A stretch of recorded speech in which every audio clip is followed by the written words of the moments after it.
Good morning. The conference will start in a few short minutes. We will be joined today by His Royal Highness, Crown Prince Haakon.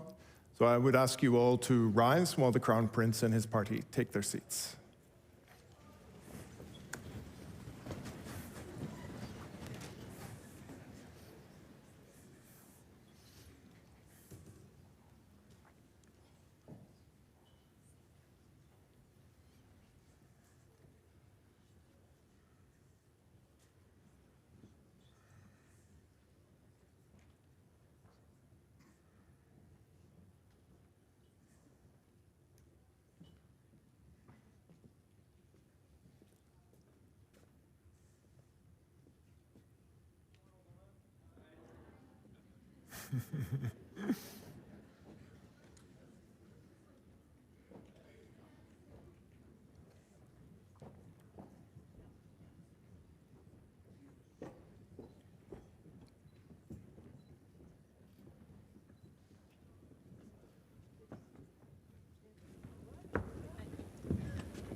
Thank you. You may all be seated.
Civilians are being killed.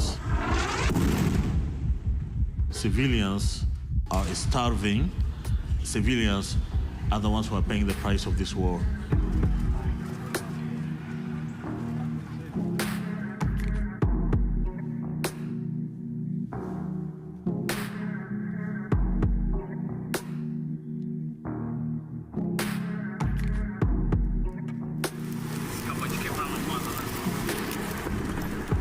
We say good journalist, it's a live journalist.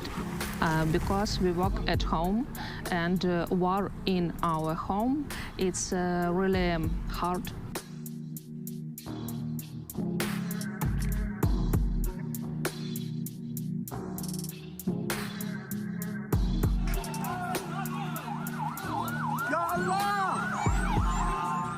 You know, when people can't feel safe in the area that they regard as their home, even if it's the 12th place that they've had as a home, what sort of world is that?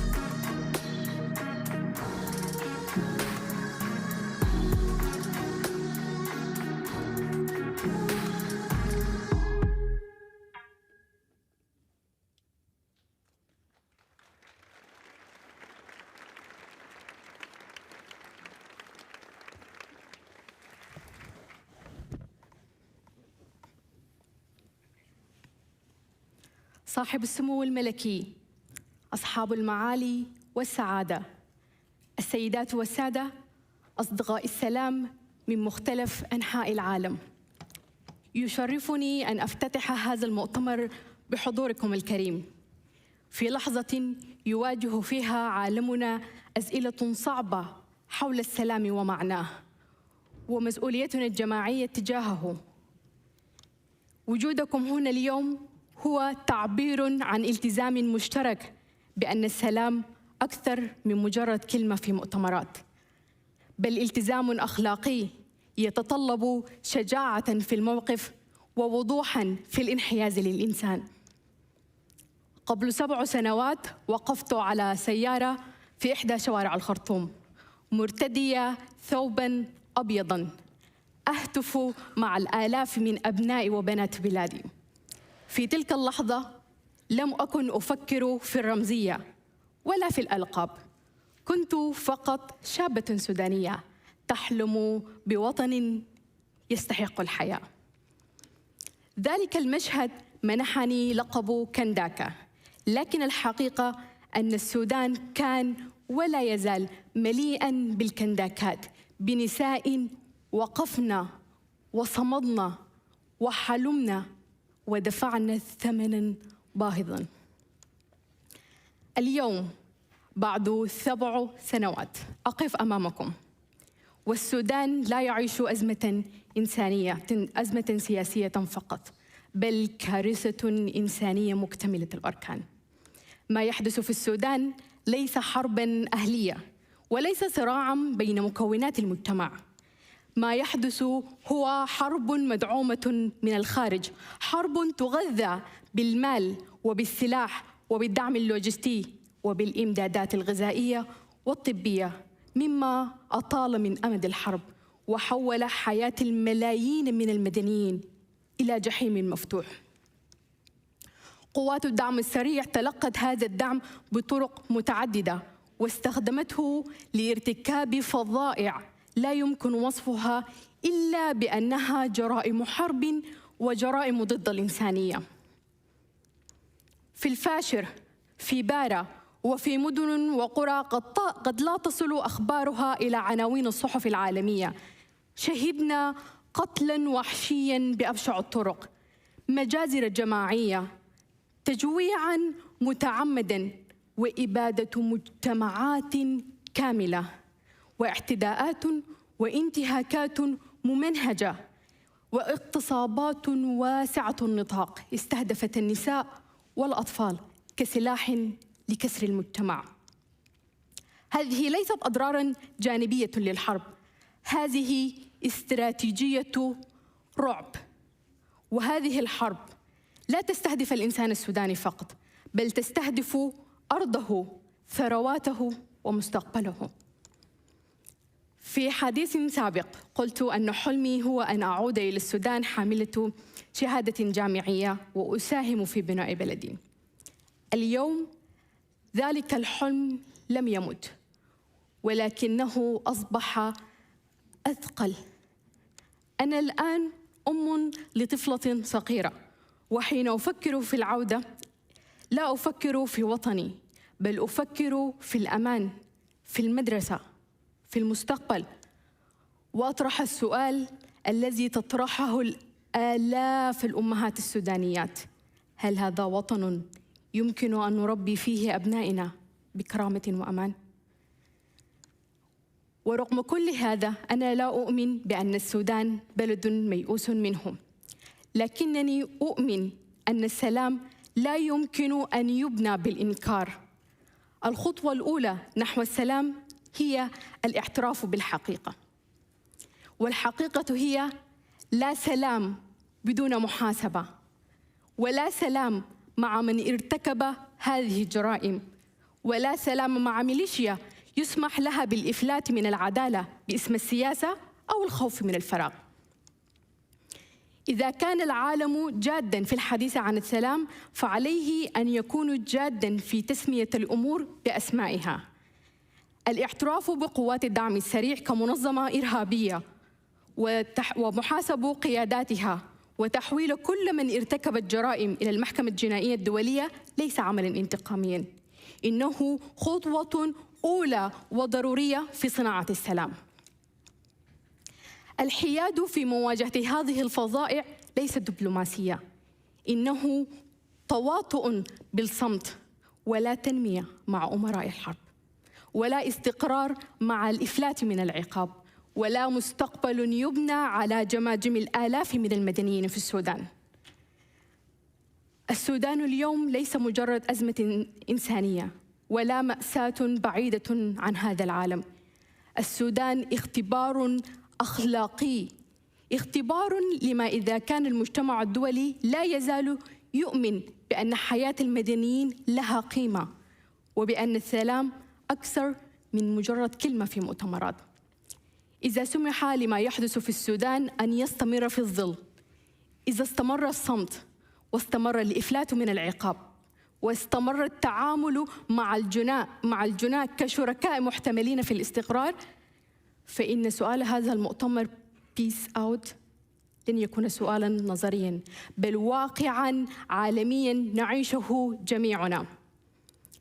أنا لا أقف هنا لأطلب تعاطفاً، بل لأطلب شجاعة، شجاعة الانحياز للشعوب لا للبنادق، للعدالة لا للصمت، للمستقبل لا للخوف. السلام لا يمنح، السلام لا يؤجل، السلام يحمى. وأنا كامرأة سودانية وكأم وكإنسانة ما زلت أؤمن أن السودان يستحق هذا السلام.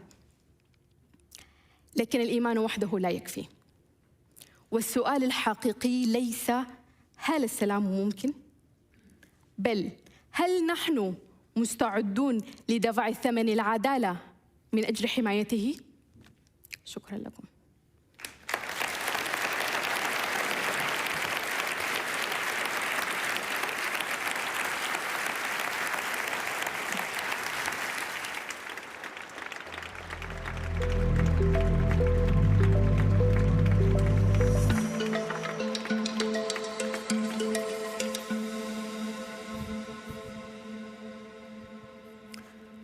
Alaa Salah, if you haven't figured it out, is a prominent Sudanese human rights activist.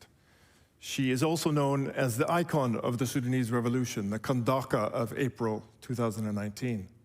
She has spoken out for Sudanese civil society before the United Nations Security Council. She has been shortlisted for a Nobel Peace Prize. She has founded her own organization, which defends the rights of women and young people, both in Sudan and globally.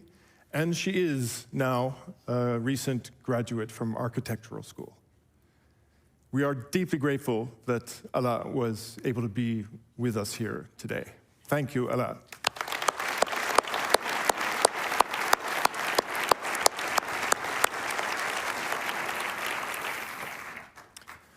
Your Royal Highness, Minister, Excellencies, Director General, colleagues, ladies and gentlemen, good morning, and thank you all for joining us here today. It is a real pleasure to have you all here, both here in Oslo, in the room, and also through your screens out there.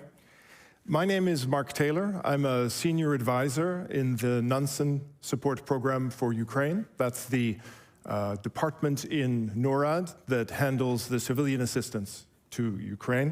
And it is my real privilege to be your host for today, as we consider the implications of peace, war, and international development assistance.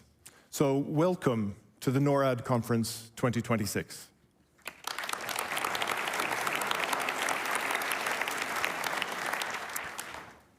Alaa has spoken to us today of courage, of security, of dignity, justice, accountability, and truth. These are not just words. In Sudan today, as in Ukraine, in Palestine, these words are the stuff, the meanings of these words are the stuff of everyday life. As a young man, I lived in Palestine for several years, first coordinating legal aid for Palestinian political prisoners, and then later in Gaza, monitoring human rights in the context of Israeli counterinsurgency. More recently, before I joined Norad, I worked with Ukrainian and Syrian civil society investigators to document war crimes by Russia in Syria and by the Assad regime, and by Russia in Syria and Ukraine, and by the Assad regime in Syria. This experience taught me that conflict can take us to some very dark places, some very difficult places, but it also taught me that the source of hope I found in those places can be summed up in one word, and that is resistance. The refusal of the people most affected by conflict and war to accept that violence, occupation, state repression is an acceptable state of affairs. Resistance can be found every day in the war zone. It comes from people who on a daily basis manage to maintain their dignity even as they navigate the checkpoints, the aid distribution points, the denial of their self-determination, loss of loved ones, to violence, imprisonment, flight.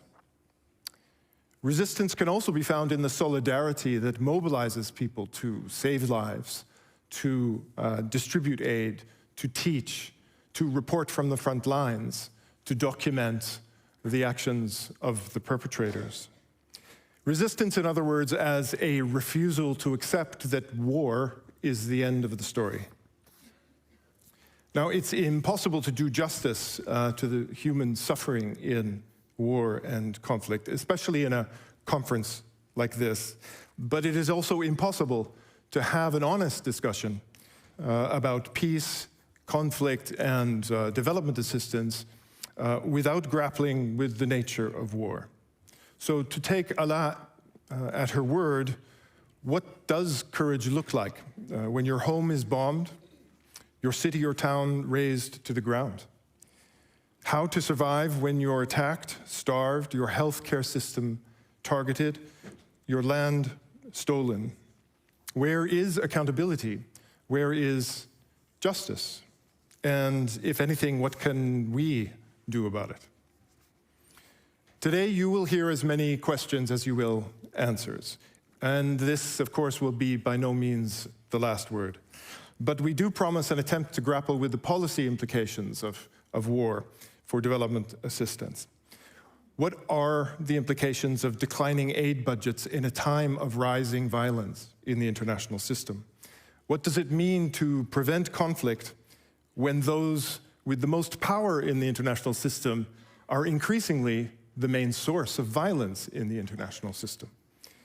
What does it mean to build peace when reconstruction is specifically intended to deny your return, to displace you? Or when international responses are designed for profit and to profit the perpetrators, and not for reconciliation or for reparations? And one more thing before I stop. I was born in Canada, born and raised in Canada. I've lived in Norway now for 20 years, and it has become my home. Both those countries have a long history of working with international development assistance, and both those countries have, in recent times, woken up to the reality that our partners in places like Sudan, Ukraine, and Palestine have long had to endure. And that is that the international system can no longer keep us safe from war. We are obviously not at war here in Norway or in Canada, but war has come closer. What does that do to our understanding of the purpose of development assistance in conflict? Can aid build peace in a time of great power competition and globalizing authoritarianism? Is it really peace out? Thankfully, I'm just your host today, so I don't have to answer all of those questions.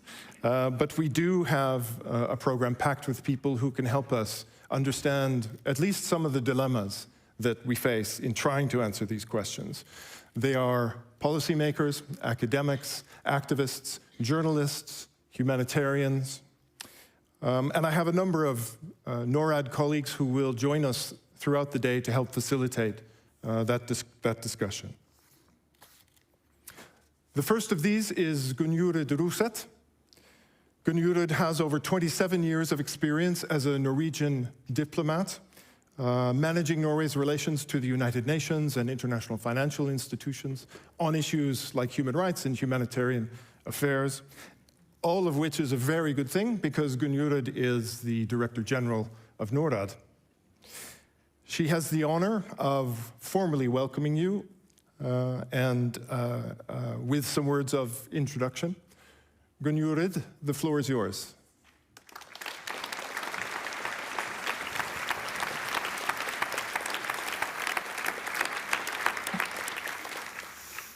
Your Royal Highness, Minister, Excellencies, esteemed speakers, dear friends.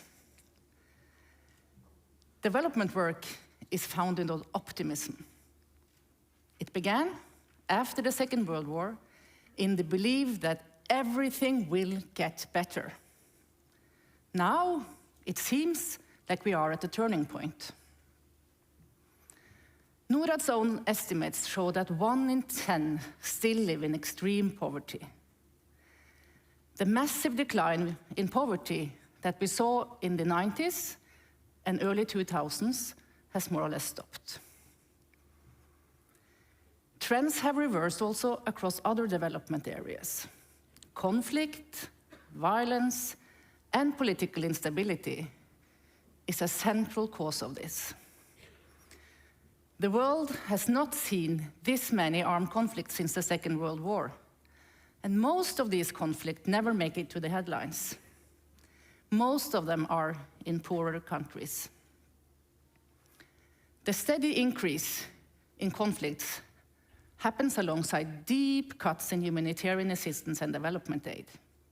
Here in Norway, we have a full-scale war close to home. This is why we want to talk about peace today, because war is development in reverse. Ladies and gentlemen, war is brutal. Health, education, living conditions, and access to services are all hit hard by war. Above all, war robs us of perspective. Everything becomes about here and now. Instead of dreaming and shaping their own future, people focus only on survival. Just a few years ago, the UN Sustainable Development Goals were central in international news.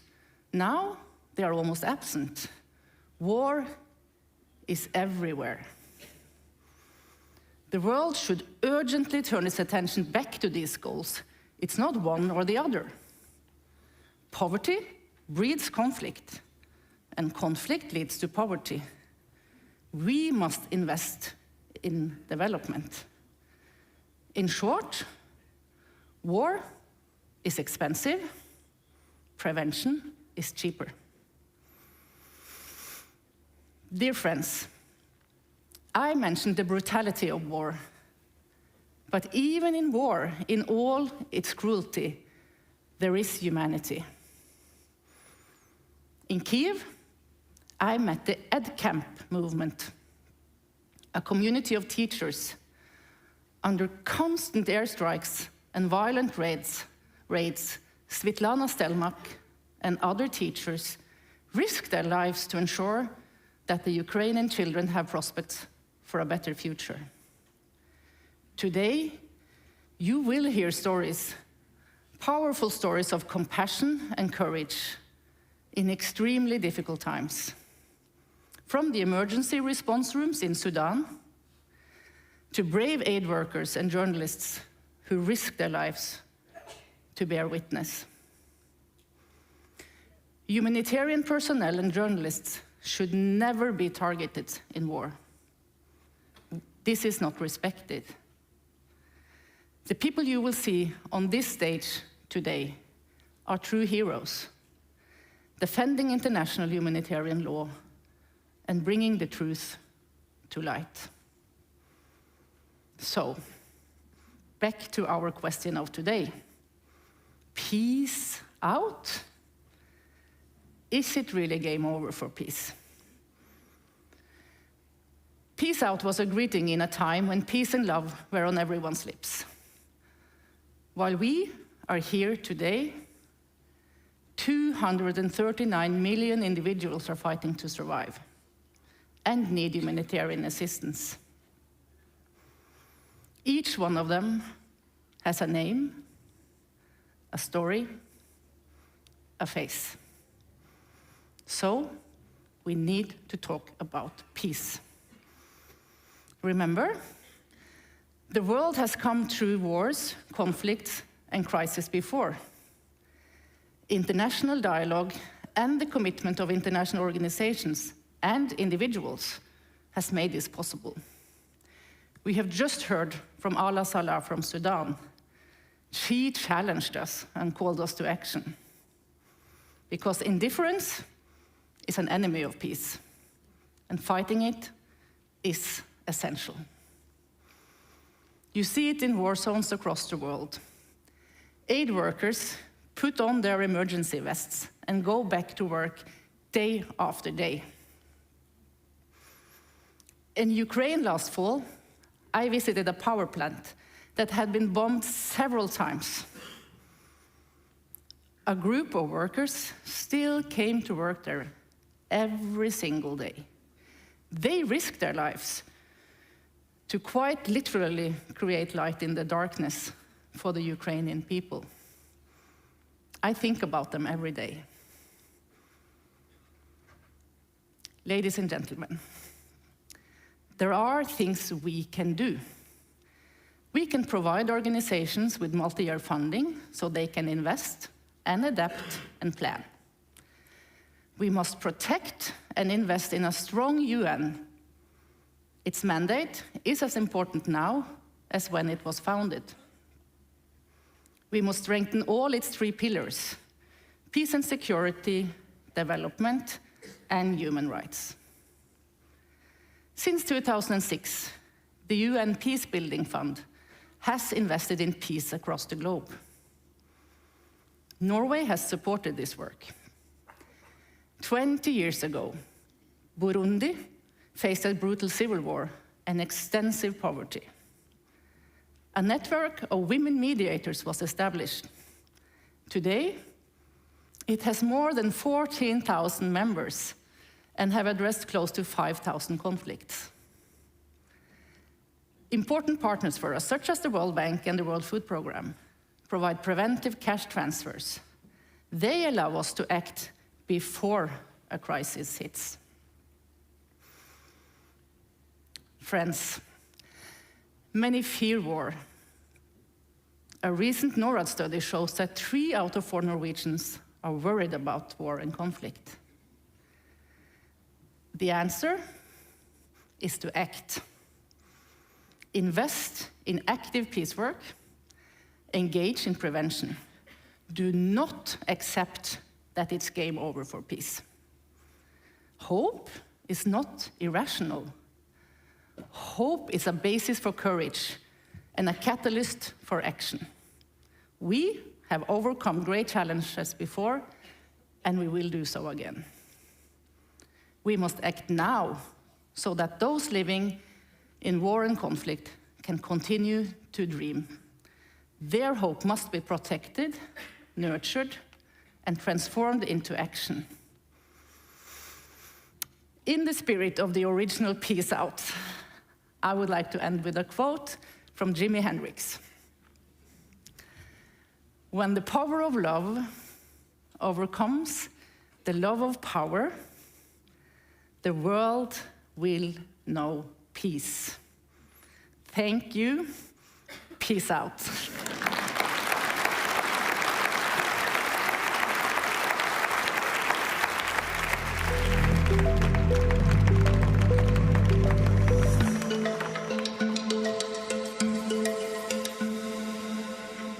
Thank you, Gunjorid. As Gunjorid mentioned, the challenge for international development assistance today in relation to conflict really is one of, if not us, whom, and if not now, when. But what exactly is the now when we're talking about conflict? What are the patterns of violent conflict in the international system? How can we think about those patterns? To help us understand this, we're very fortunate to have with us today Cliona Raleigh. Cliona is a professor at the University of Sussex and president and CEO of ACLED, the Armed Conflict Location and Event Database.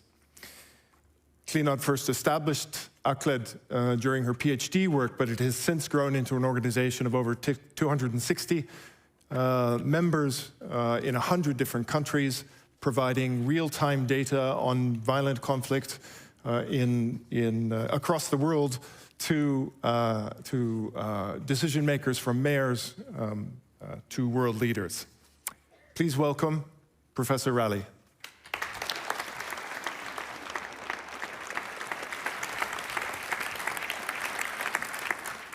Thank you very much, and I appreciate the invitation and, of course, the company of such esteemed Royal Highness and Minister.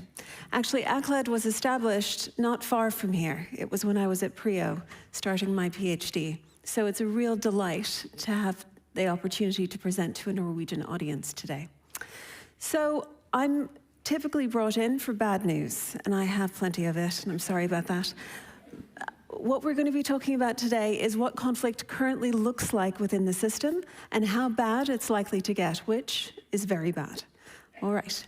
So we collect about 1,200 events per day, everything from peaceful protests to acts of mass conflict. And what that is telling us effectively is that high and, of course, sustained violence is the new normal. Conflict rates doubled since 2020. They doubled all across the world. Not necessarily fatality rates, but most certainly conflict rates. 1 in 6 people, 17% of the global population, is now exposed to conflict on a daily basis, and that is an incredibly serious increase in the distribution of risk. The last is that states are responsible for an increasing amount of the conflict that we're seeing. And so what does that look like? This is a map of where we had events just last year that we've aggregated to the national level. As you can see, it's everywhere, as the executive director mentioned in her talk. This is where fatalities were concentrated. We have the typical expected countries in there, especially Ukraine. This is where we can look at how many people in each of these countries were exposed to political violence last year. Right? And what we find is that it doesn't look the same as the events map, and nor should it.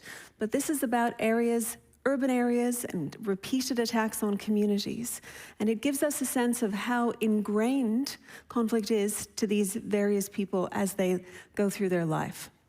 We have 825 million people just last year. Now, as I mentioned, it's going to get worse. Here is an assessment of what it might look like. This is the worst case scenario in the next 6 months. In the next 6 months, I'm looking at a 25% increase in violence. And I will be very frank with you when I say that I think that would be a lucky number to hit in 2026, a 25% increase. What we find, of course, is that the current conflicts are getting worse. The smaller conflicts continue to proliferate, but we're waiting, of course, for much bigger conflicts to start. And I would be incredibly surprised if we see out this year without Iran falling and the subsequent mass violence that will come from that. And one of the things that I would say is the most important conclusion from the ACLED's work to date is that all of these forms of conflict, political violence, terrorism, wars, mass protests, mob violence, all of them are happening simultaneously. They are happening often concurrently in the same countries. And we can't treat the conflict as having one dimension and one solution when people are exposed to several of these at the same time. The same communities in Kordofan in Sudan might have 3 of these different types of violence occurring on a weekly basis. Each of them each of them, and this is incredibly important, is because of a competition for power. This isn't about grievance or ideology or the climate or need. This is a competition for power playing out at very different scales. Now, I have 4 ways that I like to measure how violent the world has become. I use deadliness, which is fatality numbers, diffusion, how much of a country is covered by violence, danger, how much of the violence is really directed towards civilians, and fragmentation, how many armed groups are operational in each country. What we find is the extremely violent countries in our dark red give us a wide range of political forms, economic growth forms, and indeed types of countries and more broadly.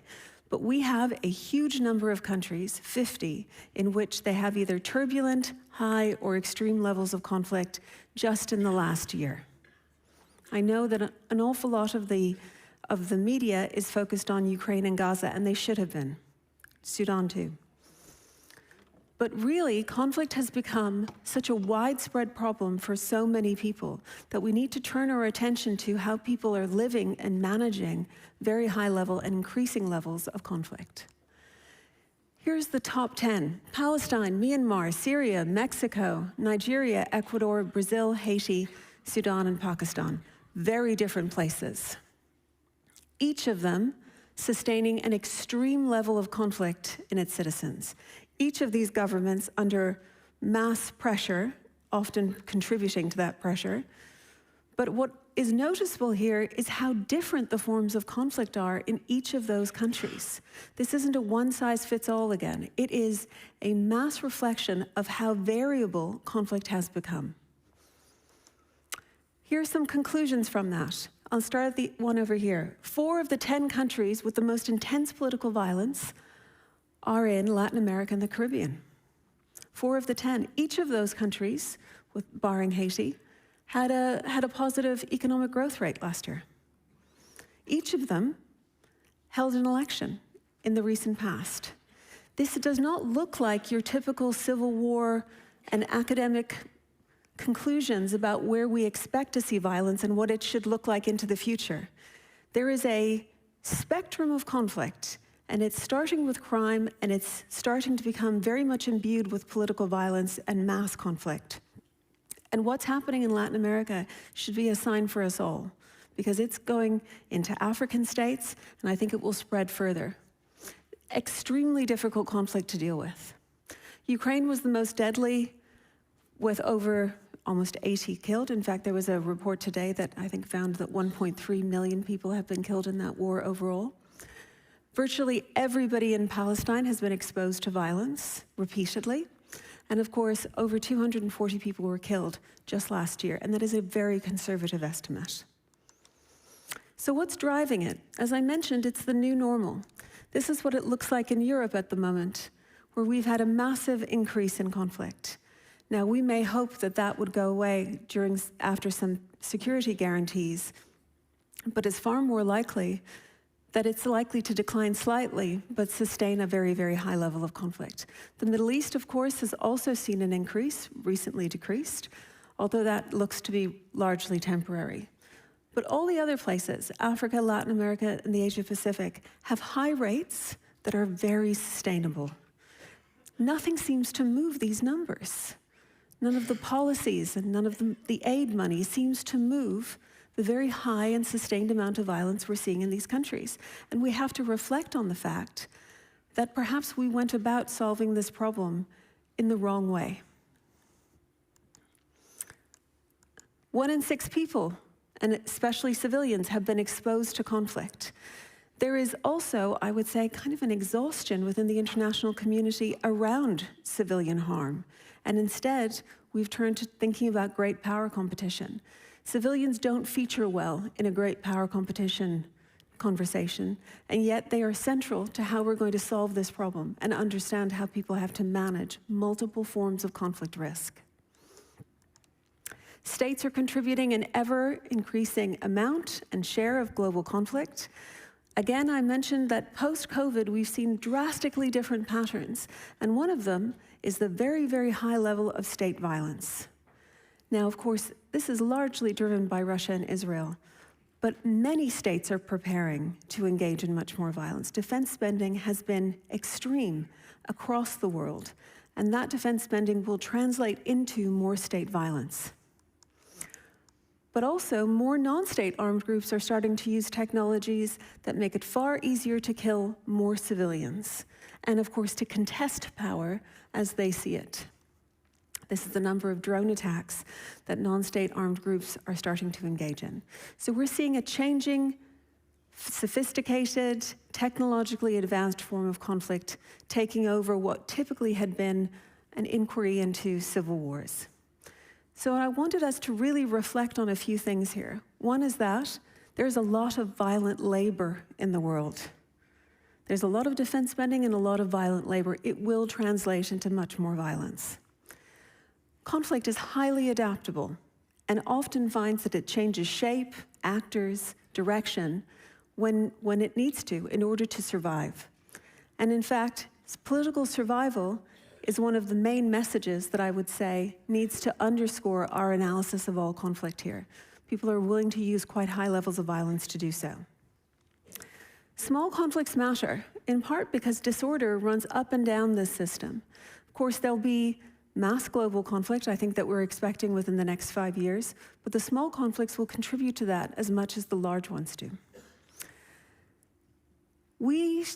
And I love patterns, so it hurts me to say this, we really might not see a very clear pattern emerge from conflict within the next few years, in part because what's driving it is so turbulent. And so I want to thank Norad for bringing this subject up and being brave enough to confront the fact that violence has really changed under what had been a very diverse and, I think, successful development program. But this particular problem remains. And thank you for your attention.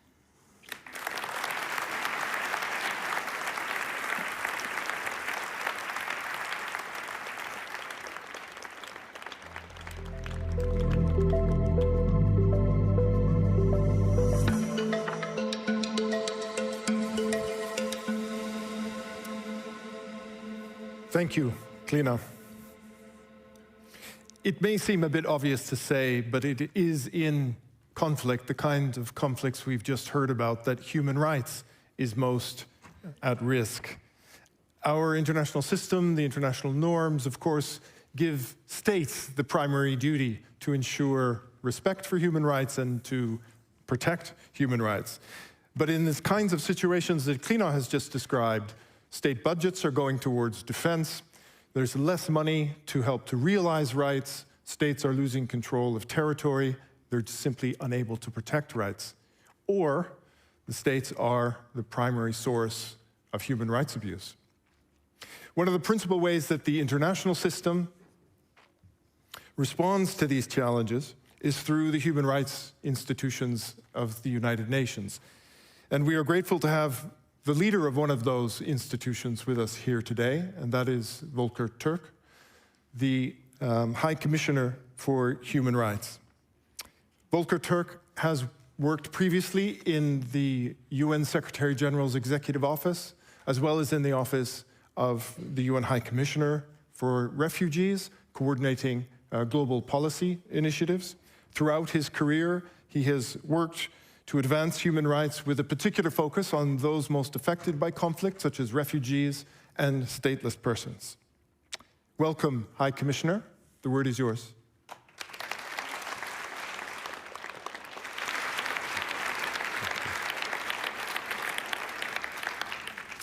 Your Royal Highness, distinguished participants, hard power is back in fashion, and ordinary people are bearing the brunt. The use of force to solve international disputes is more frequent and more normalized than at any time in the past 80 years. Latest figures, and we have just heard it, indicate that there are 61 active armed conflicts globally, the highest since World War II. Threats to use force unilaterally against sovereign nations are thrown about like schoolyard taunts. The laws of war are systematically violated, and mass civilian suffering from Gaza to Sudan to Myanmar is unfolding before our eyes.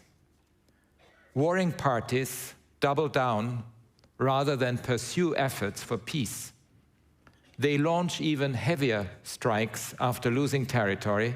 They impose siege tactics, weaponizing food, water, and medical supplies, and they militarize societies even more, as I witnessed in Sudan 2 weeks ago. With some limited exceptions, ceasefires in Gaza, the Democratic Republic of the Congo, Lebanon, and beyond are not being fully implemented or respected.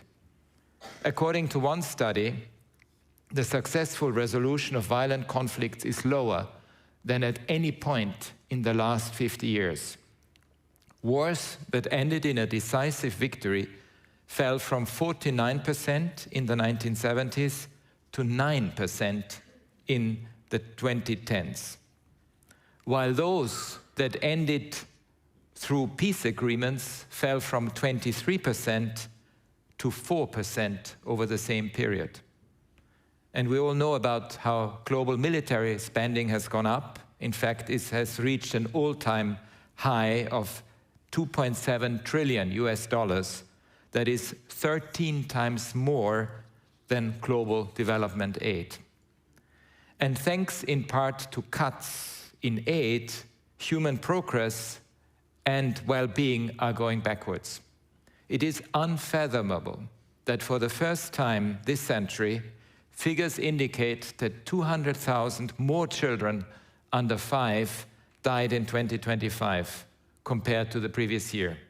That is 200,000 tragedies that could have been prevented but were not. Distinguished participants, 80 years ago, the international community committed to resolve differences through dialogue and cooperation based on international law. We need to uphold that pledge. Human rights and international law are our guide. During all my missions and visits to conflict or crisis zones like occupied Palestinian territory, DRC, Haiti, Sudan, and Syria, the same message resonates. Human rights are the foundations of peace and security. And conversely, human rights violations are often at the root of war and other crises. Grievances grow when people are systematically excluded from society, when they are denied the right to citizenship, such as in Myanmar for the Rohingya, when they are not able to express themselves freely, to vote, to work, or when they are denied the right to adequate housing. Some of this is at the core also of what is happening today in Iran. Long-standing discrimination and dehumanization of the other are fertile ground for conflict. If they are not addressed, these injustices can fuel tensions, destroy trust in institutions, and shred the social fabric. Ethnic grievances that are stoked by hate speech and incitement to violence can drive hostility and extremism that threaten both local and regional stability. Under these conditions, unscrupulous leaders can use propaganda and disinformation to ignite a tinderbox of hatred, and I saw some of the results of this in Sudan, just as I mentioned 2 weeks ago. Human rights give us the tools to address injustice and grievances by protecting the dignity and worth of every human person. Countering discrimination in all its forms promotes social cohesion. Protecting civic space and tackling hate speech mean people can speak up without fear. Investing in health, in housing, and in education for all builds the conditions for more equal, inclusive, and secure societies. These are all human rights issues, and my office is fully engaged across the board. In active conflict situations and beyond, my office monitors and reports on violations. We document them. We raise the alarm, and we call for early action. We engage with all stakeholders, urging the authorities to enter into dialogue to address people's grievances, to protect victims of human rights violations, and to hold perpetrators to account. In Sudan, and I was deeply impressed by the people who I've met, we try to empower as much as possible local groups to contribute to the humanitarian response. From Colombia to the DRC to the occupied Palestinian territory, we work with civil society organizations to build bridges between communities. As part of our work to tackle inequalities, we advocate for a human rights economy in which financial policies like taxation and public spending focus on advancing human rights. Sometimes the economic models that we have are not grounded in the state obligations when it comes to human rights. We also need more comprehensive efforts to build lasting peace that are based on human rights and sustainable development. Ceasefires can offer some relief that the fighting has stopped. They may deliver short-term economic gains for local and foreign interests, but without a peace agreement that addresses the root causes, violence will simmer and re-emerge. And human rights, precisely for that purpose, provide a framework for peace that endures. Human rights make sure that peace agreements address long-standing issues, such as discrimination, land disputes, or ethnic tensions. A human rights approach involves listening to victims and survivors and integrating the views of women and excluded groups in peace talks. It means empowering civil society to advance inclusion and legitimacy. It ensures a focus, and again we have heard it before, on accountability for violations, as well as on repairing the trust that was broken during conflict. Sustained peace often depends on painstaking mediation and negotiations based on human rights for all. The process is not simple, but it can be done. I sometimes hear that human rights are an obstacle to peace, that societies emerging from conflict must choose between peace and justice, and this could not be further from the truth. One way forward is, in fact, to integrate human rights much better in mediation efforts. And there are good examples. The 1996 Colombia Accords are a testament to that, as many of you in this room know. The human rights of victims and the imperative of establishing the truth of what happened during the conflict were on the negotiating table from day one. Victims participated directly in the peace process, and my office was empowered to monitor the implementation of its human rights aspects, which enabled us to flag grievances at an early stage that could have otherwise derailed any progress. A second entry point for human rights in conflict situations is through confidence-building measures. And we are promoting such confidence-building measures in several of today's conflicts as part of ceasefire or peace negotiations.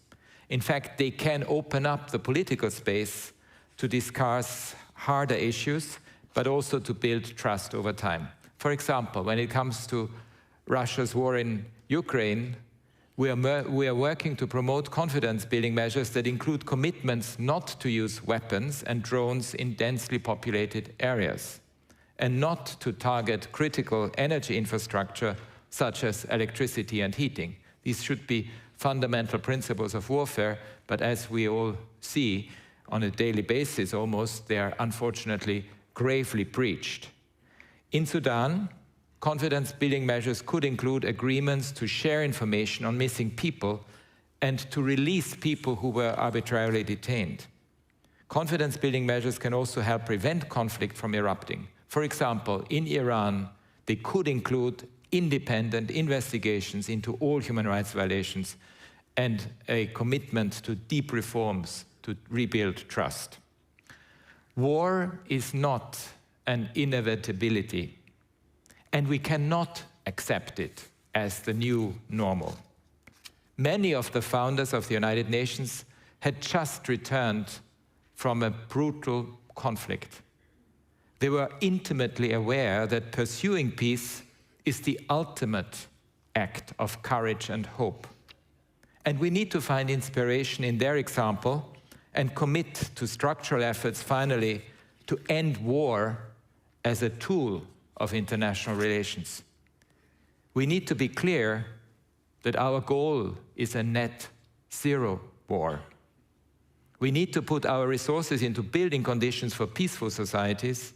Human rights education is a key tool to make that a reality, to raise awareness that equality, dignity, and justice are the foundations of peace and stability. We need to glorify peace, not war.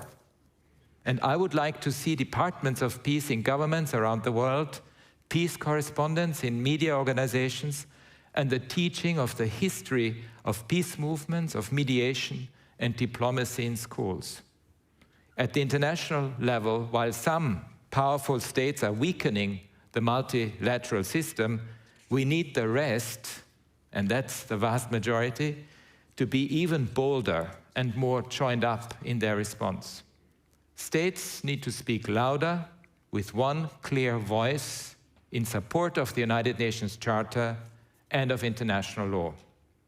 To unite and amplify support for human rights, we are working to convene a global alliance for human rights that broadens the tent, that goes beyond states, that wants to include different segments of civil society, philanthropists, business, youth, young people in particular, and so many others, to put human rights at the center of political and public life. And I count very much on your support. Thank you very much.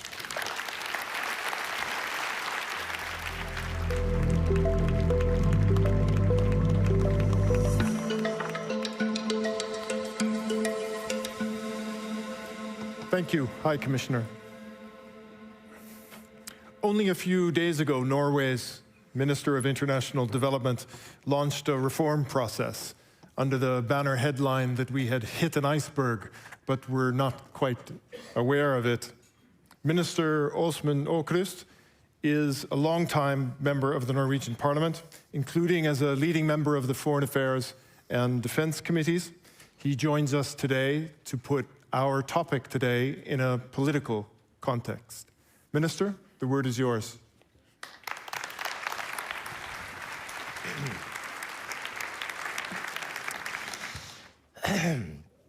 Your Royal Highness, Excellencies, friends and colleagues.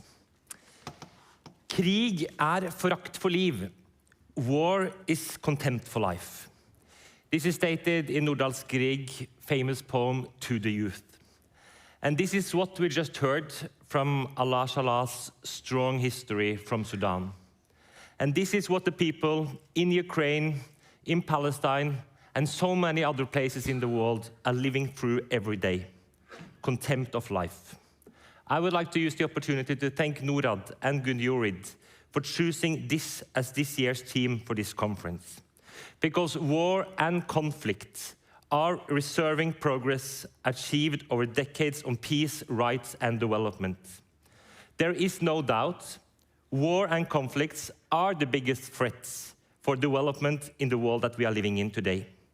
It creates enormous humanitarian suffering, poverty, displacement, and collapse in infrastructure and services. It steals the hope for future generations, breakdown of communities, economies, and life of millions of people. It creates distrust within societies and among countries. It makes states collapse with more refugees and extremism to follow. And finally, it steals all the attention. It takes out all the oxygen in the room.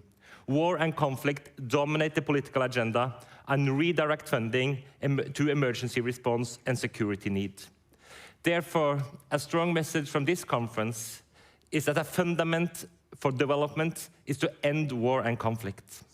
But I will say, as important, to prevent war, to create stability, development is essential. Therefore, it's very obvious for me that development is also about security policy.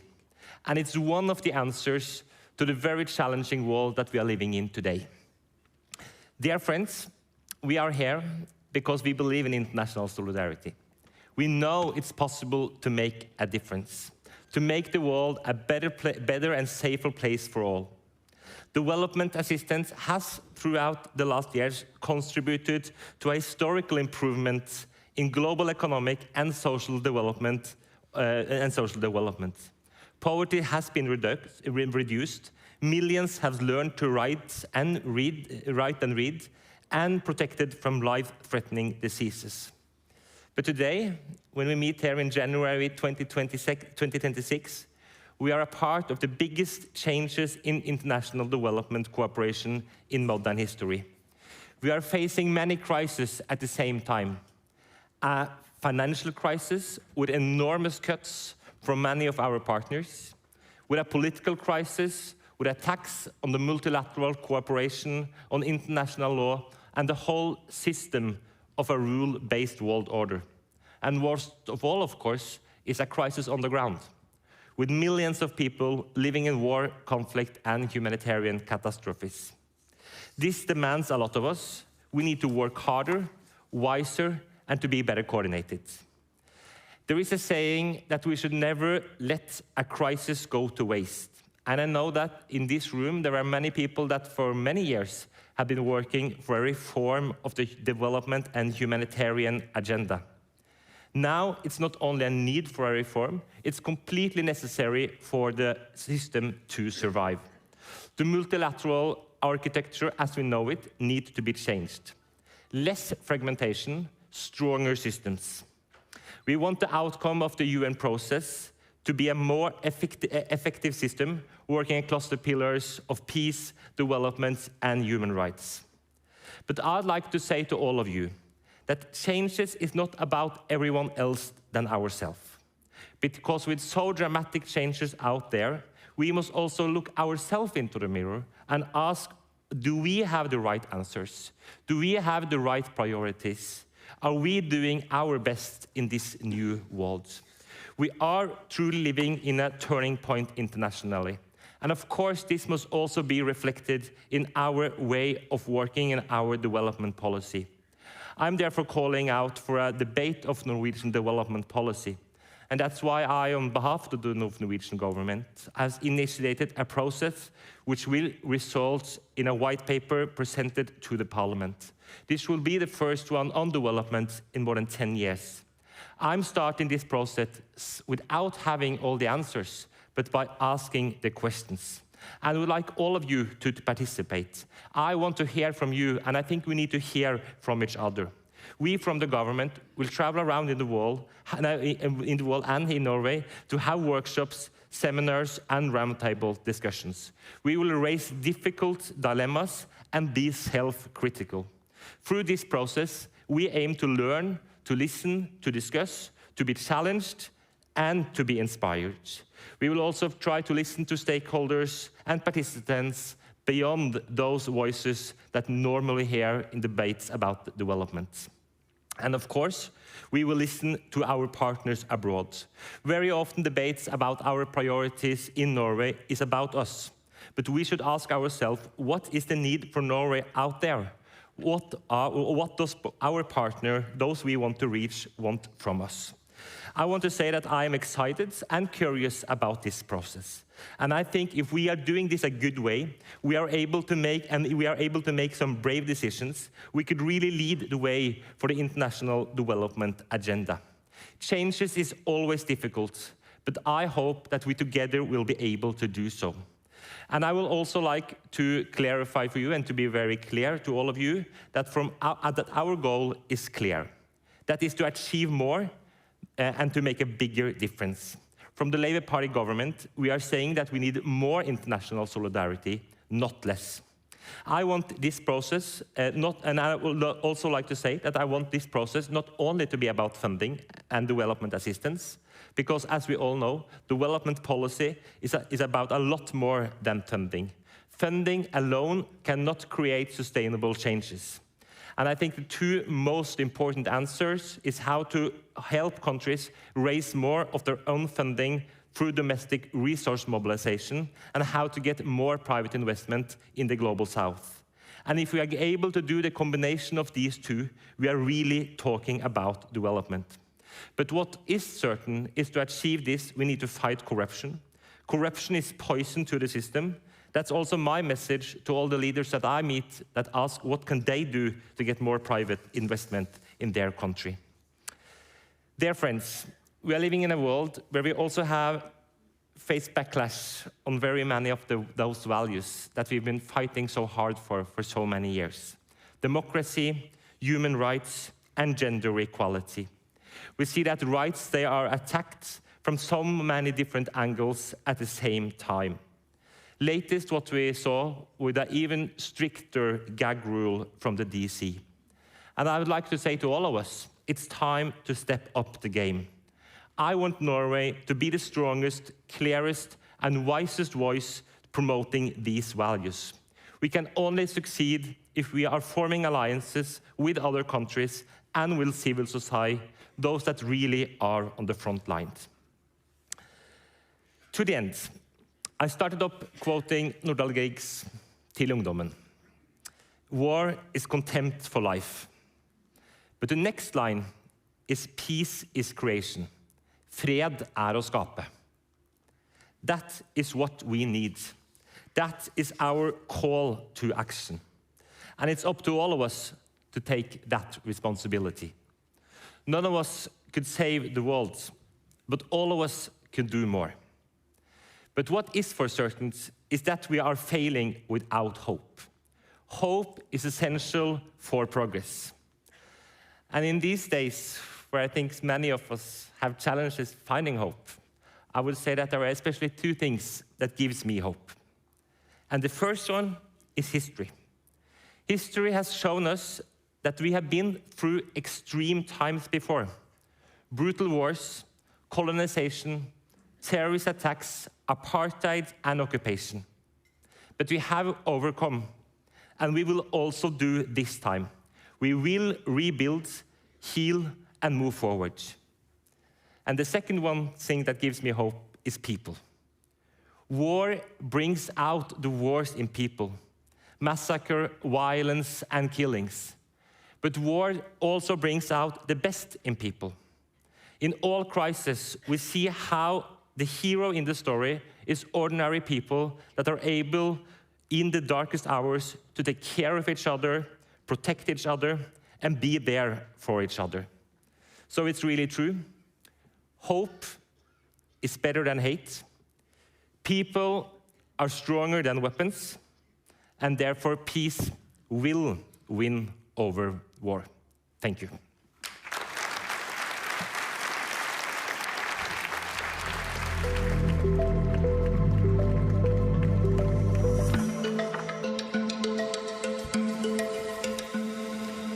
Thank you, Minister Åkerhus. We will very shortly take a break, but first, His Royal Highness, Crown Prince Haakon, must leave us. So I would ask you all to rise for a moment while his party takes their leave.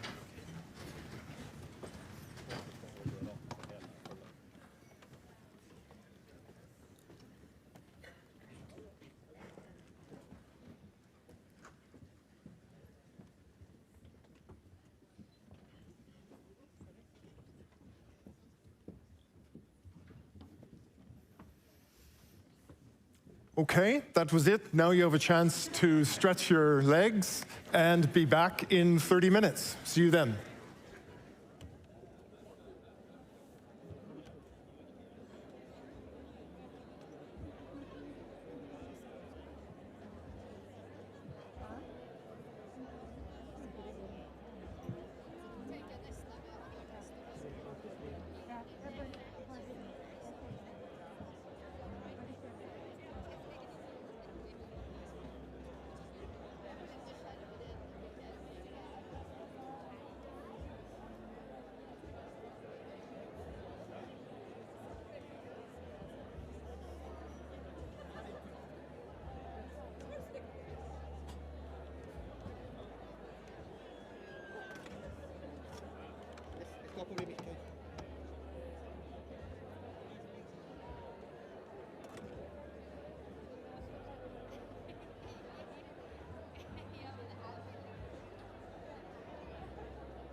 Welcome back. Before the break, we toured the horizon of what war means for international development cooperation and development assistance. In this session, we will delve deeper, both into the social costs of war, as well as the options for international development assistance to build peace. War is, after all, an economic and social phenomenon. You need labor and property to fight a war. People to do the fighting, weapons for them to use, money to sustain both over time. And life goes on in the war zone. Peaceful political contention, competition, coexists with the violence of war in the war zone, just as it does in our international system. Social relations and economic structures, both globally and locally, shape the way that wars are fought, the way they are sustained sometimes for decades, and the way they end. Wars, in a sense, set the agenda for development assistance. So what if we turned that telescope around and asked, what can development cooperation mean for conflict? To help us do that, we're honored today to have with us Dr. Sidi Ould Tah. Dr. Tah was elected president of the African Development Bank last May, and he brings to his position over 40 years of experience in banking, economics, and in ministerial roles. Dr. Tah previously led the Arab Bank for Economic Development in Africa, and he was Mauritania's Minister of Economy and Finance. Dr. Tah, welcome.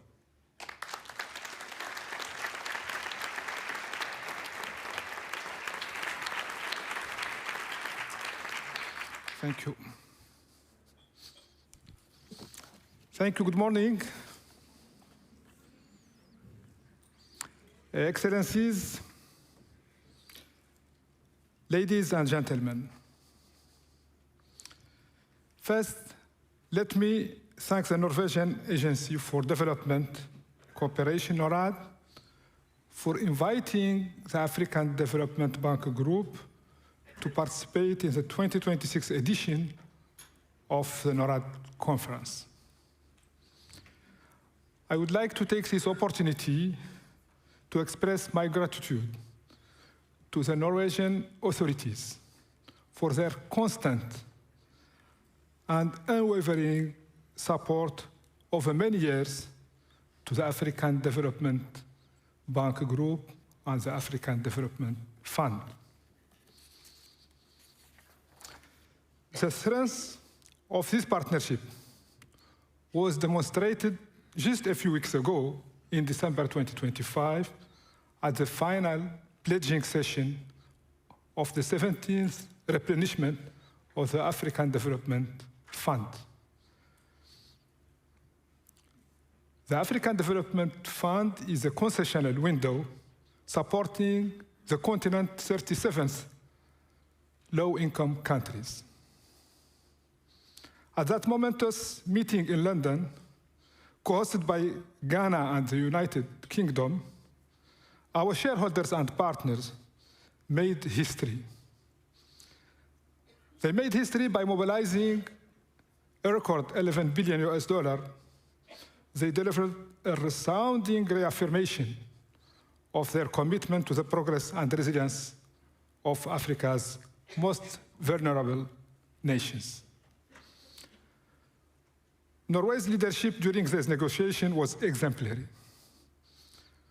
Your progressive pledge was instrumental in securing the largest replenishment in the history of the fund.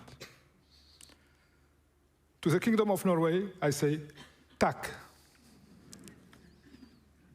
Thank you for your enduring trust and your vital investment in Africa's potential.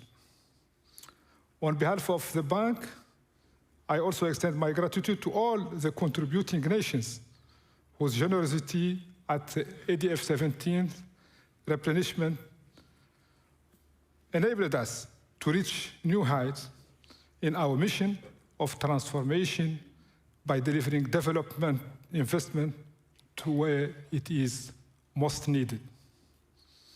Excellencies, ladies and gentlemen, it is a great honor for me to address you at this important conference, which focuses on the human and economic cost of war and conflict prevention. The theme of the conference, Peace Out, resonates strongly given the proliferation of conflict in various parts of the world, and particularly in Africa. Therefore, my intervention today will focus on investing in peace, a new development paradigm. When I assumed office as the 9th president of the African Development Bank Group on the 1st of September 2025, I was fully aware of the scale of the challenges our continent and its vast opportunities at a time of major global change. I am referring to the current wave of geopolitical tensions and disruptions, the questioning of multilateralism, the rethinking and reduction in official development assistance by many influential development partners in the international area, the significant unsustainable debt burdens endured by many African nations, and the impact of climate change on the lives of tens of millions of Africans. The centrality of peace in Africa's development cannot be overemphasized. For the much admired statesman, Nelson Mandela, peace is the greatest weapon for development that any nation, any people can have. It couldn't be better said. Indeed, there is no development without peace, and there is no peace without development. Excellencies, ladies and gentlemen, we must speak and act with clarity. Traditional approaches to development financing have too often failed to place significant focus on investing in peace building and conflict prevention, as well as financially supporting the very important role of the private sector in this process. According to the Armed Conflict Location and Event Data Organization, conflict and violent events rose from around 12,000 to more than 33,000 between 2016 and 2025. Today, 85% of Africans are either living in or sharing land borders with a conflict-affected country. And in most cases, these countries are experiencing growing food insecurity, affecting more than 300 million people. And in addition, the effects of climate change are exacerbating this dynamic, as can be seen in the Sahel and the Horn of Africa. In other words, peace is impossible when people are suffering from hunger. And security is also impossible when hunger fuels conflict. The human cost of this conflict compromises development. In 2025, more than 44 million Africans were forcibly displaced. That is 5 times more than in 2010, 15 years back. Conflict also disrupts the education of children. Last year, more than 15,000 schools in parts of West and Central Africa were forced to close because of insecurity. This week, the Malian authorities declared that all schools in Mali will be closed. Today, across Africa, more than 100 million children and youth are out of school. In 2025, African nations were compelled to allocate an estimated 52 billion toward military expenditure, which is a 50% increase since 2020. The consequence is clear. The more countries increase their security spending, the more they reduce their investment in social and economic sectors, thereby exacerbating poverty, particularly in Africa.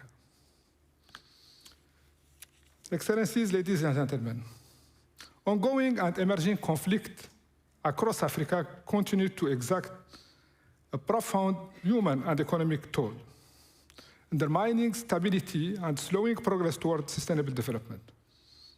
This situation compels us, as the African Development Bank, to urgently revisit our investment strategy, to maximize our contribution to peace and development in alignment with the African Union's Agenda 2063.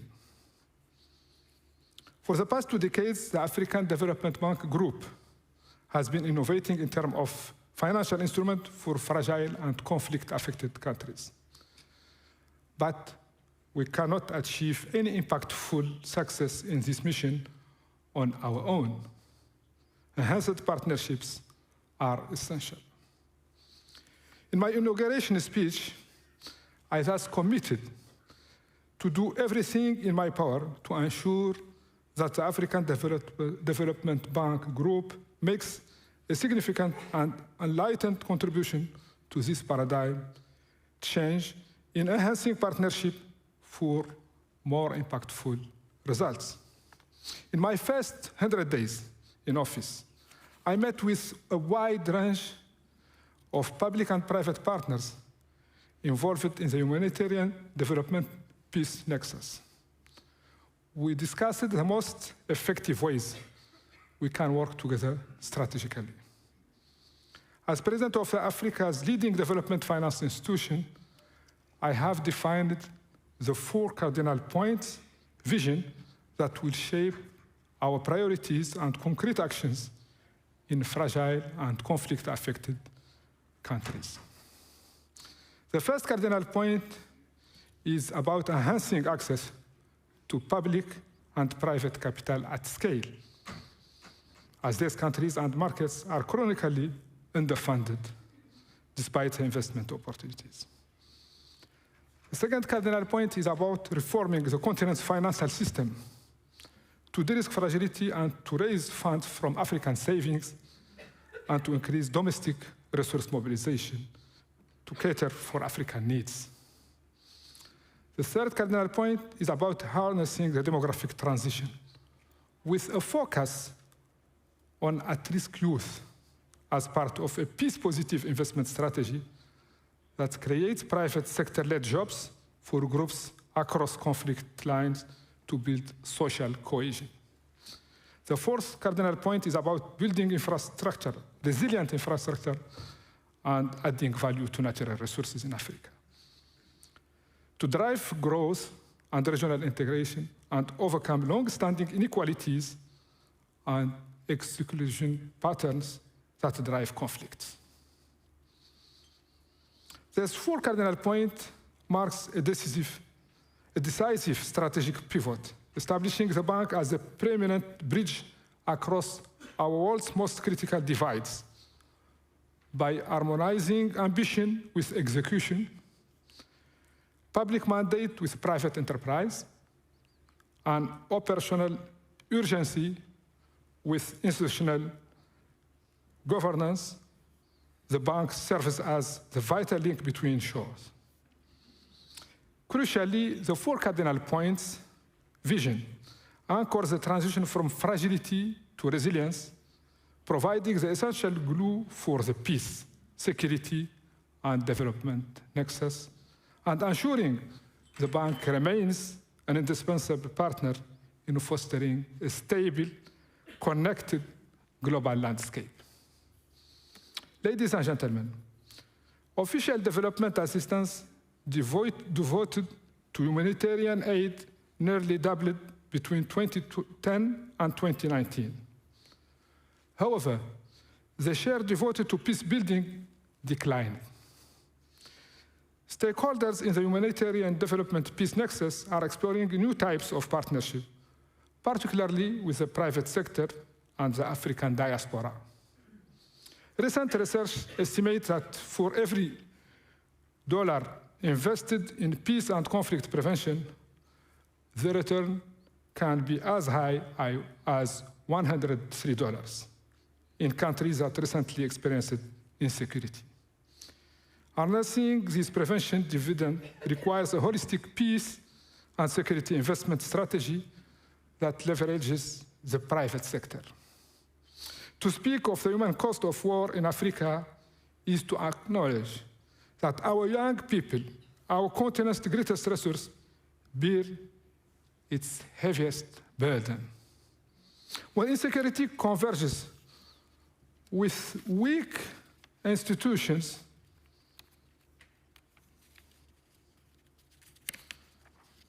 and weak local economies, rising youth unemployment and forced displacement deepen fragility and erode hope. Across the continent, young Africans are growing increasingly restless, and understandably so. They seek not just opportunity, but decent job and reliable public services such as electricity and water that enable dignity and progress. This is why our investments must first and foremost focus on creating meaningful jobs for youth. We must urgently respond to their needs because it is a right and just thing to do so. Let us work with government and the private sector to accelerate the growth of micro, small, and medium enterprises. Let us help transition economic spaces across Africa from informality to vibrant, formal, and resilient markets that generate decent jobs, that strengthen resilience and put economic progress at the service of peace. Today, more than 600 million Africans lack access to reliable electricity. Once a family, a community, a town has light for the first time, it means that a better future is possible for all. To achieve this, we must work with the private sector through a holistic approach that reduces the real and perceived risk associated with investment. This is the motivation behind Mission 300, a partnership led by the African Development Bank Group, the World Bank, with international development agencies and philanthropists to connect an additional 300 million people in Africa to electricity by 2030. Nevertheless, we also know that private investment can exacerbate tensions, particularly in extractive industries and land-intensive operations. However, if these investments are well managed, they will promote economic growth and become a catalyst for peace. Excellencies, ladies and gentlemen, allow me to conclude by inviting all of us to work closely to strengthen our collaboration. First, it is our collective responsibility to recognize the inextricable link between peace, security, investment, and development. This must inform our development financing strategies. Second, we need to mobilize capital at scale to finance prevention deliberately with predictable, scalable resources. We value the support of the bank's shareholders, including Norway, in setting up the prevention envelope under the transition support facility to spread this innovation. The bank has proven, by leading the way in prevention financing, boosting allocation for preventive intervention by 35% between 2023 and 2025, and this commitment is strategic, confirming that every dollar invested in evidence-based prevention programs delivers a long-term return of up to $16 saved. We now need to continue to innovate and leverage capital markets to mobilize resources at scale to finance peace. Third, we must invest in people where fragility is greatest, especially young people, women, and forcibly displaced communities. We must turn risk into opportunity. And to do that, let us focus on job creation and ensure that demographic transition reduce tensions rather than exacerbate them. Fourth, we must build climate-resilient infrastructure and develop value chain to promote social cohesion and opportunities for at-risk youth. Let us make bold investments that accelerate the much-needed advancement of Africa's regional integration agenda and focus on the management of cross-border natural resources.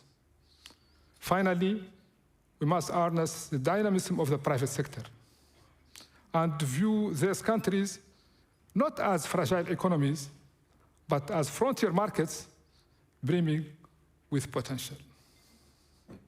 Through bold and strategic investments, we can unlock viable financial opportunities and transform the life and livelihoods of millions across Africa.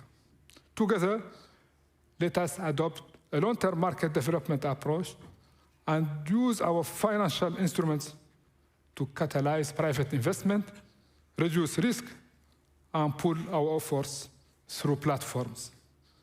Together, let us go further for the benefit of the people of Africa and the world. Thank you for your attention.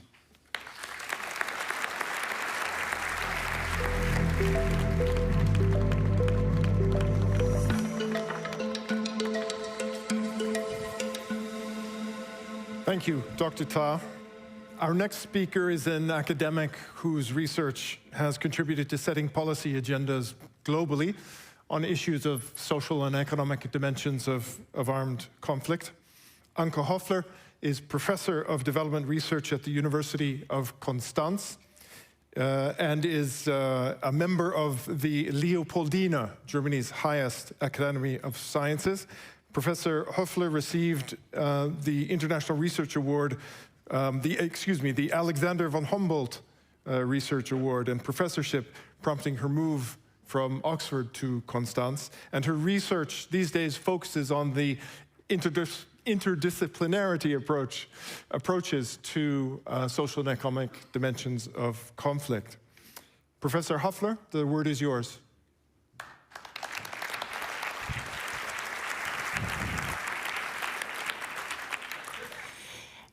Dear development community, it's a particular pleasure and honor to be invited by Norad to this conference, because it gives me an opportunity to say thank you to Norway, because you supported my research from day one. You were the Norwegian Research Council gave me my very first research grant over 25 years ago. So, the Peace Research Institute in Oslo hosted me throughout the years, so thank you to Norway. So today I'm going to talk about the global cost of violence. It's a forthcoming book published in the summer. This is joint work with Professor James Fearon at Stanford University. So the global cost of violence, I want to make 4 points today. I want to talk about the different forms and prevalence of violence. I want to talk about the associated costs, and I want to talk about aid that's being spent on the phenomenon, and I want to talk about prevention of violence. So far this morning, we focused very much our attention on collective violence, so the war. But this is, of course, not the only form of violence. There's also interpersonal violence, so violence between people, not groups, but just between people. So this can take deadly forms in the form of homicide, but it can also be non-fatal, so assault, physical and sexual assault. But then there's also violence that's not directed against others, but against the self. So there's self-directed violence. So when we look at the numbers of deaths that occur in an average year over the past 20 years, the World Health Organization has got some numbers here, and for collective violence, it's about 100,000 people die per year in an average year. 500,000 people die due to homicide, and 700,000 people kill themselves. So collective and interpersonal violence taken together don't kill as many people as suicides. This is, of course, as we've heard today, slightly different now. So the most recent figures are more alarming for collective violence, but it's still the sort of order of magnitude is different, even if collective violence is now double to what it was. And it should be clear to all of you that these different types of violence are, of course, connected. So men who come back from war are more violent towards their families inside the home and beat their wives, and these wives might then have more suicidal ideation. So just as an example how these different forms of violence are connected. So what sort of costs are associated with violence, with deadly and non-fatal violence? Many costs, of course, that you can think of. So we can categorize them into tangible direct costs. So these would be medical care costs or criminal justice costs to prosecute the perpetrators, jail time, and so on. And then there are indirect tangible costs. So people who come to harm are, of course, not as productive. They're not as productive economically, and also socially they are not as productive. They can't take care of their families, for example.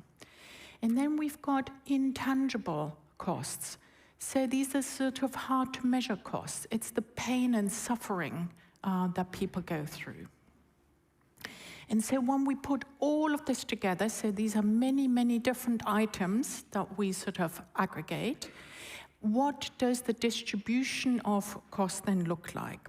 So if you just focus on the top bar, so to the left, you have some sort of darker blue, and these are the costs associated with collective violence. And then to the very right, you've got some light green. These are the costs associated with suicide. Yeah. So the big bar, the light blue one, is all due to interpersonal violence. So this is homicide, violence in forms of physical and sexual assault. And so this is globally. So globally, you've got really this very big light blue bar. But you see that in every single world region, this light blue bar is the largest. So we think that the share of interpersonal violence costs are the largest in every single of the world regions. So if we sort of then look a bit closer into what makes up this sort of large light blue bar, we can sort of see immediately that for the different world regions, this is the burden of violence measured as a percentage of GDP. You can see immediately that these dark blue bars are very high. This is violence against women. This is mainly intimate partner violence. So these are husbands and boyfriends who are the perpetrators. And this is the largest bar for every single one of the regions.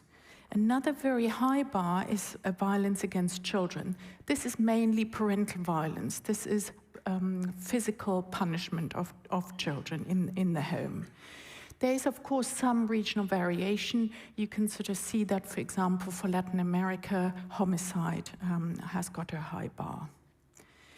Okay, so if we sort of go back to the global perspective, we can see that the largest share of costs of violence are the burden is on women, the orange, so almost half, and a good quarter on children. What do we do in terms of aid? So there are no official statistics how much aid we actually spend on collective violence reduction and interpersonal violence reduction. So we sort of did a deep dive and sort of looked into it. So we think that the international communities really understood that collective violence is a big problem and is now spending 6 to 7% of all ODA on the problem. Interpersonal violence receives far less. Maybe we haven't counted this quite correctly. Yeah, maybe we're sort of an order of 2 or 3 out, but it's still very little, given that it's such a large problem. So can violence actually be reduced? So on the collective violence, we already do a lot, yeah, and we have a lot of experience on this. Diplomacy, aid, sanctions, peacekeeping operations, all very important to reduce and prevent violence. Evidence, to be honest, is quite mixed on some of these sort of interventions, and they are indeed difficult to evaluate. On the other hand, we have a lot of very solid evidence now on the reduction of interpersonal violence. We have to reduce the means, access to guns, access to knives, acid, yeah? These are all weapons that are being used to harm people. We have to regulate and reduce access to alcohol because substance abuse problems very often play a very large part in violence, also in the home. Drugs are associated with a lot of violence as well. Police, very often source of the problem. A lot of police officers get killed, but they also kill a lot of people.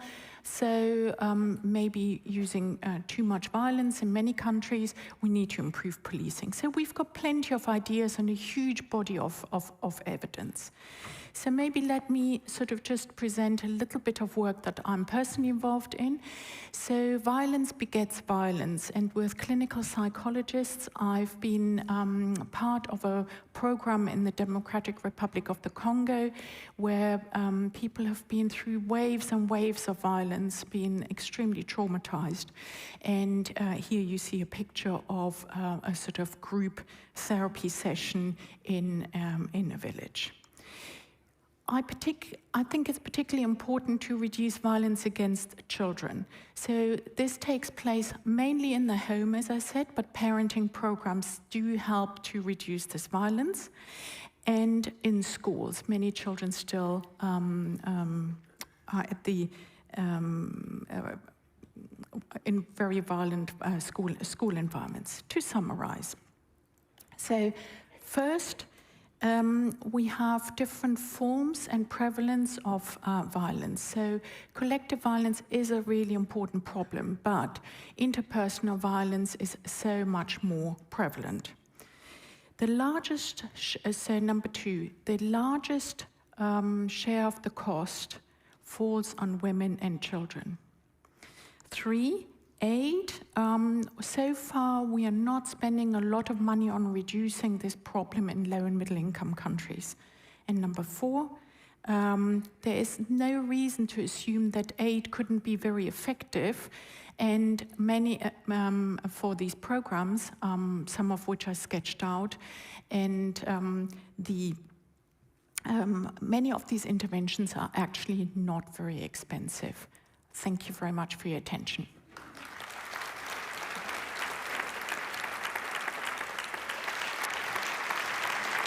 Thank you, Professor Hoffler.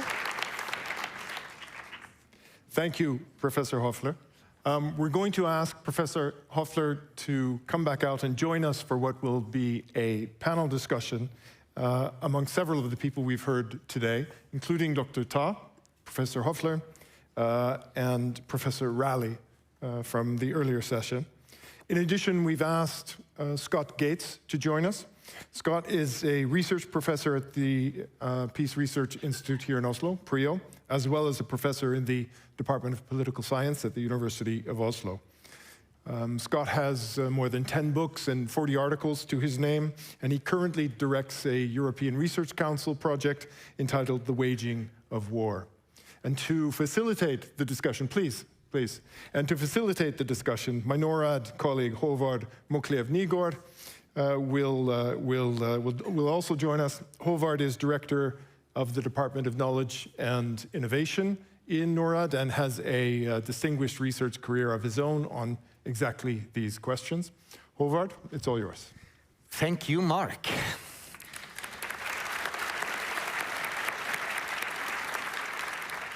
Okay, welcome to the first fireside chat of the program. Trotsky famously said that you might not be interested in war, but war is interested in you. So now we're going to talk about the human face of war, the consequences of conflict. We've heard a series of presentations already that have really delved into the extent of war and conflict today, painted a grim picture, a bleak picture, really, but that's really just touching, this is just the tip of the iceberg. Now we're going to delve into the consequences. And I want to start with you, Scott and Klina. You've both done extensive research on the consequences of conflict. Very often when we talk about war in particular, but we'll also go beyond war here in this panel, when we talk about war, we tend to focus in particular on battle debts. But obviously the costs of war extend far beyond battle debts. So starting with you, Scott, from your research, what are the most important and the most detrimental, maybe, consequences of conflict into your mind? I will actually bring up our research. Both Håvard and I and two other Håvards, Håvard Strand and Håvard Hegre, worked on the development consequences of conflict, looking at the Millennium Development Goals as well as the Sustainable Development Goals.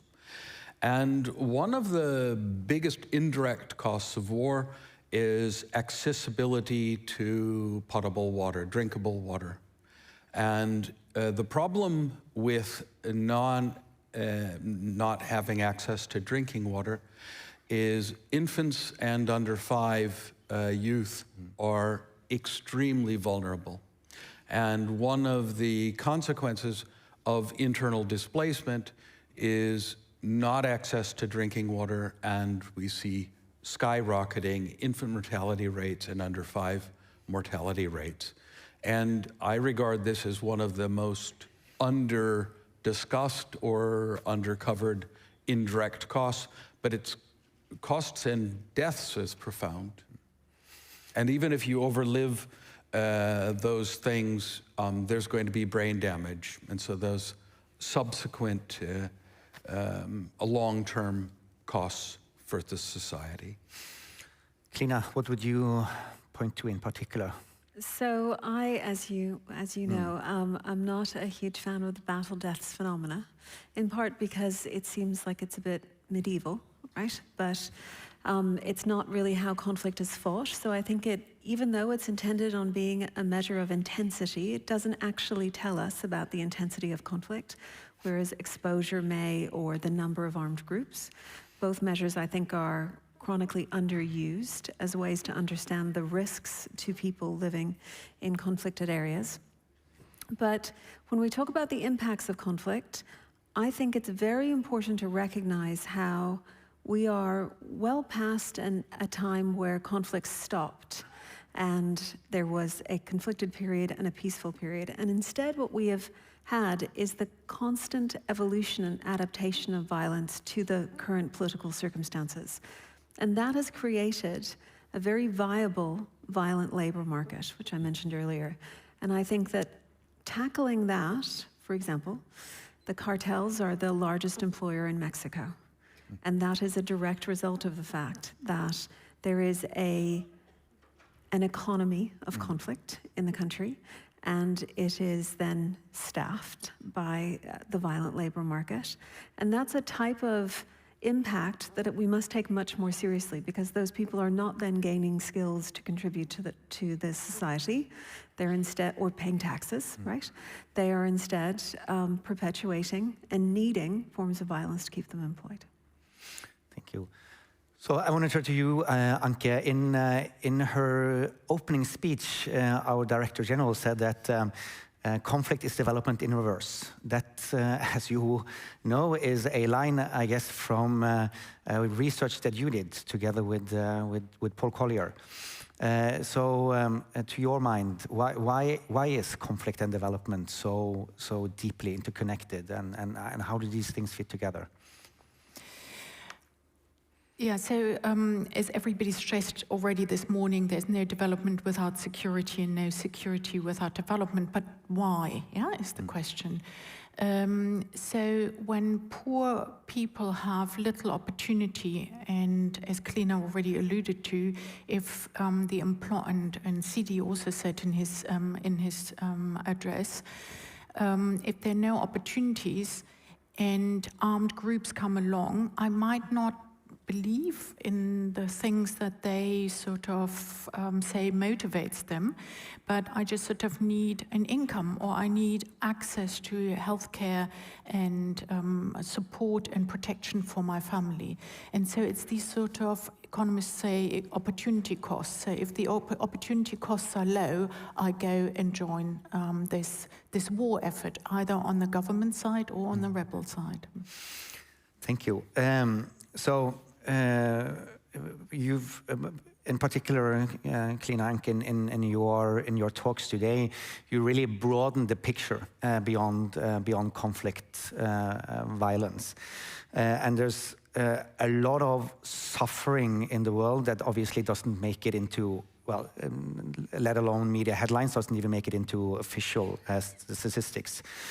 So from your perspective, when we talk about the human costs of war, and when we discuss it and debate it and cover it in the media, what are we missing, especially sitting here in Oslo? What is the most important, maybe, part of this picture that we're not seeing, Klina?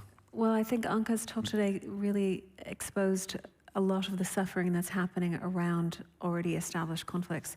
But I certainly think that there's two particular metrics that people don't use enough. One is understanding how conflict breeds corruption within society, and of course that has massive effects on people's ability to be able to proceed past the violence or even live with it. We've done a lot of extensive studies on how people live within conflict areas, and what we find is that they have a really adaptive sense of conflict management, right? So people here talk a lot about conflict prevention, and that's very important, but really what's happening locally is that people are managing their risks. And sometimes they're managing their risks by sending their son to be recruited, or sending their children off to live in the city. So they're effectively trying all sorts of different ways to get through to the next week or the next month or the next year in a very unstable situation. So, for example, in Myanmar last year, forced conscription into the military went up 26%. And the enormous amount of societal breakdown that kind of number would create is something that we should be much more aware of than our typical metrics. So, Anke, when you wrote, or in finishing Worse Than War, is there anything that surprised you when looking at the broader picture of violence? Something that stands out, that now you wish everybody knew? So I think these sort of graphs that I showed about how many people sort of turn violence against themselves and others in their everyday life. And there's a lot of everyday violence that women and children suffer that is never talked about because they haven't got the words for it, they haven't got the ability, it's normative in their environment. And I think also other groups, for example, the elderly, very similar. This is sort of violence against them in a home setting and also in institutional settings that is very difficult to actually quantify. So we know it's a problem, but I don't know how big the problem really is. Interesting. Sidi, I want to bring you into it. You run one of the premier development agencies in the world. Many of the countries that you support are deeply conflict affected. When you look at this research on conflict and development, when you talk to the leaders of these countries, which part of the human cost of violence are you most worried about, and in trying to do development? What keeps you up at night? What's on your mind, and how you're trying to approach this issue? So I do believe that the most disastrous impact of war is on education, because without education, you cannot really have a society, a normal society, and unfortunately, wars disturb the education system. And when youth population is not educated, they are really easily recruited by terrorists, they are easily recruited by criminal gangs and networks, and they are easily tempted by illegal immigration.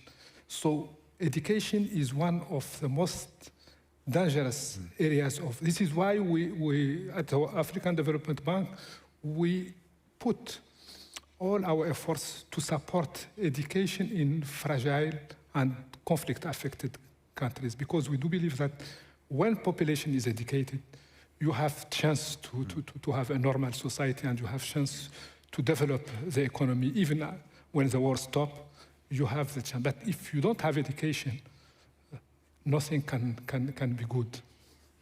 Thank you. So I want to turn to prevention. I want to turn to what we can do about it. So now I think it's actually now 10 years ago the World Bank and the UN released a landmark Pathways for Peace report that really tried to put the emphasis on prevention, and they even tried to do a business case for prevention. And you actually mentioned some of these headline figures in your talk, CD.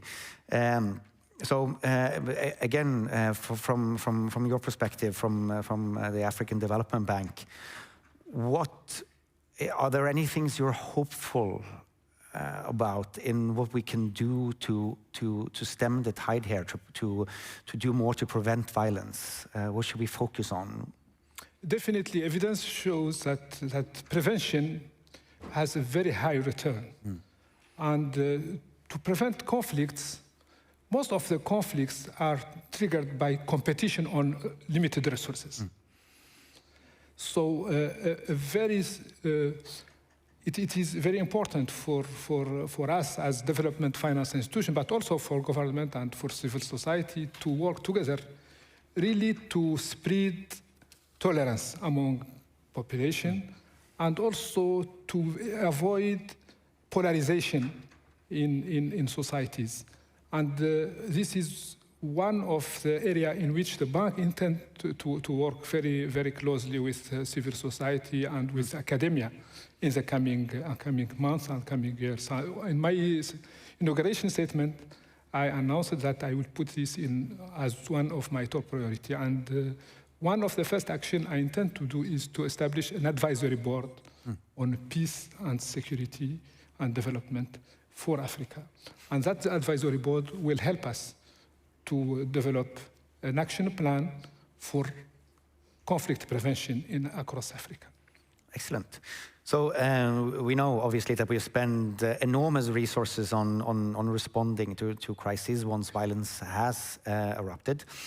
But there is also growing research on effective tools, on prevention. From your research, Scott, and from your expertise, is there anything in particular you want to point to? This is something that's regarded controversially, not in academic circles, but in the policy community, and that's peacekeeping operations. Peacekeeping operations are effective in three ways.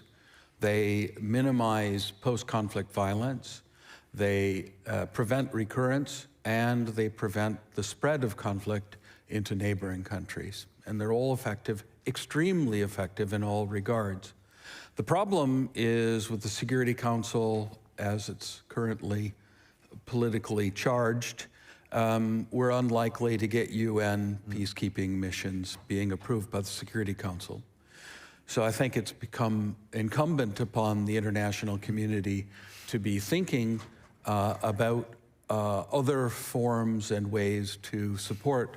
Peacekeeping missions need to be well-manned, well-financed, and on the ground for an extensive period of time, more than 8 years, because the normal recurrence conflict is about in 6 years. The boots on the ground, peacekeeping missions need to be on the ground for an extended period of time. The other thing is women, including women in the peace processes. That is been demonstrated to be very, very effective. Lina, from your research, what can we do? Can you prevent conflict? I must say I don't know too much about prevention, to be totally honest. but I will say that if I were to look at the last 10 years and its quite significant increase in conflict, what would I say was behind it and whether or not that can be dealt with? I would say that, as mentioned, it's about competition. I would say competition for authority, which comes with it, of course, the rents for resources and others, competition for office. Strangely enough, increasing the inclusion of especially the African political process has made more conflict come through the zero-sum political game. So there's improvements to be made there. And I think what was mentioned earlier by Ala is very important, which is that you can either look at the costs of creating violence or the incentives to create violence to figure out how to prevent it. And the costs are low because impunity is high, you know? So you can make it much more difficult to succeed in using violence if you wish to, I think, effectively prevent that. As I mentioned earlier, I get a bit worried sometimes when we talk about prevention as being located in communities, because these communities are not contributing to the violence, they're managing their risk. So we really have to go to the violent parties and their incentives, I think, if we want to prevent. Anke, you actually mentioned a couple of concrete policies in your talk. Could you elaborate a little bit on what does the research say on violence prevention more generally, not just conflict? Great. I can just support what Scott said about peacekeeping. Peacekeeping is also cheap. It's about $7 billion a year that it costs us. So it's a very cost-effective way of preventing conflict, because most conflict happens in post-conflict countries. So violence begets violence, and we need to stop that. So on the topic of finance, I think it's very important to think about, the opening speech today, very powerful. It's these conflicts are kept going through finance. Yeah, so you need to finance this, all these weapons that we saw, the bombs and so on. So who finances this? These are outside powers. These are natural resources that you can sell, oil, diamonds and so on. And you can do something about this internationally. We can sort of say, for example, with diamonds, some time ago, we sort of understood that this was a problem for West Africa, and we said we certify rough diamonds, and you can only sell them in the international market if they are certified from a conflict-free area. So we need to be more agile in thinking about, okay, where do these finance flows go internationally and how can we interrupt them? Because it's not only harmful for people there, but it's also the corruption in other countries, and it undermines this sort of international financial system and their enablers in high-income countries that make this sort of this violence possible. So it's better for all of us globally if we stop this. Thank you, indeed. CD, as mentioned, it's 10 years since this Pathways for Peace report. We know that prevention is more cost-effective. We know quite a bit about what's the effective tools, but yet we haven't really seen the international community be able to increase spending on prevention. from your perspective in the African Development Bank? Why do you think that is? And is now the time to really get serious about prevention? We should not give up. We should continue to work on prevention and peacekeeping, because that's the only way we can really make an end to wars, and we can reduce the negative impact of war.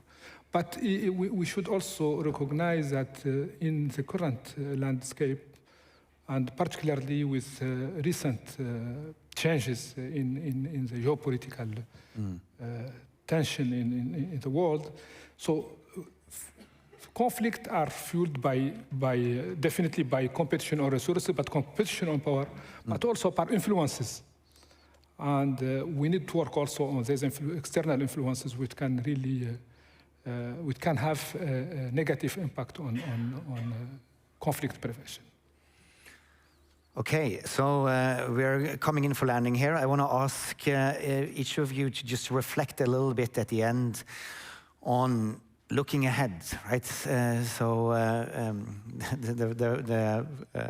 opening session here really painted a bleak picture. The world is there's so much violence and suffering in the world now, and what needs to change? What does Norad need to do? What does Norway need to do? What does the international community need to do? And do you see any glimmer of hope anywhere out there? Anke first.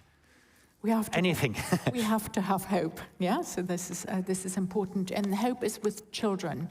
I think a lot of people understand that maybe their own life isn't going to materially change, but they want to have hope for their children. And I think it's through what we outlined today. It's the sort of the basic needs have to be fulfilled. We have to have proper water, and we know how to deliver this, even in very difficult circumstances. Nutrition, the first 1,000 days, the Lancet Commission sort of said quite clearly it's during pregnancy and these sort of very early development stages that we really have to get the micronutrients for children. They can be grown virtually everywhere. You don't have to fly them in, so you have to encourage people to do this locally. And then the education. But schooling is very often not learning. Children experience violence in school and are not able to sort of then learn effectively. So we can sort of, even in difficult circumstances, start changing lives for children. Didi, you've already outlined a reform agenda, I guess, for the African Development Bank. What would you point to in particular? Where's the hope? So 3 things. First, education. Second, education. Third, education. Beautiful. Lina, do you have a 4th point? Yeah, I think you can't stop what's coming, right? And I think we need to plan for it. So we can plan for education even in conflict zones. We need to plan for what will be undoubtedly a very, very dark and difficult time, not only in the countries we've seen it play out in the past, but increasingly closer to home. Scott. I want to just talk about one thing probably Norad can't do anything about, but it's repression.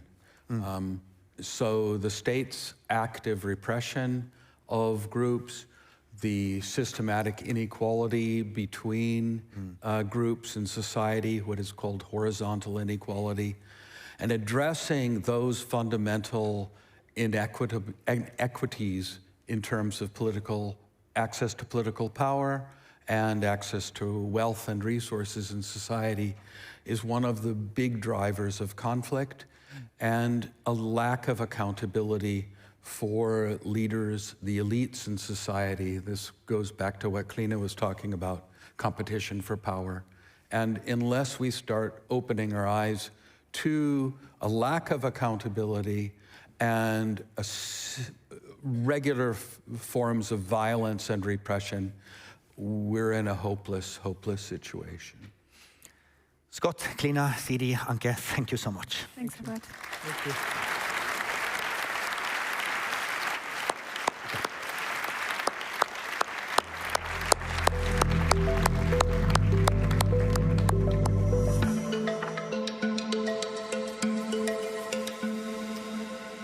Thanks to our panelists and to Håvard. It's now time for lunch. After lunch, we will delve more deeply into perspectives from the war zones with a series of panels and presentations from frontline journalists, humanitarians from Sudan, Palestine, Ethiopia, and Ukraine. And in our final session, which we've called Give Peace a Chance, we'll hear some final thoughts from our Foreign Minister, Espen Barth Eide. After lunch, please do join us in the main hall here, and if you're coming down from the gallery, bring your belongings with you. But for now, it's time for lunch. See you back here at 12:25.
Welcome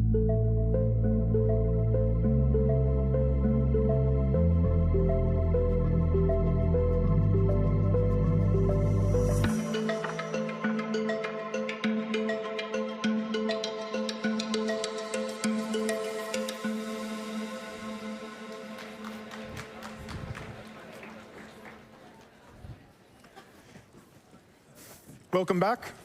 Please take your seats.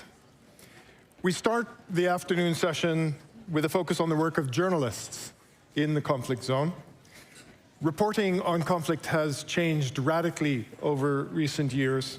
Where once foreign correspondents dominated the information coming out of war zones, now citizen journalists report from the front lines both to their compatriots, but also to the world.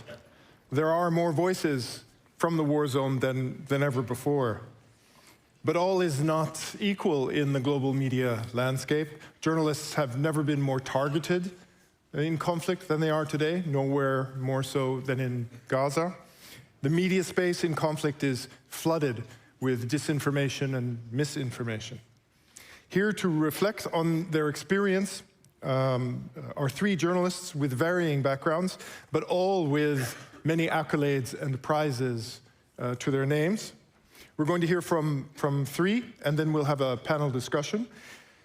First, we'll hear from Yama Wolosmal, who will be familiar to many of you, a Beirut-based journalist for NRK, the Norwegian Broadcasting Corporation, who spent the last 5 years covering the various conflicts and politics across the Middle East. His frontline coverage of Israel's war on Gaza and elsewhere in the region, including his hard-hitting interviews with representatives from both sides, has earned him recognition both here and abroad. Next up will be Nastia Stanko. Nastia is editor-in-chief of Slidstvo-info, which is one of Ukraine's leading investigative newsrooms. She's also a co-founder of Hromadska, an independent media outlet established during the Maidan Revolution of 2014. Anastasia was early on kidnapped in the Luhansk region of Ukraine by Russian forces, but she has since continued her reporting from the front lines and her investigations. And finally, we'll hear from Lucy Casa, an investigative journalist and war correspondent renowned for her fearless reporting and commitment to exposing human rights. Her coverage of war crimes in the conflict in northern Ethiopia earned her numerous threats and visits from the security forces. She has contributed to leading global international media outlets, including The Guardian, BBC, Los Angeles Times, and Al Jazeera, among others. But first up, Yama, the floor is yours.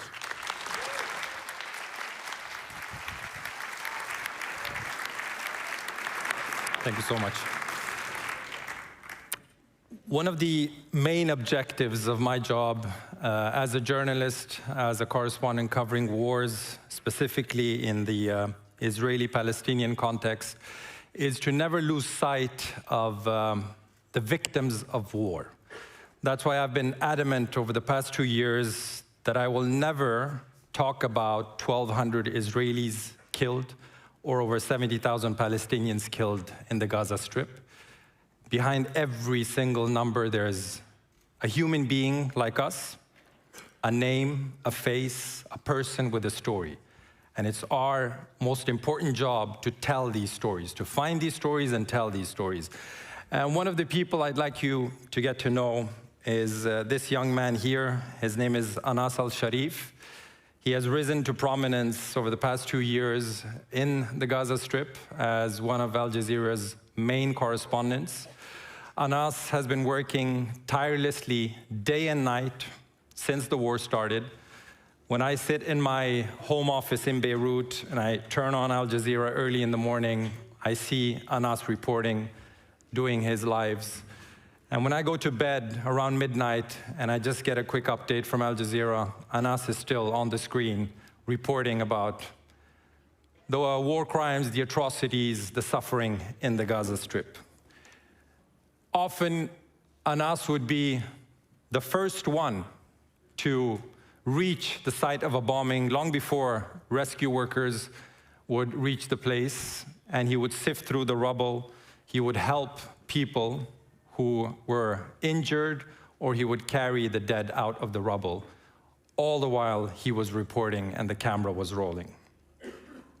Last year, when Donald Trump launched his infamous Gaza Riviera plan, accompanied with an AI video showing Palestinians crawling out of caves to find this glitzy paradise looking like Dubai in the Gaza Strip. And he talked about emptying the Gaza Strip of its inhabitants, effectively calling for the ethnic cleansing of 2 million Palestinians from the coastal strip. Anas took to social media, where he has many, many followers, and he put out a video along with his daughter, Sham, cute little girl, where both of them had a message to Donald Trump. I want you to listen to that. بابا نعم ترامب بقول بده يطلعنا من غزة، أنت بدك تطلع من غزة؟ لا بطل في غزة. بدك تضلك في غزة؟ ليش؟ عشان بحب غزة. أنت بتحب غزة؟ يعني بدكش تطلعي؟ طيب بدي أسافرك على قطر. ولا تطل. على الأردن. لا. على مصر. لا. على تركيا. لا. على أي دولة؟ أنا تطل في الطلعة. بدك تضلك هنا في غزة؟ يعني مش طالعة؟ بس طالعة من المرة. مش طالعة نهائيا؟ بالمرة؟ طيب قولي لهم إحنا مش طالعين. إحنا بس طالعين. صامدين هان. صامدين هان. يا روحي.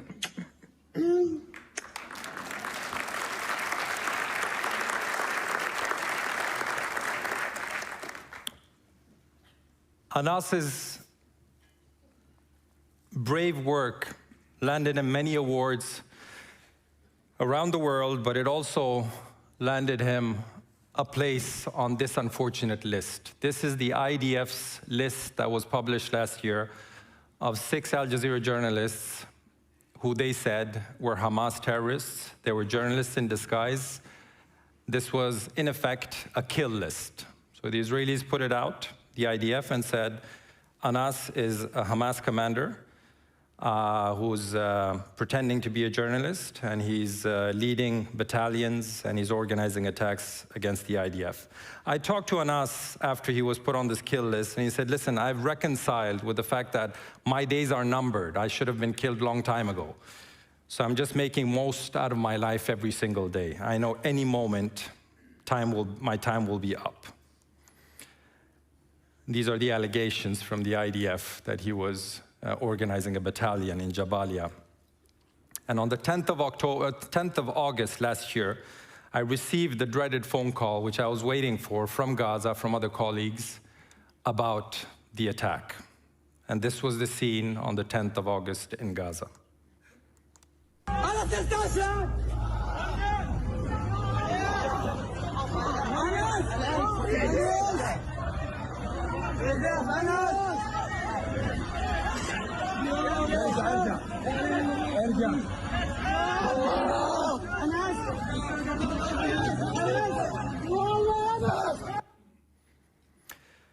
You might think that Anas would have been killed in some ditch, holding a weapon, inside a Hamas tunnel maybe, wearing military uniform, or with a gun in his hand. The fact of the matter was, Anas was killed inside this tent, along with other colleagues, wearing his flak jacket, clearly marked press, with their camera equipment, outside one of Gaza's hospitals. Anas became a part of this historic number. Over 270 Palestinian journalists have been killed over the past 2 years, many of them in direct assassinations, according to Reporters Without Borders. Nowhere in any conflict have we seen this many journalists being killed by a warring party. Anas leaves behind a beautiful family, little Sham, his son Salah, and his wife. One of his last reports, Anas was always held his composure, never lost control. He broke down at the scene of starving Palestinians outside a hospital, and he held his face while he was crying while he was doing his live report, and he lost his words, and he's covering his face, and at that moment, a voice behind the camera tells him, "Anas, continue, Anas, you are our voice." Anas has gone, along with a lot of our colleagues in the Gaza Strip. And I feel like it's our responsibility as journalists to keep Anas's legacy alive and to give the victims of war the voice they deserve and to show the world their faces. Thank you so much.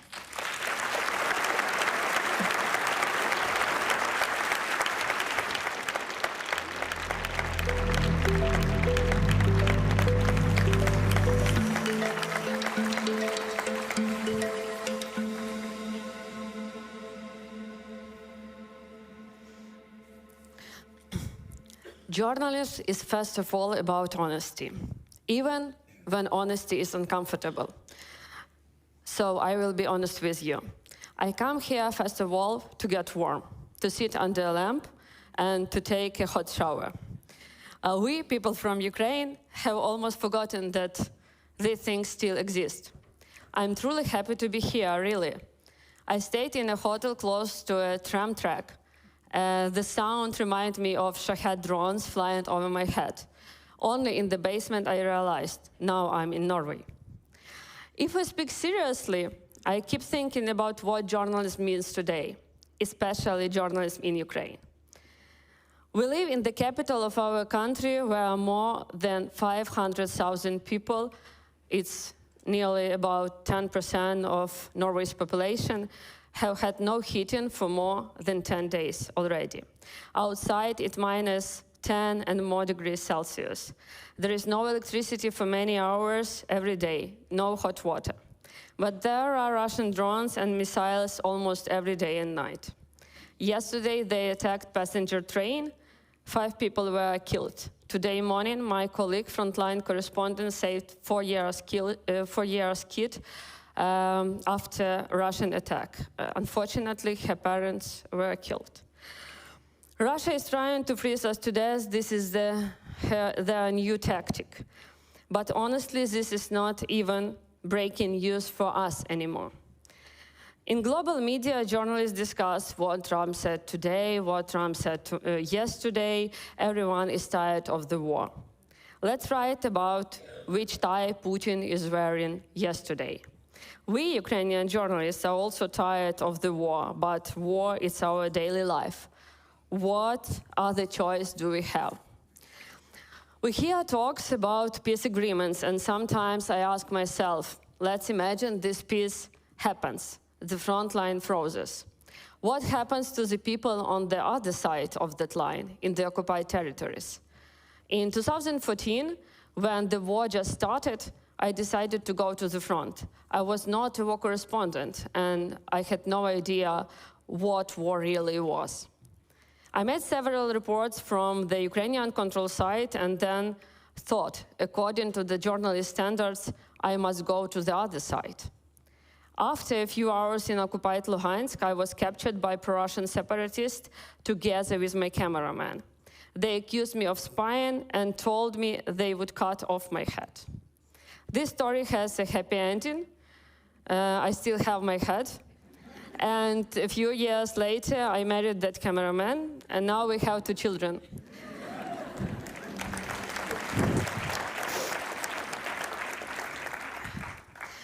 But not all the stories end this way. My colleague Victoria Roshina in 2022 went to occupied territories to show how ordinary people live under Russian control. She was captured, tortured, and after 10 days in captivity released. But Victoria was braver than me. She went again to the darkest places where no one sees what happens to people. She was captured again. Last year, Russian turned her body without some organs. She was only 27 years old. Today, 27 Ukrainian journalists remain in Russian captivity. Most of them were detained in the territories where they lived. When Russians came to occupied territories, they come to newsrooms and give journalists 2 choices: work for them or the basement. We know very little about what has happened to our colleague in Russian prisons. The same awful torture happened with thousands of Ukrainians, prisoners of war, and civilians in Russian captivity for years today. My first question is, if peace is possible without freedom? In 2021, I decided to pause my journalist career to spend time with my newborn son. But when the full-scale invasion started, I returned as a frontline correspondent. For 3 years, I lived between my family and the front line. Every time I closed the door and left, I asked myself, what if I don't come back? Why I am doing this? Maybe because alongside the most terrible things, I witnessed the most incredible ones. I once saw a police officer risk his life to rescue a wounded boy whose house was already in the middle of a firefight. Doctors later said the boy would have died within hours without help. Once in Kharkiv, during artillery shelling, the city's larger market was on fire. Firefighters arrived. I was standing in the smoke looking for my photographer colleagues, and the second strike began. Russians often do that. A very young firefighter stood in front of me and covered me with his body. I remember thinking, why is he doing this? Why is he risking a life? For me, I don't know. But witnessing such moments, this is what my profession is about, to witness and to tell others. Not only about crimes, but also about these everyday miracles. Well, we in our small team of investigative journalists try to cover war crimes on occupation territories, but some of us from already occupation territories and their close relatives are still there. We covered crimes against prisoners of war in Russian captivity, and in the same time, a father of our cameraman are in captivity from 2022. I covered problems in our army, and in the same time, my husband now also serves in this army. The question is if journalists can be objective covering war in their own country.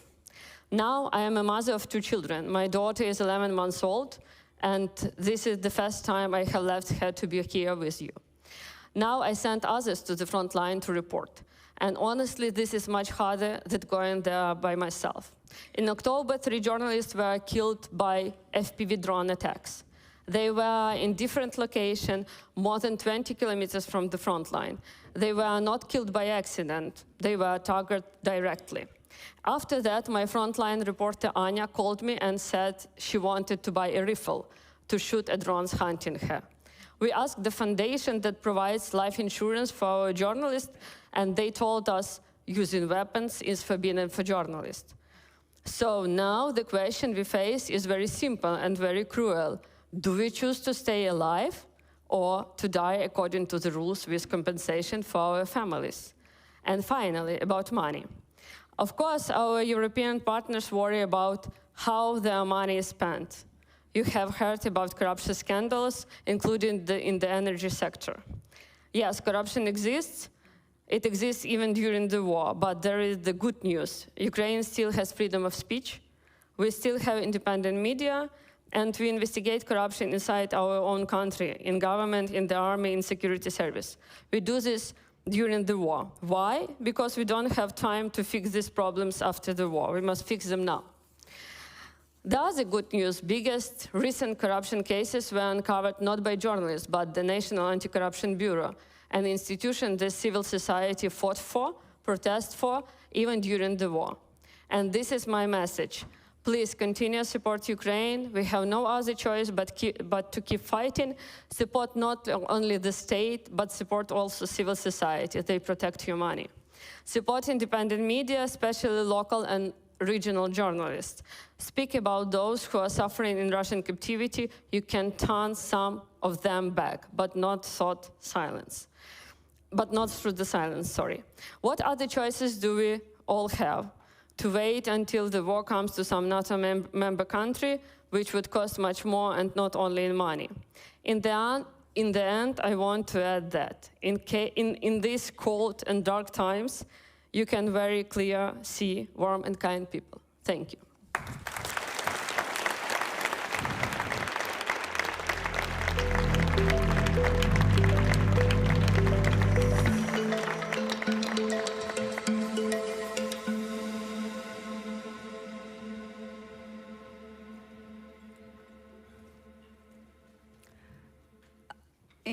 2019, the Nobel Peace Prize Committee awarded the new Prime Minister of Ethiopia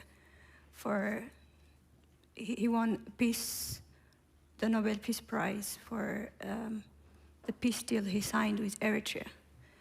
But then 1 year after he was awarded the Nobel Peace Prize, a war broke out in northern Ethiopia's Tigray region. And the Prime Minister blocked all communications to this war zone. He barred all journalists from accessing this war zone. And he was saying to the international community that a law enforcement operation was taking place. He was denying any kind of civilian casualty, any kind of atrocities. And it was during this time that I started to receive horrendous cases of sexual violence, massacres, grave human rights violations that amount to crimes against humanity, probably genocide. And the first case was about a 27-year-old mother who was gang raped by 15 Eritrean troops, soldiers, held in a military camp for 2 weeks, together with other hundreds of women and girls. And this wasn't happening only to these women. There were hundreds of thousands of women and girls held in a military camp, tortured, and sexually enslaved. So I started to investigate this case, and I was doing an investigation for the LA Times at that time. It was a very politically sensitive issue. The Eritrean troops are the ones who committed the most horrendous war crimes during this war. And all this has been denied by the Ethiopian government. And with a greater risk to my life, I started investigating this case. And during the process, I was attacked, my house was raided, and I was forced to flee my home country. The story was eventually published in LA Times, and I continued my investigations from exile, of course, by smuggling out evidences of horrific cases of massacres, weaponized sexual violence. And I published many stories in major international media outlets, The Guardian, Al Jazeera, BBC, among others. The reports I and my colleagues did contributed to the ending of the war. A peace deal was signed between the warring parties, and the war ended, but there is no justice, total impunity. As I said, hundreds of thousands of women and girls were gang raped during this war, and they didn't get any kind of redress, no mental health supports. And at this point, when I look back, the risks that I took, the sacrifice that I made to expose these crimes, to shed light on these crimes, sometimes I feel like it was pointless, because the international community has ignored. There is total impunity, no justice, no accountability. A UN commission was established, commission of inquiry was established to investigate these crimes, but then it prematurely ended without even doing any meaningful investigation. Its mandate expired, and at this point there is an ongoing war in Ethiopia. No international body to scrutinize the Ethiopian government's actions, no international independent body to investigate what's happening in Ethiopia. So that's shortly my story. Thank you.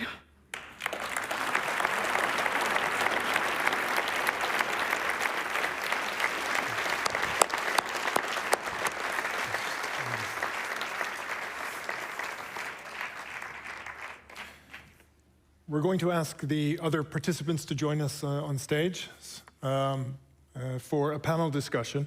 And the panel discussion will be led by my colleague, Ragnhild Eikenes. Ragnhild is an Africanist and a senior advisor in Norad, where she works on supporting independent journalism. She's a former TV reporter for NRK, Norwegian Public Broadcasting Corporation, covering amongst other issues the ongoing war, the almost permanently ongoing war in eastern DR Congo. Ragnhild and Yama and Nastya, welcome.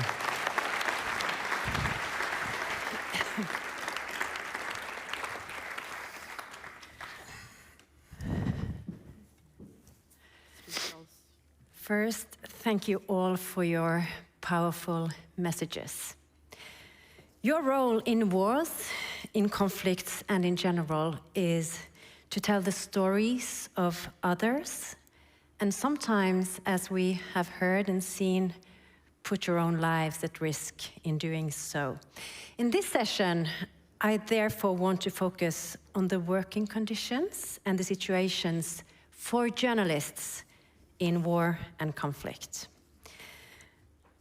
Am I right in my perception that from being a symbol of neutrality and protection, the sign press on your flak jackets and helmets have become a target?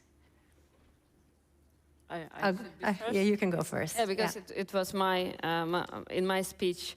Yeah, I think that covering the war in Ukraine, especially when we want to go to the front line, near the front line, is the most dangerous job ever now, and it become more and more dangerous. And we call now this kill zone, and kill zone has become more and more bigger. And for example, I mentioned about these three journalists who were killed. One of them was a French photographer, freelancer photographer, one Ukrainian photographer who was with him. He lost his leg, and they were 28 kilometers from the front line. It was not like, entrenched with soldiers. It's like second line where civilians just built this second line far, far away from front line. But FPV drones, if someone doesn't know about this, it's where operator sees very well who he or she target.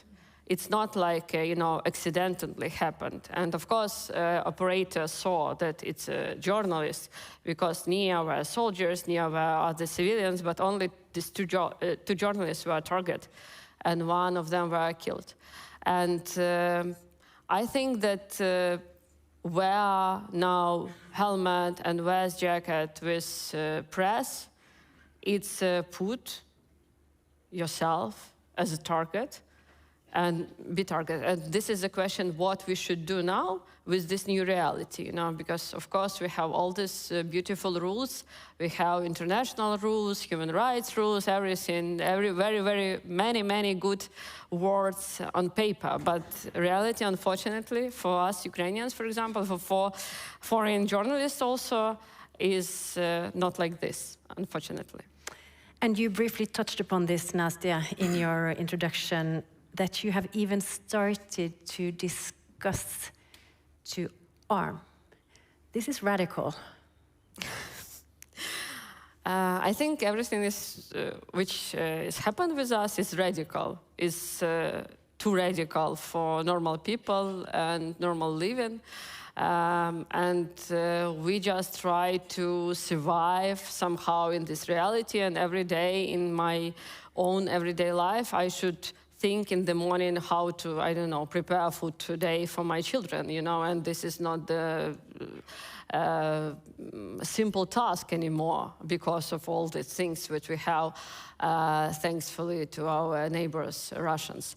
And that's why, we're thinking about this also, but the international community also should think about all this, all the things, because we have this new reality and we should somehow I don't know, write new rules or something, because, okay, you can say, as I put this image on the screen, that I'm a journalist, don't shoot, I make the report, stop fighting or something like this, but it's not working anymore for a person who are staying near the front line, 40 kilometers, even from the front line, where people live, actually.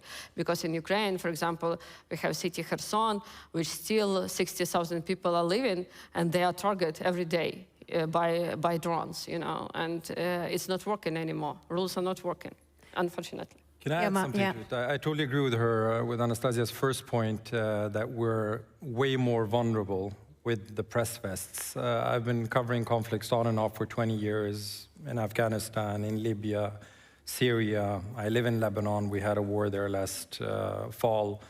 So I know a bit about covering conflicts.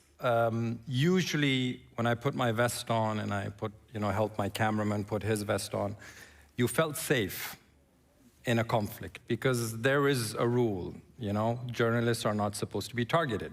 That's why we have the vest. That's why we put press signs on the car. That's why we have press signs on the roof of the car. So drones and everybody can see this car is full of press. So you felt protected.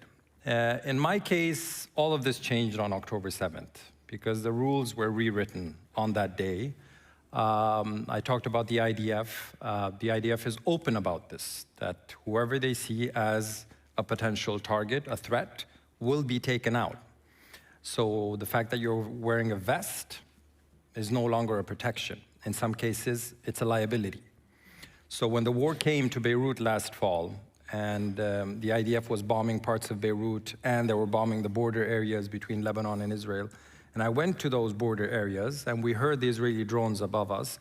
For the first time in my career, I took off the press signs from my car.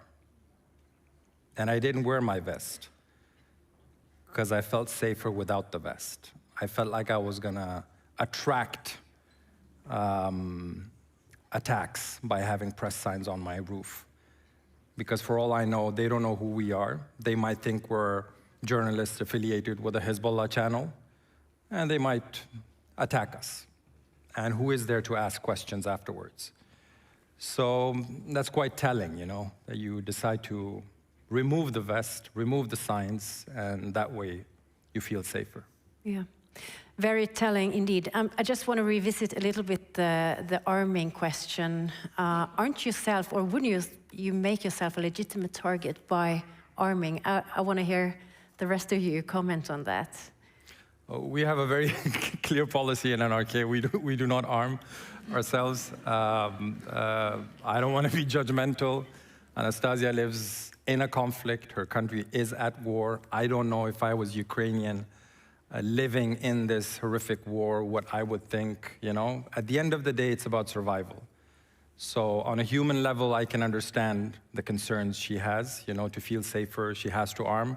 But in peaceful Norway, we have very strict rules about this. We do not arm, and we stay away from armed actors. So, yeah. But I guess it's alarming that you're even considering it. It should be to all of us, I guess. Lucy Casa, you have experienced harassment in different forms, and it doesn't really necessarily have to be physical.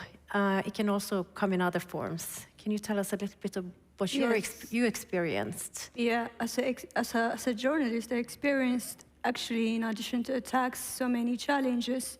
One of the challenges I would like to mention in this conference is that there is a double standard. As a journalist who's been extensively covering the conflict to major international media outlets, there is a double standard when you report about conflicts that happen in Global South, in Africa, for example. They're very underreported, and the media outlets, they prioritize their geopolitical, the geopolitical interest, you know. So it's easier to publish a story about Ukraine or, you know, in other. But when you try to tell stories that happen, which are actually, in terms of scale, in terms of gravity, very horrific ones, they happen in Ethiopia, in Sudan, but they rarely make it a headline. You don't see this news in the front pages. So there is a lot of double standard. So it's very challenging to to publish a story, an investigation that I have been publishing in those media outlets. And I actually want to thank some of them, like I want to thank Al Jazeera particularly and The Guardian for their interest, but most of them are not that interested, even if the story is worthy of telling.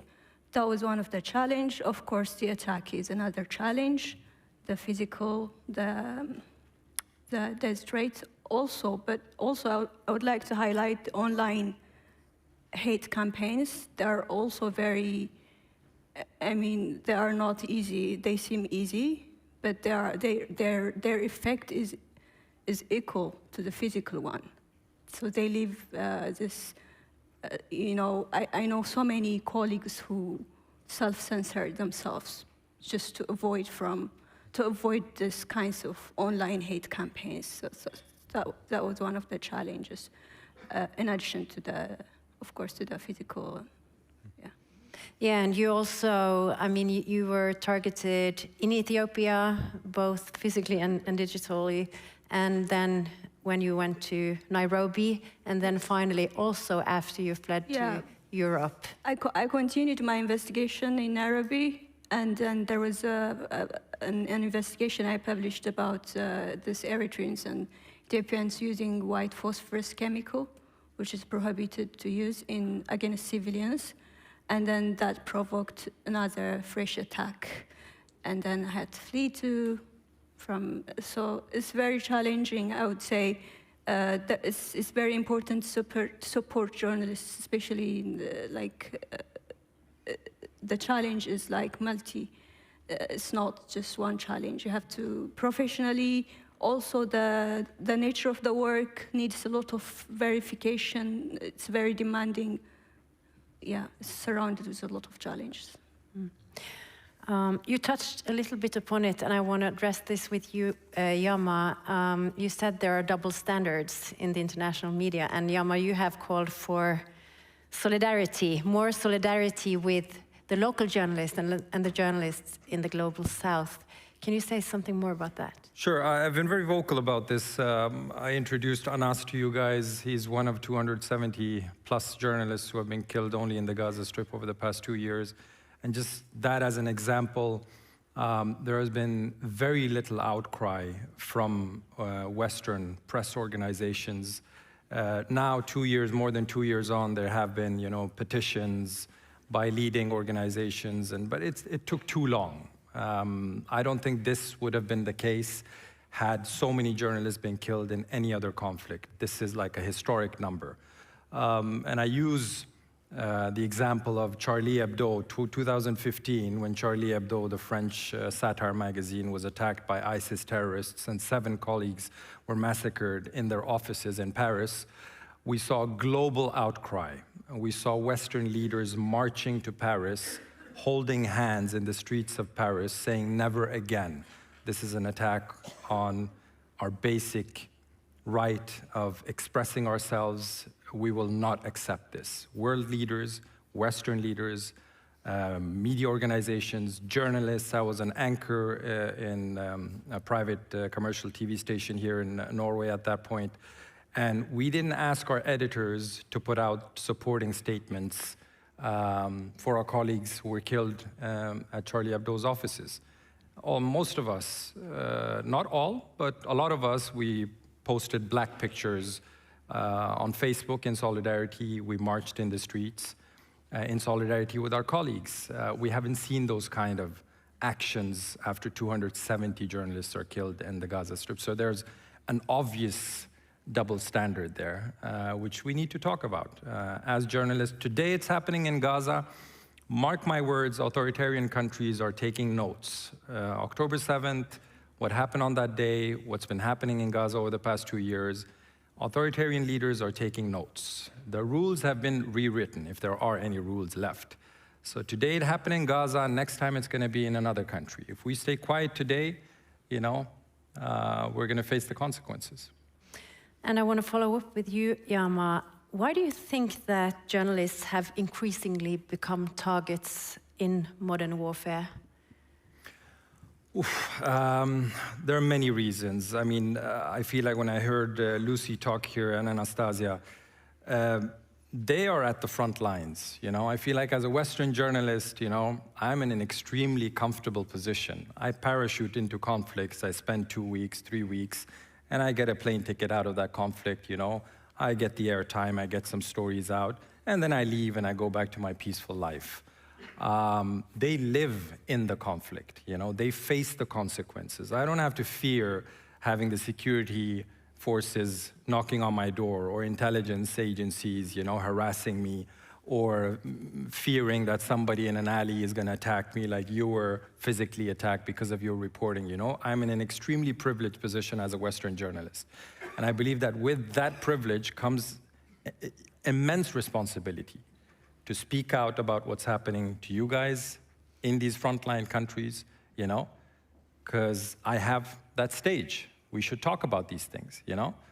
The fact that Western journalists are quiet is quite disappointing in my view, because we're safe here. No, we don't have to face any consequences. At most, some trolls will attack us like they do from time to time, you know? Hate campaigns online, you know? They will write nasty things about you. Yeah, that's kind of the worst thing you experience in a Western country. Yeah, I would just like to add something to what he said. Actually, Western journalists have also better protection if they go to report about this conflict. Like, so in Ethiopia, or like, they are more protected because they are into the local ones. So they can also go there and.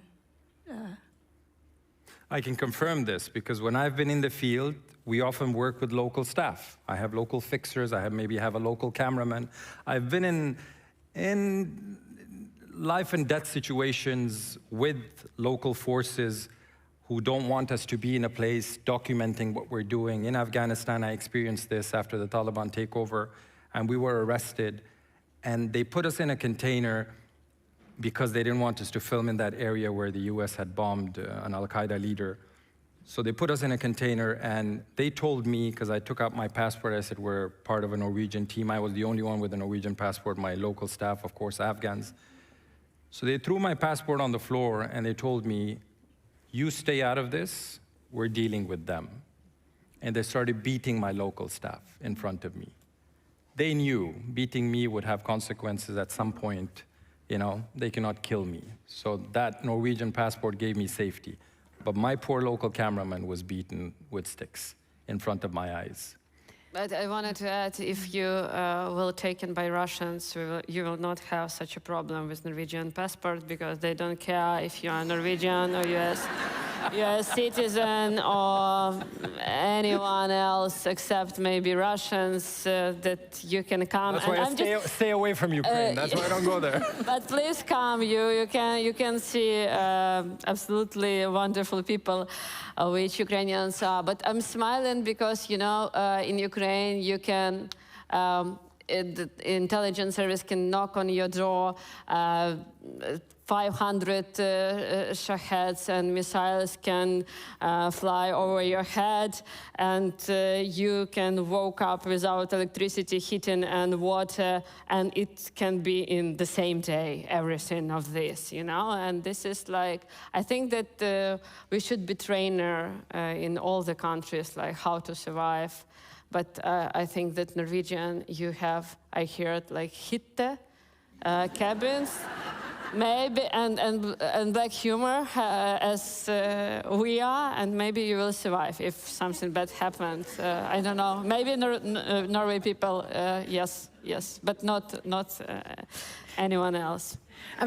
They have heating and water in the hytte, don't worry. Yeah. It's very comfortable, the hytte. I'm watching one YouTube channel about hyttes, and I saw that not in every hytte that you have water. Yeah, you have some hardcore Norwegians, but most of them, no.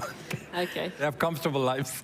Time is the clock is really running too fast. No.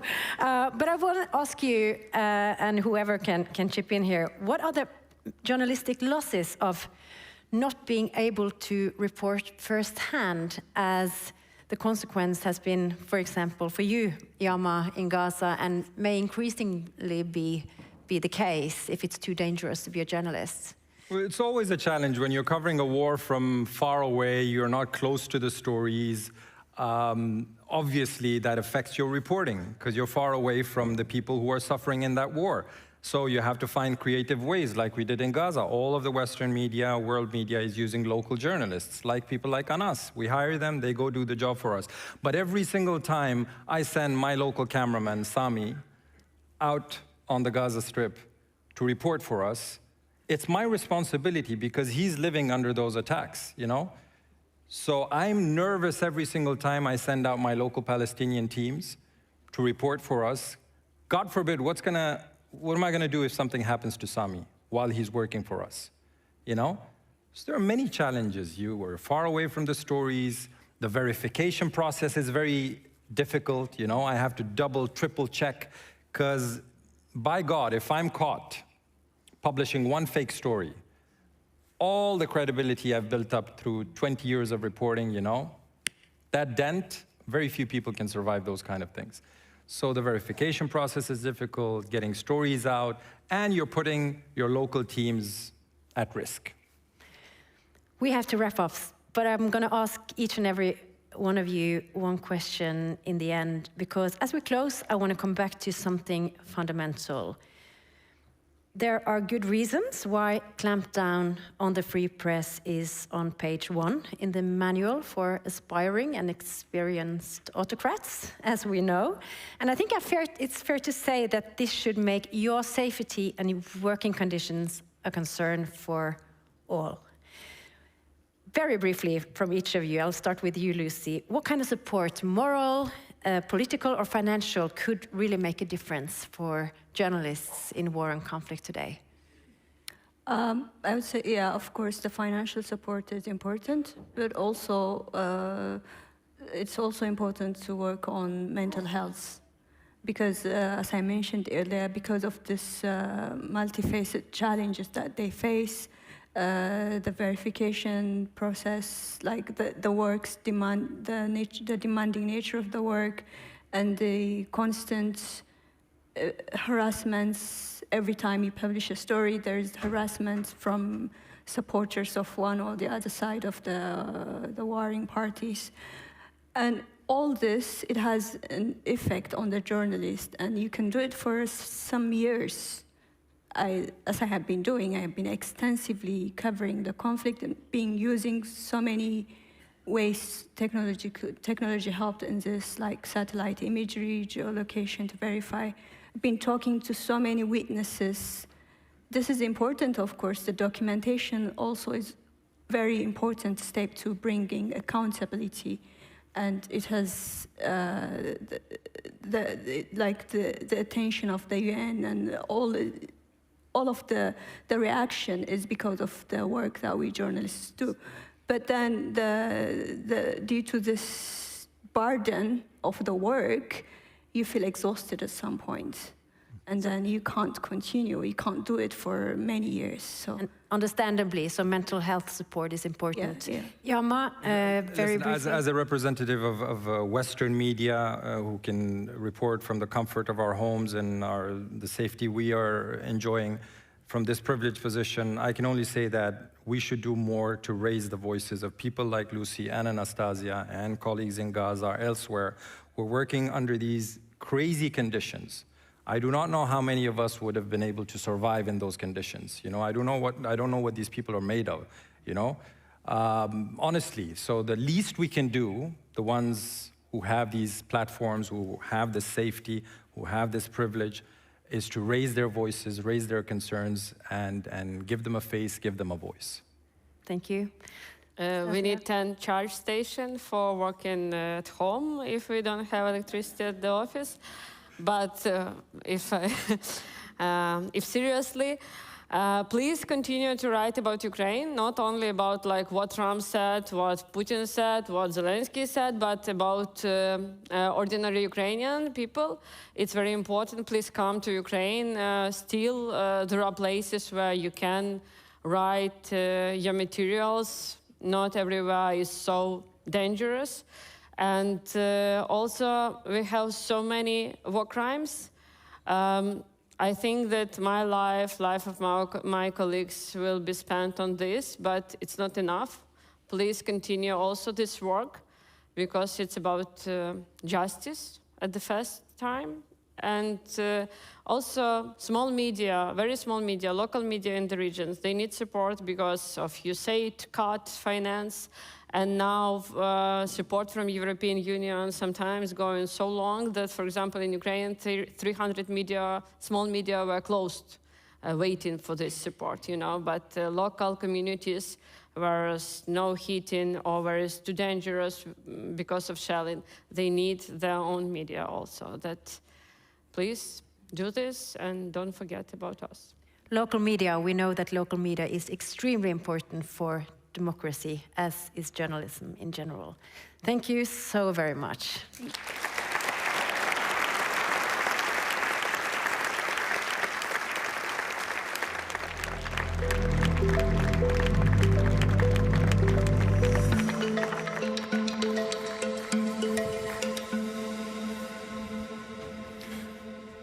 So we now enter our fourth session for today on the human response to war.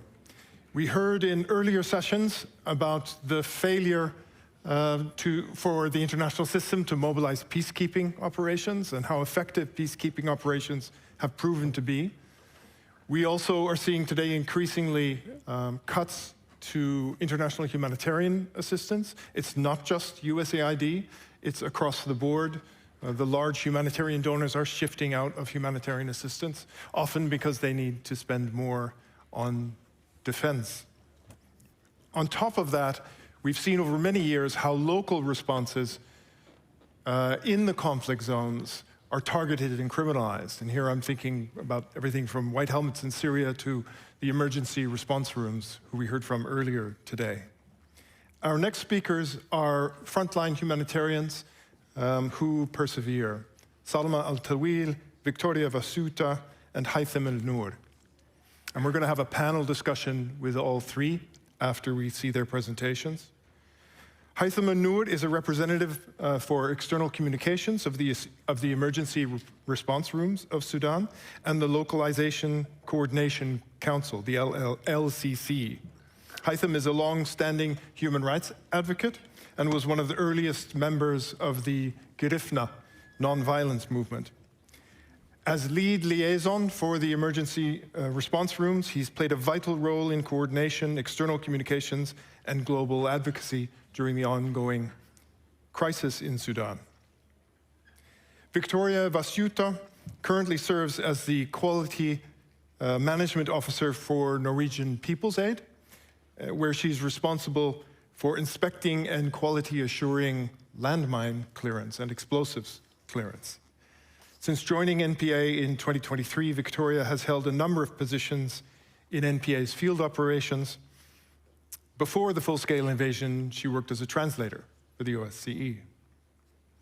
And first off, we're going to hear from Salma Al-Tawil on the line from northern Gaza. Salma is the office manager in Gaza, in northern Gaza, for the Norwegian Refugee Council, NRC. Salma graduated with a degree in accounting, but started her career as a humanitarian volunteer over 20 years ago, and then became an employee, humanitarian worker for Save the Children. Since then, she's worked in Gaza across multiple conflicts, providing essential support to Palestinian families in Gaza, and her own family has been affected directly by the conflicts, including the loss of close family members and her home.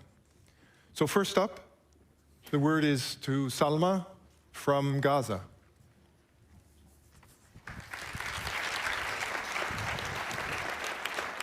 Hello, ladies and gentlemen. I'm truly grateful to speak to you today, and I wish I could physically present to deliver this message in person. I know many of you follow Gaza closely, and I know that you see the news every day. And I also know that 5 minutes are not enough to tell this story, but I will try to bring you as close as possible to our reality. This conference is titled Peace Out. And from Gaza, I will show you what remains when peace is no longer present in daily life. So let me start by telling you how a normal day looks like from Gaza, not only as a humanitarian, but also as a Gazan woman and a mother. In Gaza, war is not abstract. It's number and it's not headlines. It's our daily life.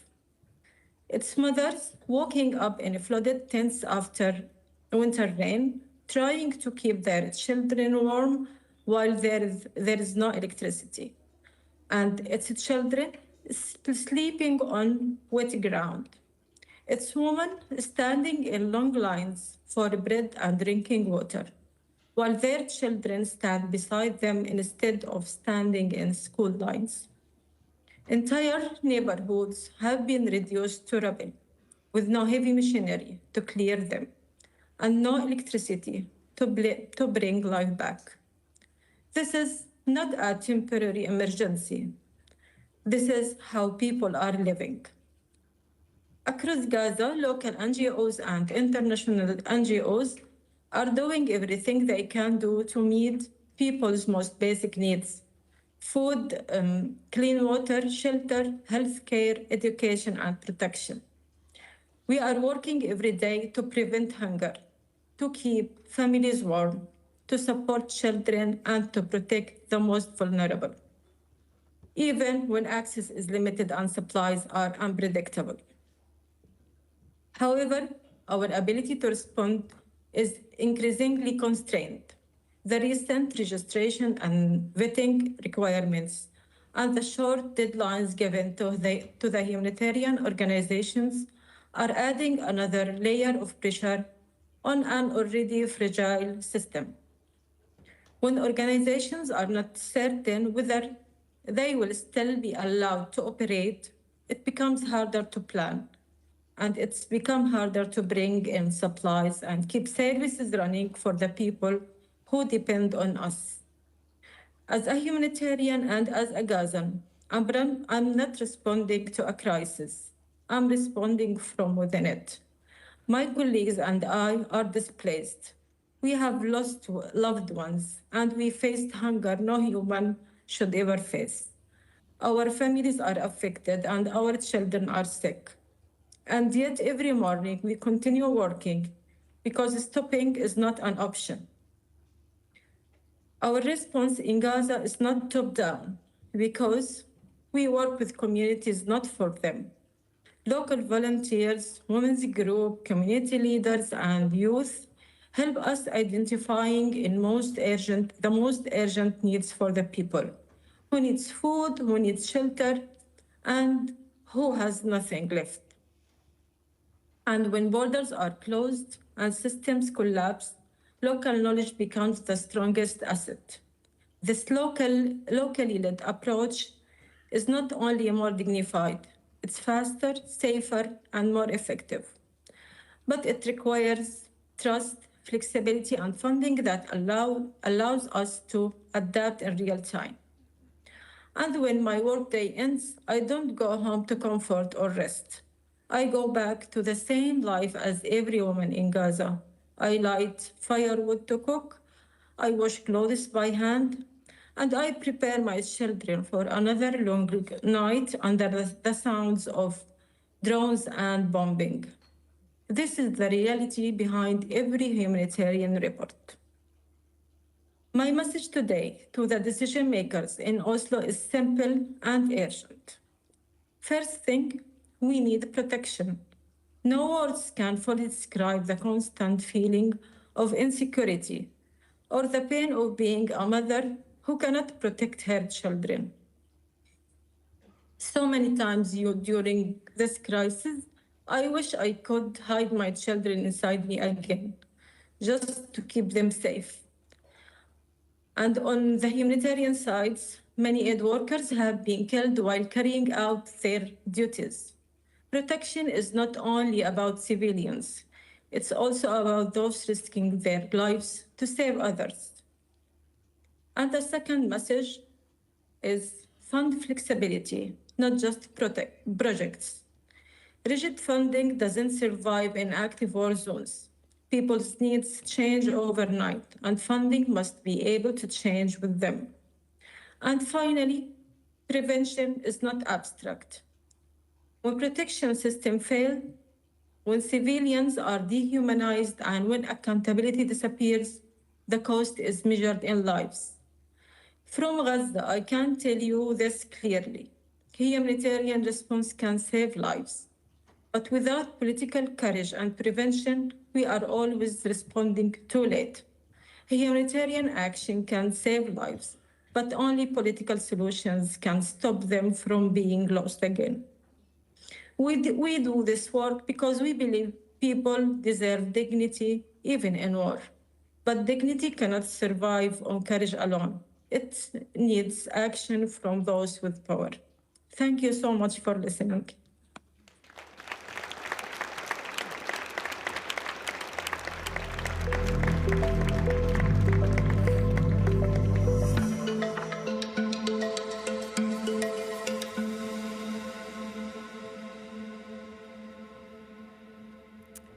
Добрий день. Good afternoon, ladies and gentlemen.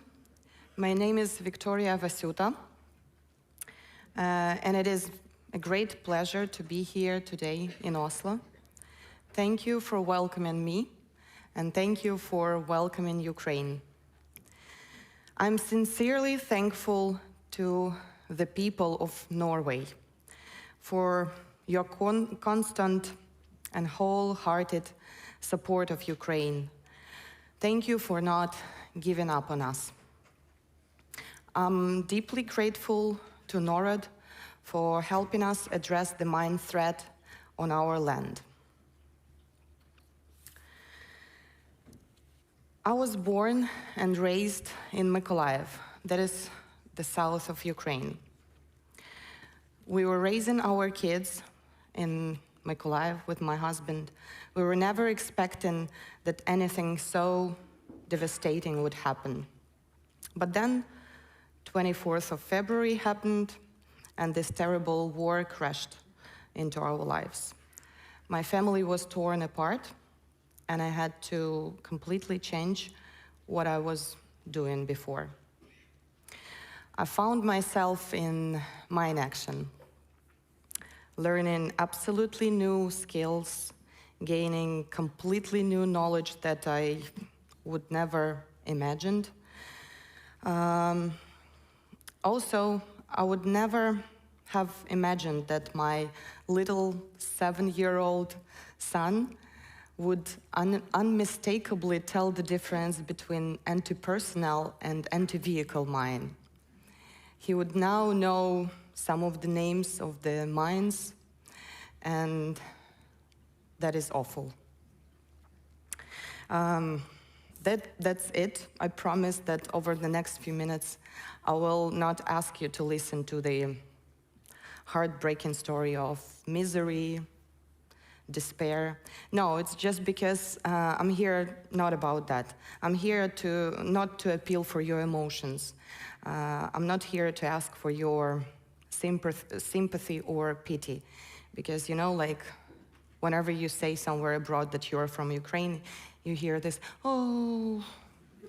So, kind of, that's not what we need. I'm here actually to inspire you.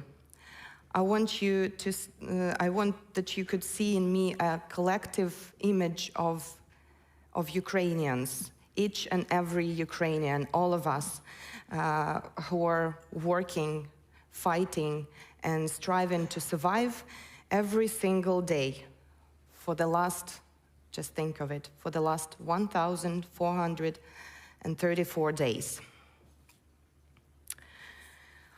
Our resilience and our will to live in the independent country, Ukraine, is just remarkable.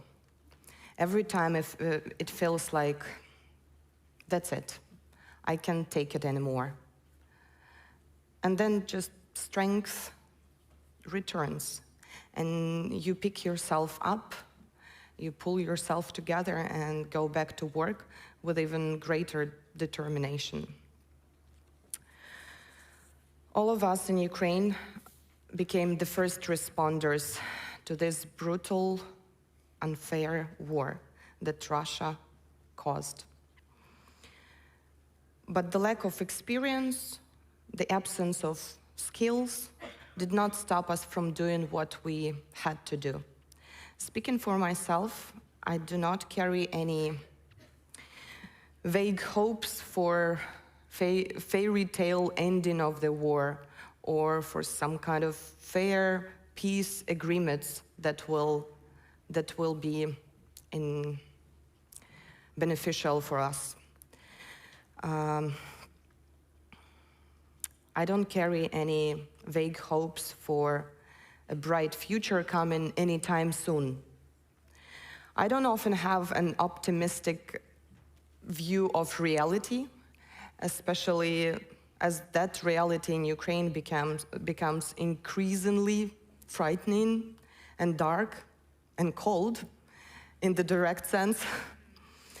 But what I do have is a strong belief that we Ukrainians will endure, we will survive.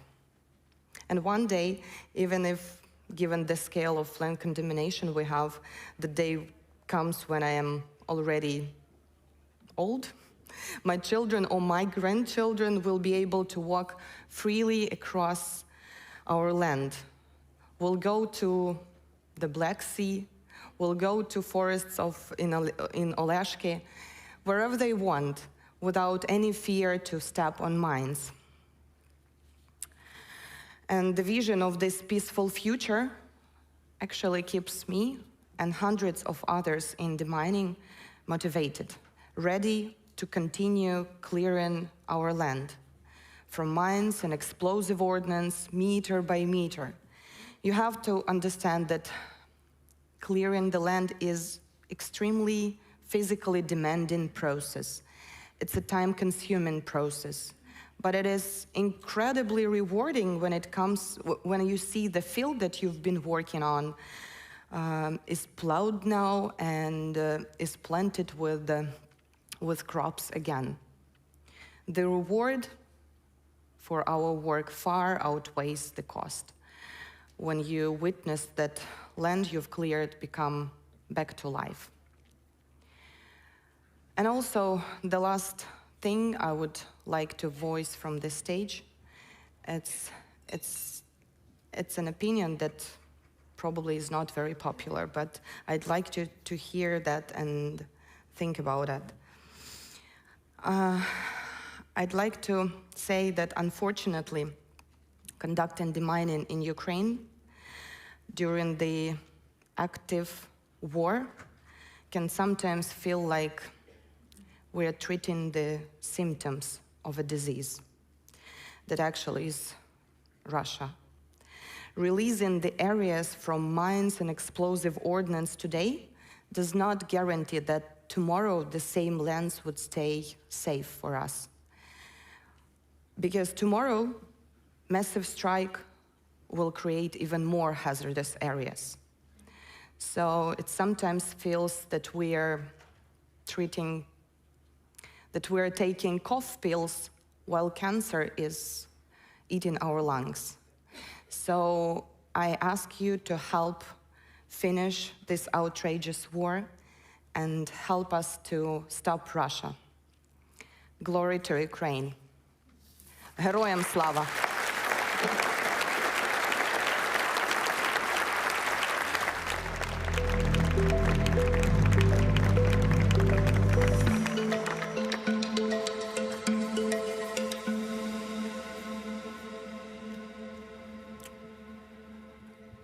Before I begin, I would like to ask you to join me in standing for a moment of silence, honoring our fallen ERR heroes that lost their lives during the war, paying the ultimate price.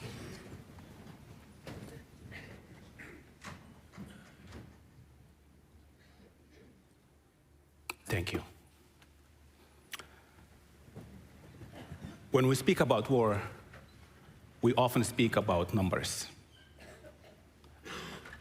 Millions displaced, 1,000 killed, famine levels, and families displaced.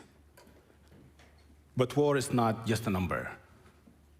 War is the mother walking for hours looking for medicine for her child. War is a father deciding that day which one of his children will eat. War is a volunteers that carrying wounded while he or she might not know they would return home that day. For more than 1,000 days, Sudan has endured a brutal war, layered on decades of instability. Entire neighborhoods have been erased. Hospitals have been destroyed, and families scattered across the region. And yet, even in the face of this devastation, something unique happened. That something is this human response to war. When an institution collapsed in Sudan and the global aid were slow to arrive, regular Sudanese citizens stepped forward, especially young people. The same youth allies here that led the 2018 revolution when the world asked us to peacefully protest. We did. The young people did, led the revolution. They were demanding freedom, peace, and justice. They become the first responder during the war. The same people, the same young people. They organized themselves into community-led networks, the AKA ERRs. They evacuated families from active war zone. They distributed food in neighborhoods. They restored waters in the same neighborhoods. They documented human rights violation. They created lifeline where none existed. In many areas of Sudan today, ERRs are the only lifeline left. And this is what human response looks like. Neighbors saving neighbors, youth choosing service over safety, communities refusing to let each other disappear. But courage is not a funding strategy. ERR operates under extreme pressure with very limited resources, unpredictable. These volunteers, they work without salaries, often without protective equipment, and sometimes without enough food for themselves. If we truly believe supporting human response to war, then our system must adapt to realities of the war. And that translates into three things. I'll go quick. Flexible funding. Because local responder must be able to decide what communities need that day. Fuel, medicine, or evacuation. They have to decide. They have to make sure they understand the community. They are from there. So they have to do that. Flexibility means responding in hours, not weeks. Second, adaptable funding. That can shift as the need shifts from hunger, relief to medical support for women and children, to wash, to shelter, and civilian protection. What is dynamic? So the response should be dynamic. Third, the direct funding for volunteers. In many regions, ERR are the last line of civilian protection. They need safety equipment, evacuation, support, and training. Protecting ERRs means protection of civilians. For our international partners, the question is not how much to fund, it's how to fund. Support must authenticate, not override. Community-led structure. It must reduce bureaucracy. It must recognize that community-led groups are peripheral actors, they're not peripheral actors, they're central. Because when you invest in local responder, you are not just delivering aid. You are preserving dignity, you are sustaining social fabrics, you are keeping hope alive. On behalf of ERRs today, and across Sudan, I extend my gratitude to the people of Norway, to NRC, to RAF2 Foundation, for their solidarity. And because solidarity is not abstract, it saved life. To people inside Sudan, in Al-Fashir, in Khartoum, in Medani, in Kassala, and across the country and in neighboring regions, we see you, we hear you, you are not forgotten. Sudan is not a failed state. It's a nation undergoing a major catastrophe, but the dream of freedom, peace, and justice that began in 2018 is still alive. I will end with something, is that when you invest in these local communities, there's two things. You're delivering aids right now, but you are investing in the future. These youth will be the leader of tomorrow. These youth can be the agent of change. These youth can make sure that Sudan does not go back, it moves forward. On behalf of Emergency Response Room, I thank you, and I ask you, stand with Sudanese people, but in action. Thank you.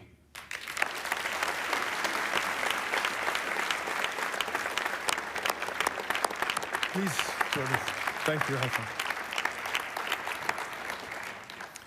Thank you, Haitham. We're going to be joined on stage by Victoria, Haitham, and by video link from Gaza. Salma will also join us. To moderate the panel discussion, we have Lindis Hødem, General Secretary of MSF, Médecins Sans Frontières, Norway. Lindis has more than 15 years of experience in humanitarian work, holding key roles such as emergency coordinator and head of mission for MSF, 20 assignments across a range of complex emergencies and conflict zones, including Central African Republic, Haiti, Nigeria, and DRC. And she's been an important spokesperson for MSF on places like Gaza, Ukraine, and Sudan. Lindis, the floor is yours. Thank you so much. I'm very honored to be on stage with the two of you and joined on the screen by Salma. I think you are the most important voices in this conference, and your testimony just showed that to all of us. In my 20 years as a humanitarian aid worker, I've often been labeled as a first responder myself, as I've been part of the emergency team of MSF and been on a plane 24 hours after a sudden crisis. But I refuse that label because I am not the first responder anywhere. It's not like when a community is facing a sudden change due to war, in this case, that the community sit down with their arms crossed, waiting for MSF or any other NGO or the UN to come and rescue you. The community anywhere starts helping themselves first. And then we come as an additional resource, hopefully contributing. So you are the two first responders. And when I arrive, I hopefully can add something, but then I can leave. I'm privileged that I can leave and go back to a safe Norway. And whether I like it or not, I'm part of a white saviorism narrative. I'm acutely aware of that looking like I do, coming from where I do, I most of all need to listen to you. And this is what we're going to do now. I am obviously not a professional moderator, so I will try to facilitate this discussion among fellow humanitarians. In your presentations, you gave a very good insight into the reality from where you live. They are different, because they are vastly different, but you are all faced with war.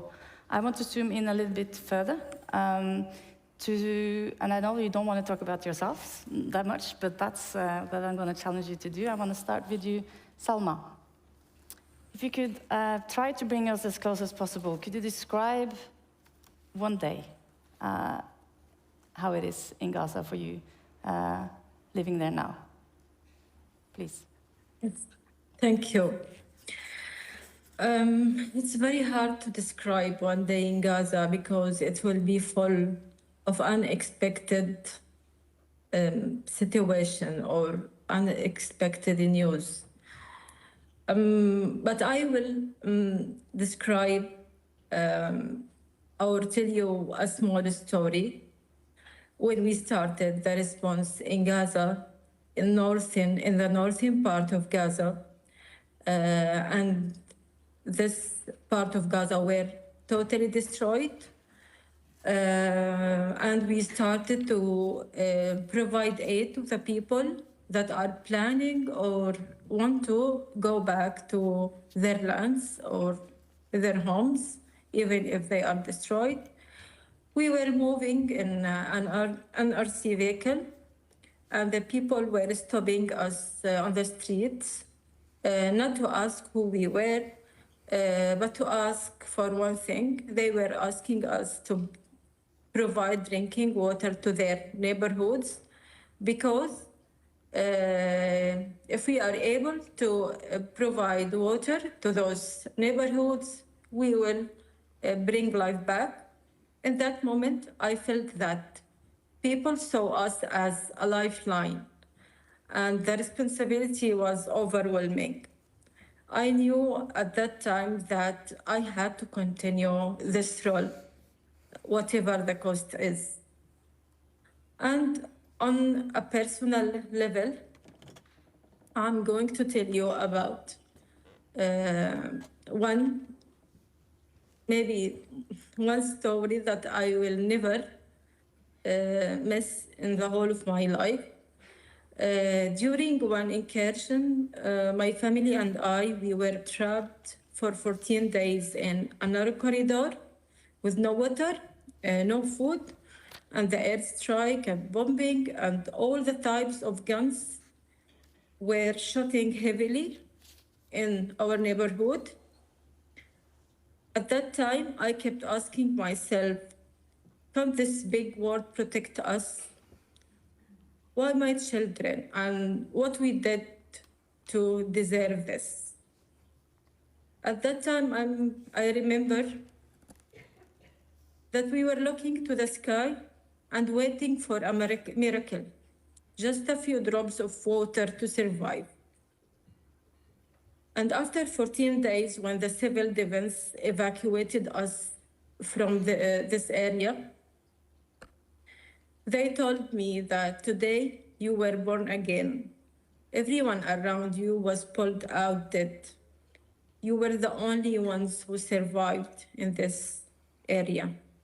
And even today, I'm talking to you and I can hardly believe that my family and I survived while so many around us didn't. And that experience defines for me what it truly means to be a first responder, not as a title, but as a lived reality. Thank you. Thank you so much for sharing. Victoria, your life changed dramatically as you described it in your presentation. Is there one day or one moment that you would like to share that brings us even closer to your reality? What brings... Okay, for you to understand the reality, I will just briefly describe you how is a morning of a mother of 2 little dragons is going on. So early in the morning, you are woken up hearing this drone shaheds flying, and air defense are trying to hit them, and you basically are woken up in some kind of American blockbuster. So kids are getting ready for school no matter what, and you are just like constantly checking the map of air raid alerts. And then also you need to follow up on the power outages for kids not to get stuck in the elevator or just like... and the shaheds are flying above our houses, and you actually hear the explosions. But then somehow, I don't know, like it just happens like that we don't give up. And as soon as the map becomes from red to a normal color, you just, okay, kids, let's go on. Get your stuff and go to school, and I'm running for work. And sometimes you would arrive to your working place, and it's like, and you're already so exhausted and feels like, would there be anything even worse when, like, what else needs to happen that will give me a choice just to fall apart? But seems like we're not falling apart and not planning to.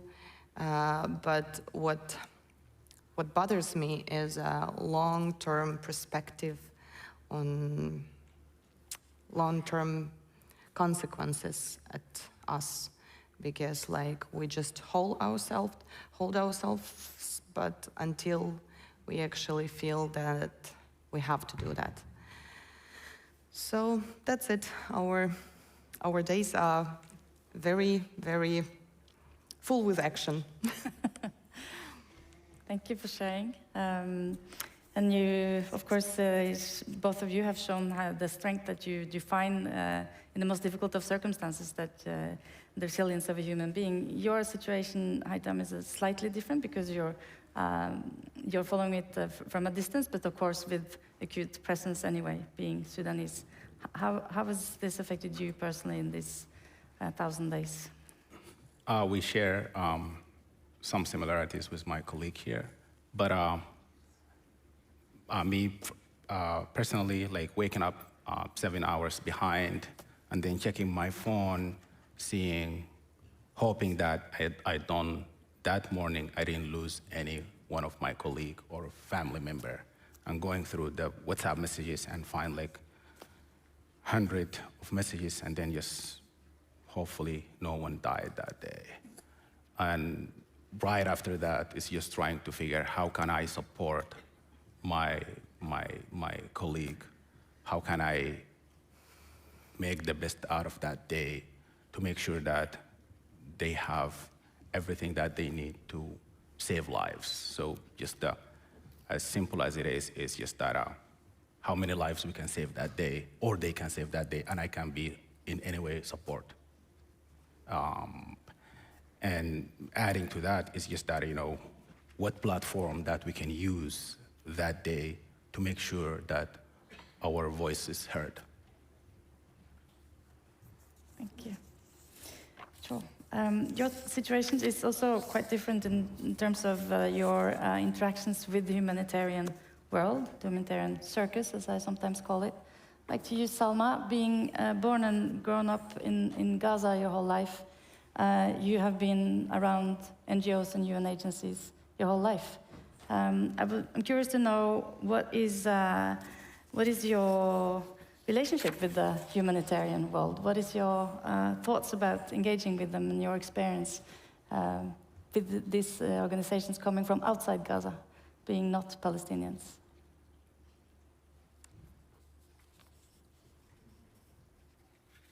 Thank you. Yes, as you mentioned, I have been working with international NGOs since 2007. I started as a volunteer with Save the Children, and then after 15 years, I joined NRC. International NGOs play a vital and effective role in the humanitarian field, and their role is really respectful. And unfortunately today, their work is in Gaza specifically is increasingly constrained by Israeli restrictions and operational limitations. So no matter how strong international organizations are, they always need a bridge to community and local staff and local partners. This is why I strongly believe that donors and organizations should invest far more in building and developing and truly valuing the local staff and partners, because they are the first responders and they are the ones who will continue serving their communities long after others leave. And they are also suffering from the crisis as per their communities. So they should have more focus on those local humanitarian workers, more protection for humanitarian workers. And that's it. Thank you. Thank you. For you, Victoria, this is very different. You had never before the war had any thoughts or relationship with an NGO and the humanitarian world. Nope, you're right. Norwegian People's Aid is the first NGO I'm a part of, and that's a completely different approach to what we're used to in Ukraine. But I would say I'm lucky to be there, because it's just like feeling of, first of all, feeling of respect. So national staff is respected.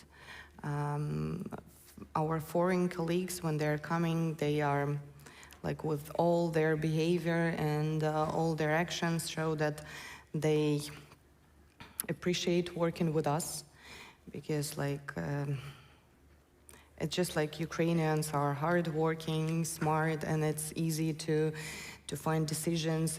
We're always trying to chip in discussions, like, you know, and it's not like we feel that we're somehow different or minor in this world. And me personally, I'm very glad I'm very proud of being a part of Mayan Action in Ukraine, because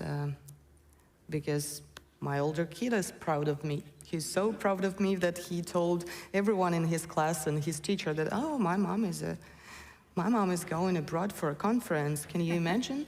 And I'm like, And he's, just think about it, he's 13, he's a teenager, so I'm a hero.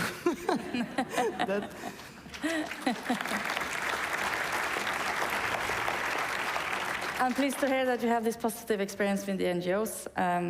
I know that that's not the case for all first responders who are local when they meet with NGOs. What would you like to say about that, Haitam? And I know we have some strong messages to give to the audience in that respect. Well, I think it's just NGOs need to take a look into what ERR, the young people, were able to do in Sudan. And it's a modality that can be implemented, God forbid, if any crisis happen anywhere in the world. The modality of ERR can be the blueprint of community-led first responder. They have the knowledge of their community. They know the ins and outs. They know what works for this community. They are the community, so they are the response. So I think it's just very important that to make them part of the solution, listen to them, and stop. I don't know if I can say that. I just try to be as politically correct, but okay. coming from the US. So,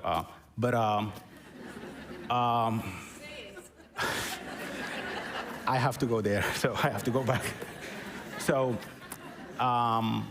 yeah, so that's being said, it's ERR, the young men and women showed that they kept the country running for 3 years when no one has access to people on the ground. They delivered time and time again. So stop using the term accountability. That does not mean we don't want accountability, but when we hear it, it's just, is it like, and I said this multiple times, are you trying to count the beans or save lives? Because there is no, you have to manage the risk. And time again, we're saving lives. When was it that you heard something that make you think about the accountability as a big problem versus youth day in and day out doing what the international community is supposed to do? So trust them, make them part of the solution, stay aside and let them take the lead and support them by resourcing them, by empowering them. So that's what I want to say. I hope I didn't went too far. Okay. At all. Thank you. Thank you so much. So what I predicted would happen happened. We don't have enough time for this very interesting conversation. I hope you will seek them out afterwards to continue this discussion. I would like to give the word to you also, Salma. I'm very sorry you cannot be here on stage. I hope you will be able to do so later another time. I would like to ask you, what is briefly, your relationship to hope? Because watching from here, it's hard to find. What is your relationship to hope? First of all, thank you for your kind message, and I wish I could join you in person. But this is Gaza. We cannot travel at all. So as Palestinians, and as you mentioned, we grow up with hardship. And also, although this war has been the most devastating beyond anything we imagined, we never expected that this will happen to us in this intensity. But we do not lose hope. We love life whenever we can. And I'm going to tell you a very short story, how hope is still surviving as we are surviving in Gaza. From the window of my office, I see a small camp below. A few days ago, I watched a young mother that was teaching her 5-year-old son mathematics. And despite the collapse of the education system and his young age, she insisted to teach him and developing his skills and preparing him for a future she refuses to give up on. And at the same time, she was cleaning insects from his hair amid collapsing health conditions and diseases. In this moment, I felt deeply inspired, and it reminded me that even in the darkest conditions, hope survives through the smallest, most human acts. And that's why I truly believe no matter how severe the crisis, we cannot afford to lose hope. Thank you. That is a perfect ending. Hope is not a pink balloon. Hope is fight. Hope is what we do. Hope is action. Thank you for everything you do every day to and for your community. Thank you so much. Thank you. Thank you so much.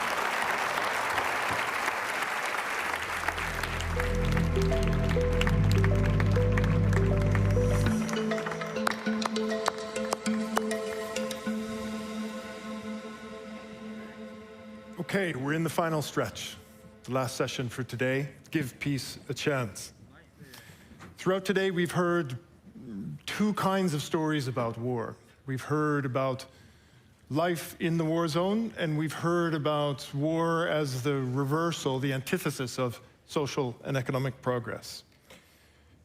Both those stories pose very real fundamental questions for development institutions, real dilemmas for international development assistance. And in this session, we're going to try to weave these two stories together. To do this, first up, we have Nina Greger. She's going to speak to us about development assistance in a violent world. Nina is director at the Peace Research Institute Oslo, PRIO. Prior to her current position, she was head of department and professor of international relations at the University of Copenhagen. She's previously worked as a researcher at PRIO, as well as at the Norwegian Institute for International Affairs, NUPI.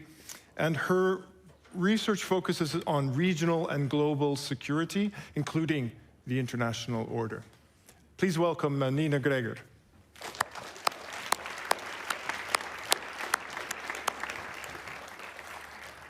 Nina, before I disappear, I want to set you up with a bit of a question, which is that development assistance is traditionally understood to be, in relation to conflict, to address the causes, the inequality, poor governance, poverty. Does this assumption still hold? Can we still see development assistance as doing that in the kind of geopolitical context we're in today? The floor is yours. Thank you so much for that, and also for that introduction. Yes, I think we can still do that. I think, however, that we have to look at certain conditions where such assistance really makes sense and is significant.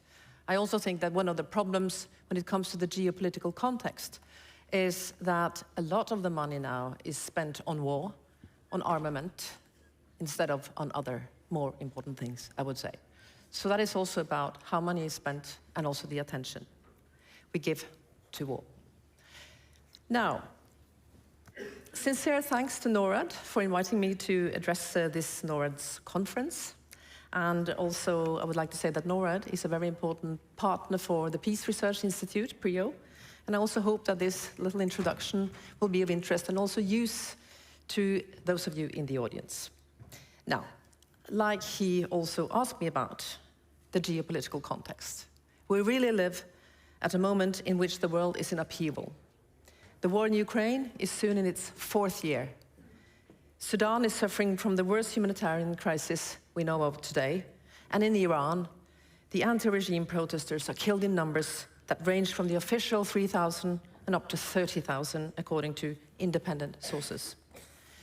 So geopolitics and power politics, not international institutions, increasingly set the rules of the game. Global violence is intensifying, democratic resilience is weakening, and the space for peace is narrowing. Now, PRIO's work in the field of conflict data analysis confirms this troubling story. The number of armed conflicts continues to rise, international conflicts have increased, and several regions are facing overlapping crises. The world is witnessing these levels of war and violence not seen since the mid-20th century. And also pointed out by some of the speakers today, we saw more than 60 state-based conflicts in 2024, the highest since 1946. And unfortunately, the preliminary data for 25 actually shows the same trend. Now, these developments place extraordinary pressure on humanitarian systems, on sustainable development, and on the global commitment to work to prevent conflict. At the same time, development assistance is under strain and has overall declined. International aid from official donors fell by 7.1% in 2024 compared to the year before.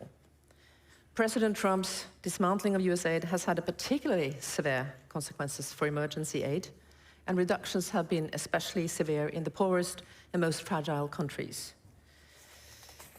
Now, development assistance remains one of the most powerful levers of the international community. And we have to also think about how these can address the structural drivers of violence. A new PRIO report, funded and commissioned by Norad, confirms, however, that development assistance often flows to the most visible and high-intensity conflicts. This is, of course, understandable. A highly violent conflict like the one in Ukraine command political attention and a sense of moral urgency. And we have a moral obligation to help a state and people who have been attacked, like we saw in 2022, and the war is ongoing. A free Ukraine is, of course, also an investment in Europe's future security, in peace. However, this pattern creates a risk that needs special attention. Many countries subject to long-term, low-intensity violence receive relatively little support, even though large shares of the populations are affected by the conflict. These are often called conflict traps, where weak governance, persistent insecurity, and deteriorating livelihoods form a self-reinforcing cycle. Countries experiencing these conflict traps, such as Mali, Burkina Faso, DRC, and Myanmar, are often overlooked by the international community. Yet they are countries where development assistance can play a significant role in preventing conflict. Because development, conflict, and peace are, of course, closely interlinked. Offering people with alternatives to engaging in organized crime or violence for a living is also an investment in regional, local, and international security. Now, the research I'm referring to is conducted by PRIO researchers Siri Rustad, Julia Palik, Øystein Rolandsen, and Katrine Rudolfsen, and they demonstrate that assistance can actually reduce violence under certain conditions, which I also mentioned. These are including institutions, respect for the rule of law, and protection of civil liberties. But here, assistance tend to strengthen welfare and foster trust between citizens and authorities. And the explanation for this is rather simple. Livelihood improvements and access to services create incentives for peaceful relations. This is also sort of part of the social contract where that exists, where governments provide good living conditions in exchange for political support. These institutions that create this stability could also be seen at the local level. Take South Sudan, for instance, characterized by a fragmented political order, weak state capacity, and multiple layers of conflict. Here, the governance context has hindered international-driven state-building efforts, but instead, local institutions with a high degree of legitimacy, such as customary courts and community-based peace committees, have proved effective in preventing and reducing violence. PRIO's research also shows, however, that where institutions are weak or exclusionary and corruption thrives, development assistance can exacerbate or increase the likelihood of violent conflict. In these settings, development resources rather fuel competition between elites or armed groups, reinforce corrupt practices, deepen local rivalries instead of generating trust. In Mozambique, another case studied by PRIO researchers, the state is relatively capable, but governance has often been exclusionary. Although military interventions by regional partners help stabilize parts of the country, lack of governance reforms and inclusive development has prevented a broader transformation of society. So we see a cyclical pattern of displacement and insecurity. So in other words, the same development intervention can have opposite effects depending on the governance context. Because development assistance is not neutral. It intervenes in societies, it interacts with political incentives and local institutions. And its effects can be both negative and positive. This does not mean, of course, that development assistance should always prioritize states with capable governance structures, but we should invest more in measures that strengthen the rule of law, protect civil rights, and support inclusive processes, while also, of course, addressing acute humanitarian needs. So there are 3 recommendations from this PRIO report I'm referring to: that you need local agency and locally legitimate solutions to be effective, not simply import international or rely on international blueprints or institutional models. You have to look at the social dynamics, the political dynamics on the ground.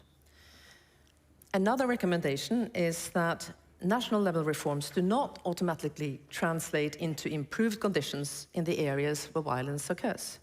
Citizens need to experience tangible improvements in their everyday life. So strengthening provincial administrations can significantly enhance resilience, reduce tensions, and the risk of violence. This is actually everyday peace building in practice. To conclude, we need to recognize both the contributions and limitations of development assistance. Such assistance will never eliminate, of course, conflict on its own. But it can play a decisive role in reducing the risk of violence when delivered strategically, sensitively, and in partnership with those who bear the everyday consequences of war and conflict. So to achieve this, donors must be willing to invest in long-term incremental change, even when results are not immediately visible, because successful conflict prevention is often silent, because when it works, nothing happens. Success is therefore not measured in headlines, but in the absence of violence. Peace is built over decades. The question is not whether development assistance matters for conflict prevention and security, but how we can ensure that such assistance is provided where it can make a significant difference. In a world where peace is under increasing pressure, we must use resources wisely. We must recommit ourselves to the long-term, everyday, sometimes invisible work of preventing violence and war. Here, I think peace research has a vital role to play. Now, hope and commitment have been talked about today. They are both very important. But, as stressed by Alaa Salah this morning and by Agnès Calamar of Amnesty International, when she spoke at PRIO's annual peace address earlier this month, we need courage to protect peace and to speak up against violence. So thank you for your attention.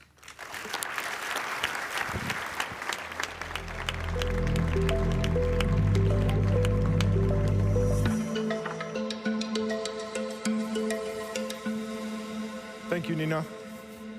Up next, we have Christian Harpviken. Christian is director of the Norwegian Nobel Institute and secretary to the Norwegian Nobel Committee. He's a former director of PRIO, and he remains a research professor there. His research has focused on peace and conflict, including peace processes, civil wars, migration, regional security, transnationalism, you name it. Harpviken has held a number of research positions both in Norway and abroad. Christian, welcome.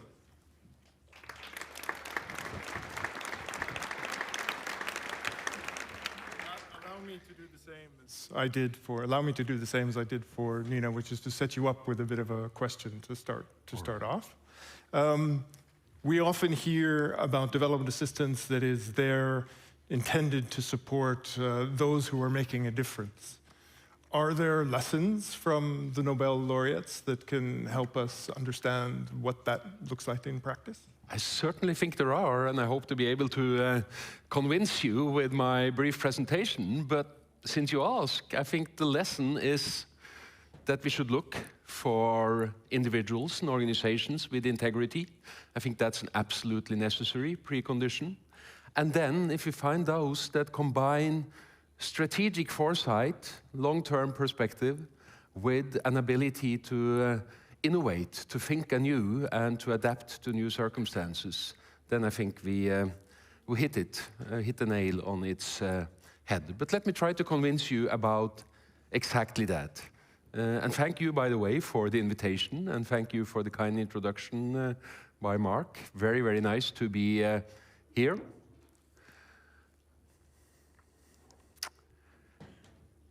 I'm sure you have heard some of this before, but I'll start out with just reflecting on a few of these success factors that we know have brought us to a world that, after all, particularly for the past 30 years, has been a fairly peaceful world, a world characterized by progress. And I won't take you to a long list, but I do want to point out that information and empathy has been a main success factor. Some of you may be familiar with the work of the Canadian social psychologist Steven Pinker.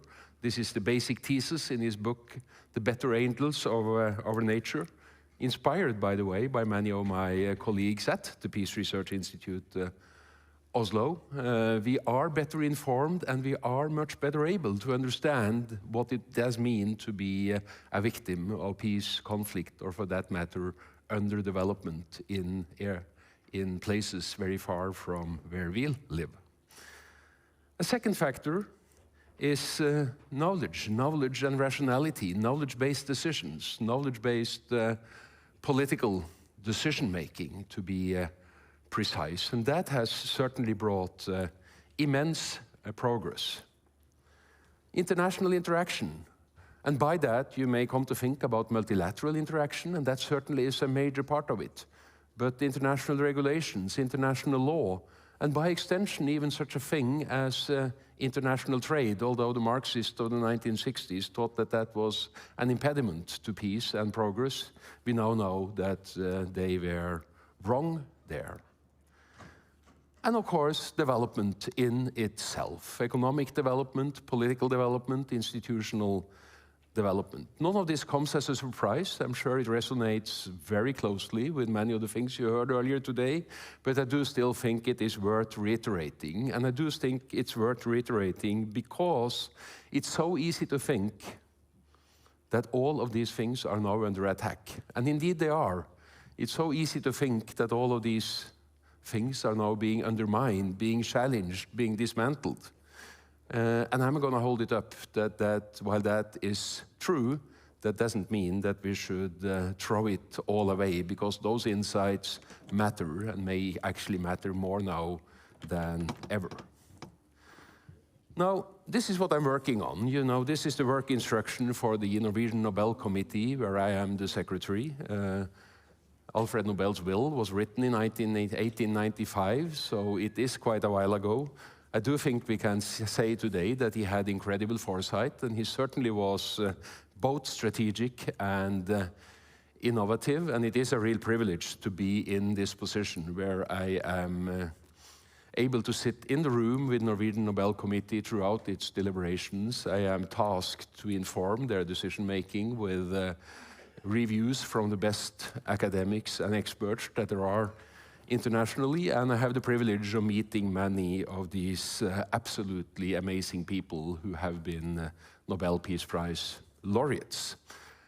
And I thought to change tack a little bit, I take some inspiration from a handful of them, and I have selected 3 that I want to display on the screen here this afternoon.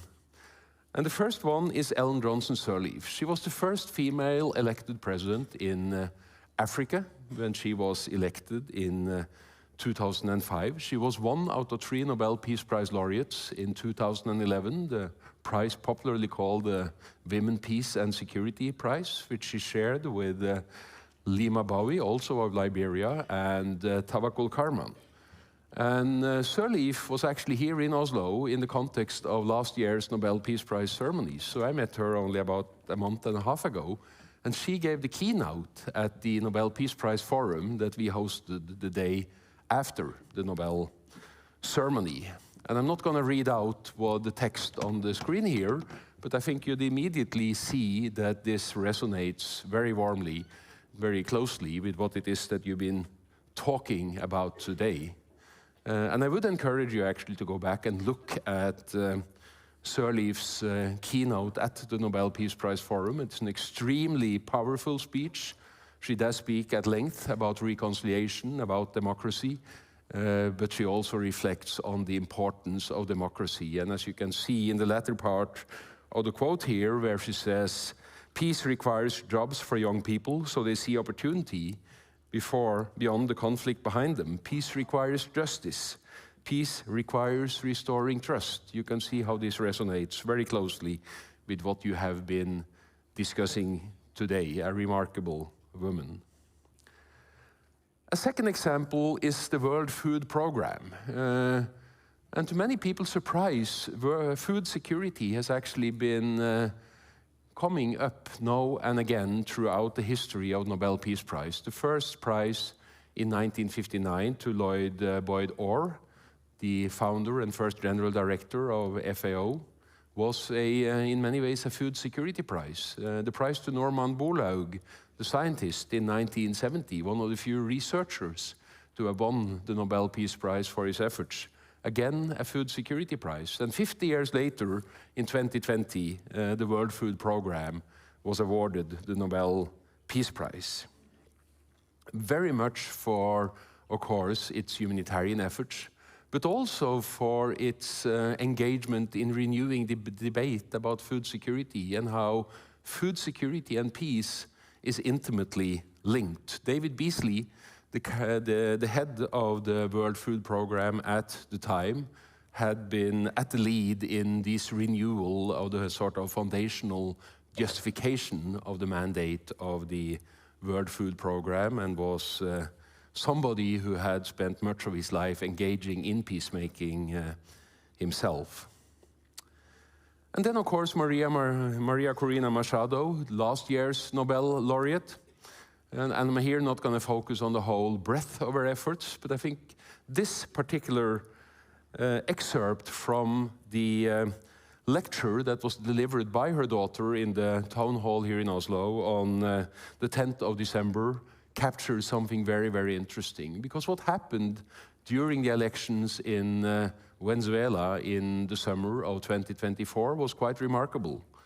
They trained something in the range of 600,000 activists from civil society to monitor the elections, to monitor the polling stations, and they managed to document the results from more than 80% of the polling stations. They managed to convince the security personnel who were tasked with preventing such monitoring from taking place to actually turn their back. And with that, they also managed to convince the world community that these elections were won by the opposition and not by President Maduro, who claimed to have won. So I think a remarkable instance of innovation, but innovation that was built on decades of engagement in exactly electoral monitoring and electoral integrity on the part not only of Maria Corina Machado, but many of her close associates. So those are my sources of inspiration, and I hope to speak to some of the topics that you are, each and every one of you, engaged in. They are sources of inspiration because they display courage of a kind that many of us perhaps feel that we don't have.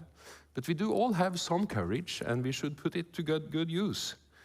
They display integrity. They are persons and organizations of amazing integrity. They are committed to knowledge. And I think that knowledge is also key to their ability to innovate. Whether you look at Ellen Johnson Sirleaf, you look at the World Food Programme in the period up to 2020 when it was awarded a prize, or you look at Maria Corina Machado, you would see that they haven't only been fumbling around for ideas, they have read and studied and discussed and thought hard to be able to come up with informed ideas. And finally, of course, a topic that I mentioned already on my first slide, cooperation. Wonders are not made by individuals alone. These individuals are always part of larger contexts, larger alliances, larger organizations. And I think that is something that we should all take inspiration from. And as I said early on, I think we are at risk of throwing the baby out with the bathwater if we believe that all the factors that have contributed to make the world so much better over the past many, many decades.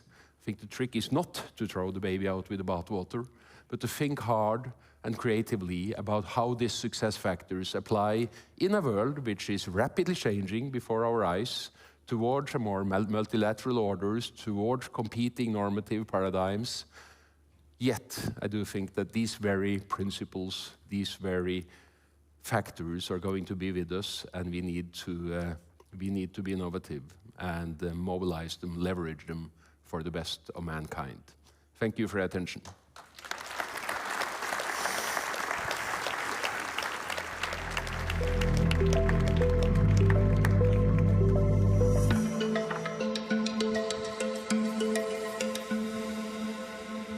There are few in Norway's political class with the depth and breadth of experience in foreign affairs as Foreign Minister Espen Barth Eide. He has served as a member of parliament from 2017 until late last year.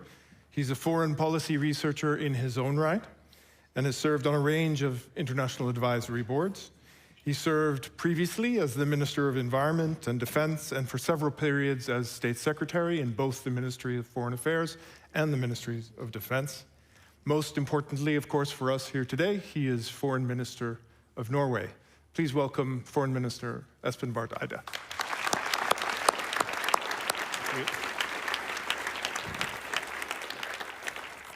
Dear everybody, it's great to be here at the Norad Conference. The previous speaker, Mr. Christian Berg Harpviken, is from the Nobel Committee. I'm from the government. He is independent of the government. I just wanted to make that clear.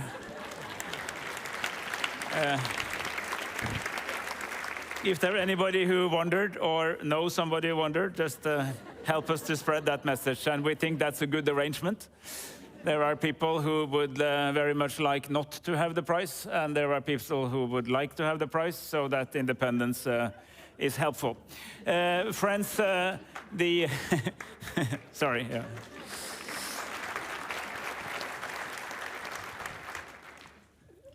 The conclusion of what I'm going to say is positive. It is, yes, peace has a chance. So I'll just start there before you get depressed, because the answer is yes, indeed. But the other message is up to us and up to all the other people who want peace to have a chance. And that things that we used to take for granted cannot be taken for granted any longer. And that means more than anything else that if somebody becomes less responsible, others have to be more responsible. And we all have to question our ways and our solutions. And we also have to distinguish between the lingering and consistent messaging of what is important, what we want to achieve, and distinguish that from the way we try to achieve it. And this is actually a rather key message in these times of rupture and change. We are at a time where some people describe as the rupture has already happened. I was in Davos last week, which was a rather interesting gathering, as you probably have followed. And I will have to say that the most interesting and most important speech was that of a North American, not the United States president, but the Prime Minister of Canada, Mr. Carney. And I have said in several events after that I agree 98% with his speech. And then that takes you to what are the 2% I might not disagree with. And it's not disagreement, it's a footnote or a question mark, whether rupture has already happened, or whether it's a threat of rupture, and whether the world as we knew it can still be saved through innovation and reform. And I believe in the latter. That's actually also where Carney ended. So the difference is not that big, but it's really a speech worth reading or listening, even better listening to, that was given last week. 2025, the year we just left behind, was a very dramatic year, as it was a year of massive change. I think a lot of people in 2025 was missing 2024. I think, to be honest, I think we might, in 2026, we might miss 2025, because many things are moving in directions that we don't like. But it's also important to see that a lot of people recognize that, stand up for some key principles. So let's discuss what are the principles that are still necessary.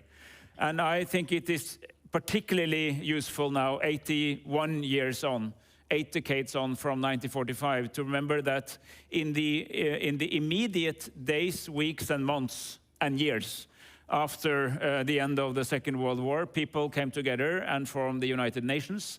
But not only that, they formed a whole plethora of international organizations, regional and global, including inventing development aid and the institutions for development aid, which many of you work in, which also came from this sort of post-Second World War era.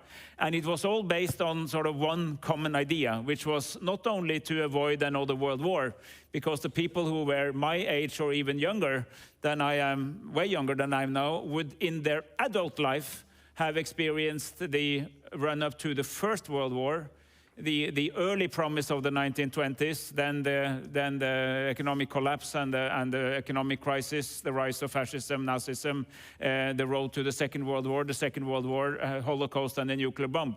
So these people were not naive. They did not think that the world was rosy. They knew that the world was absolutely horrible and that evil can come from all places. And for exactly that reason, they agreed on 3 core principles, which are all enshrined in the UN Charter, but also which underpins almost everything else that happened in the preceding years. And that is basically that thou shall not invade other countries. The core principle of international law, that you respect the territorial sovereignty and borders and decision-making integrity of each state, which has to be combined, of course, with the principle of there shall be human rights in all states. And thirdly, that we shall cooperate, solving common challenges together, economic and otherwise, eventually, as time moves on, bring that into climate, nature, health, and so on, because we are much better off cooperating. Those 3 principles, they were good and they are good. There's no need to change them. The world is still better off if we respect each other's sovereign rights, if we respect human rights, and if we cooperate.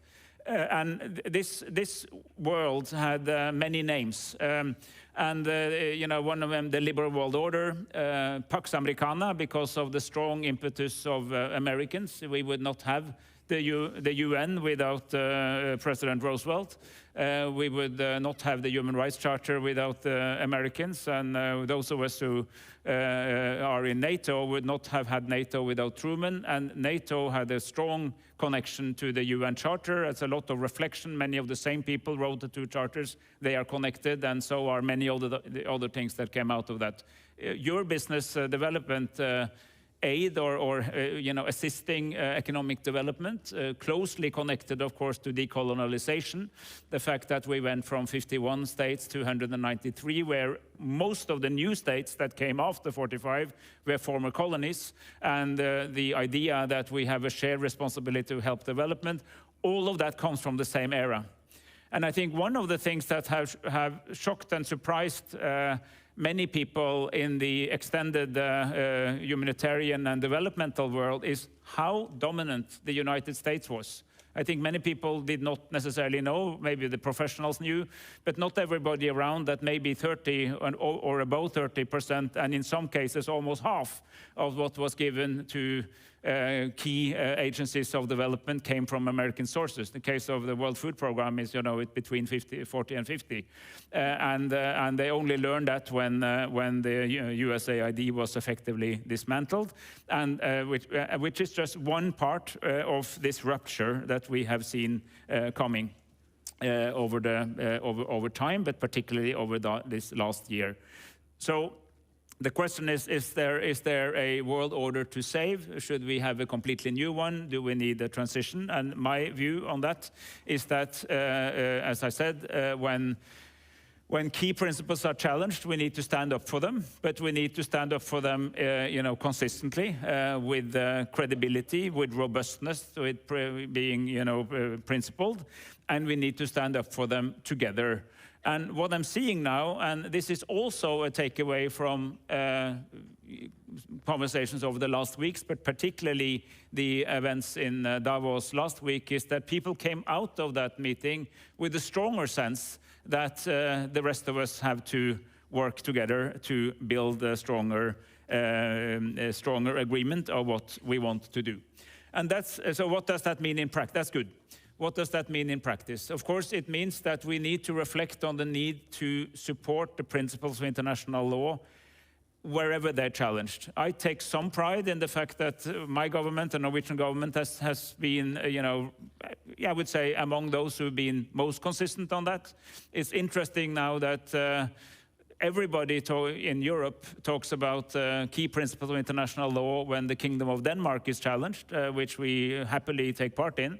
And then we can also say that we did the same against the Russian invasion of Ukraine and the Israeli atrocities against the people of Gaza in the Gaza war and the treatment of Palestinians, and in the case of Sudan.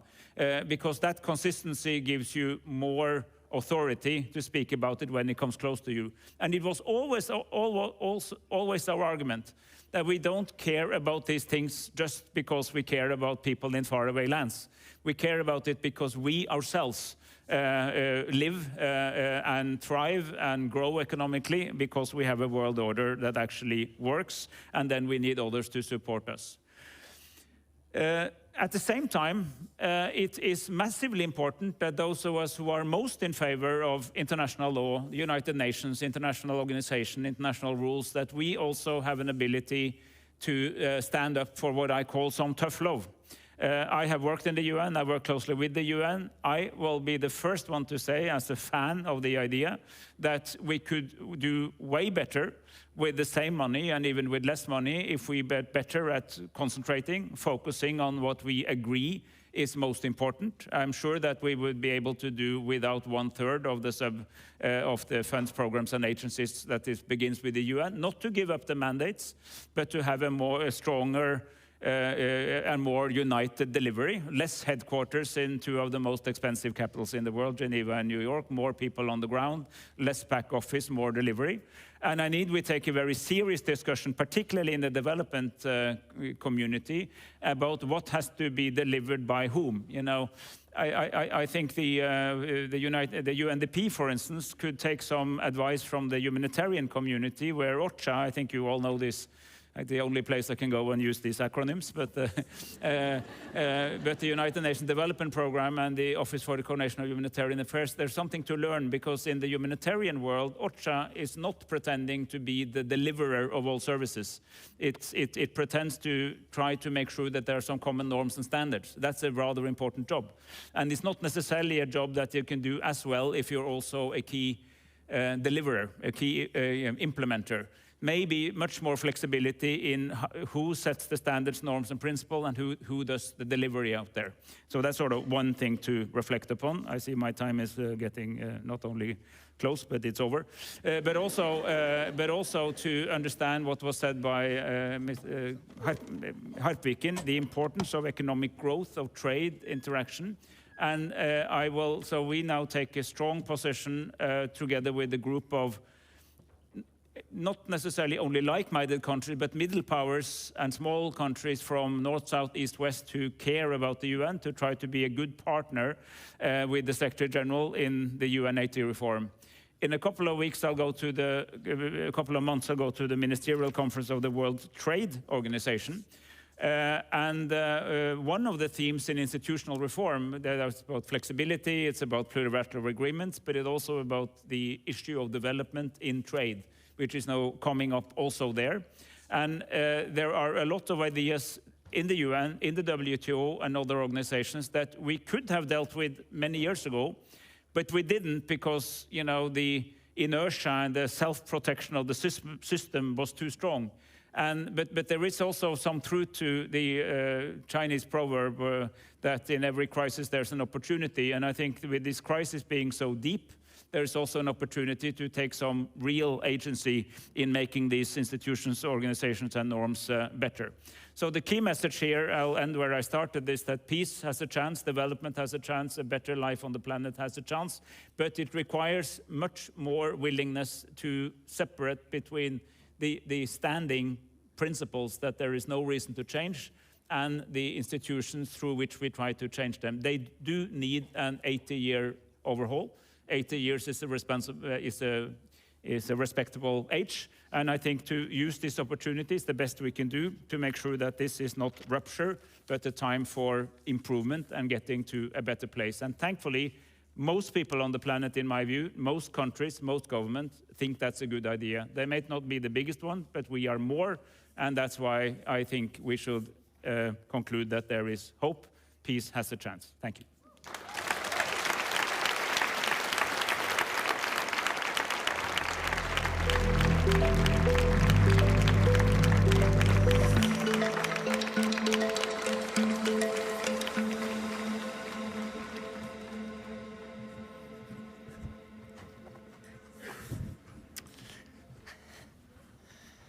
Okay, Norad. Yes, Mark. It's been a thought-provoking day, possibly even an inspiring day. in parts. What are your main takeaways? One, there are some things that we simply cannot control, while others remain in our hands. And I think my suggestion is to focus on the latter, on the things that we can do something about.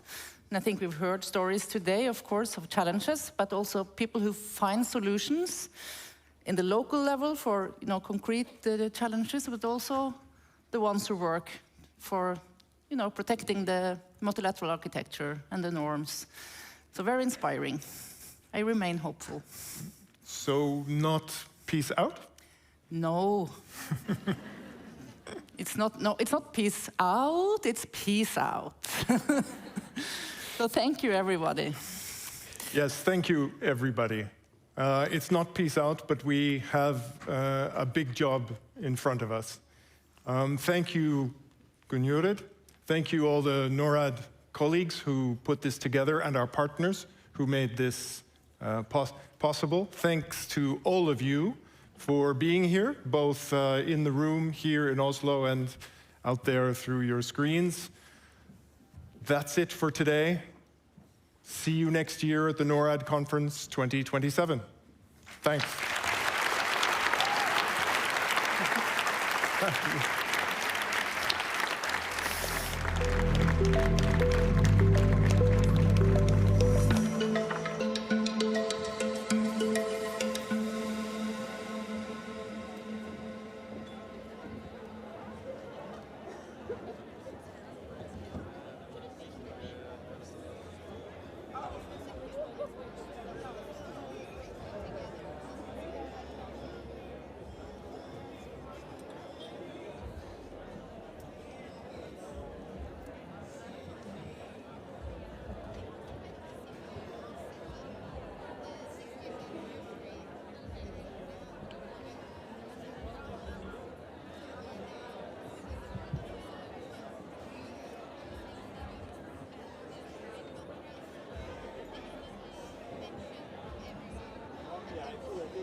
Nå har du kommet inn.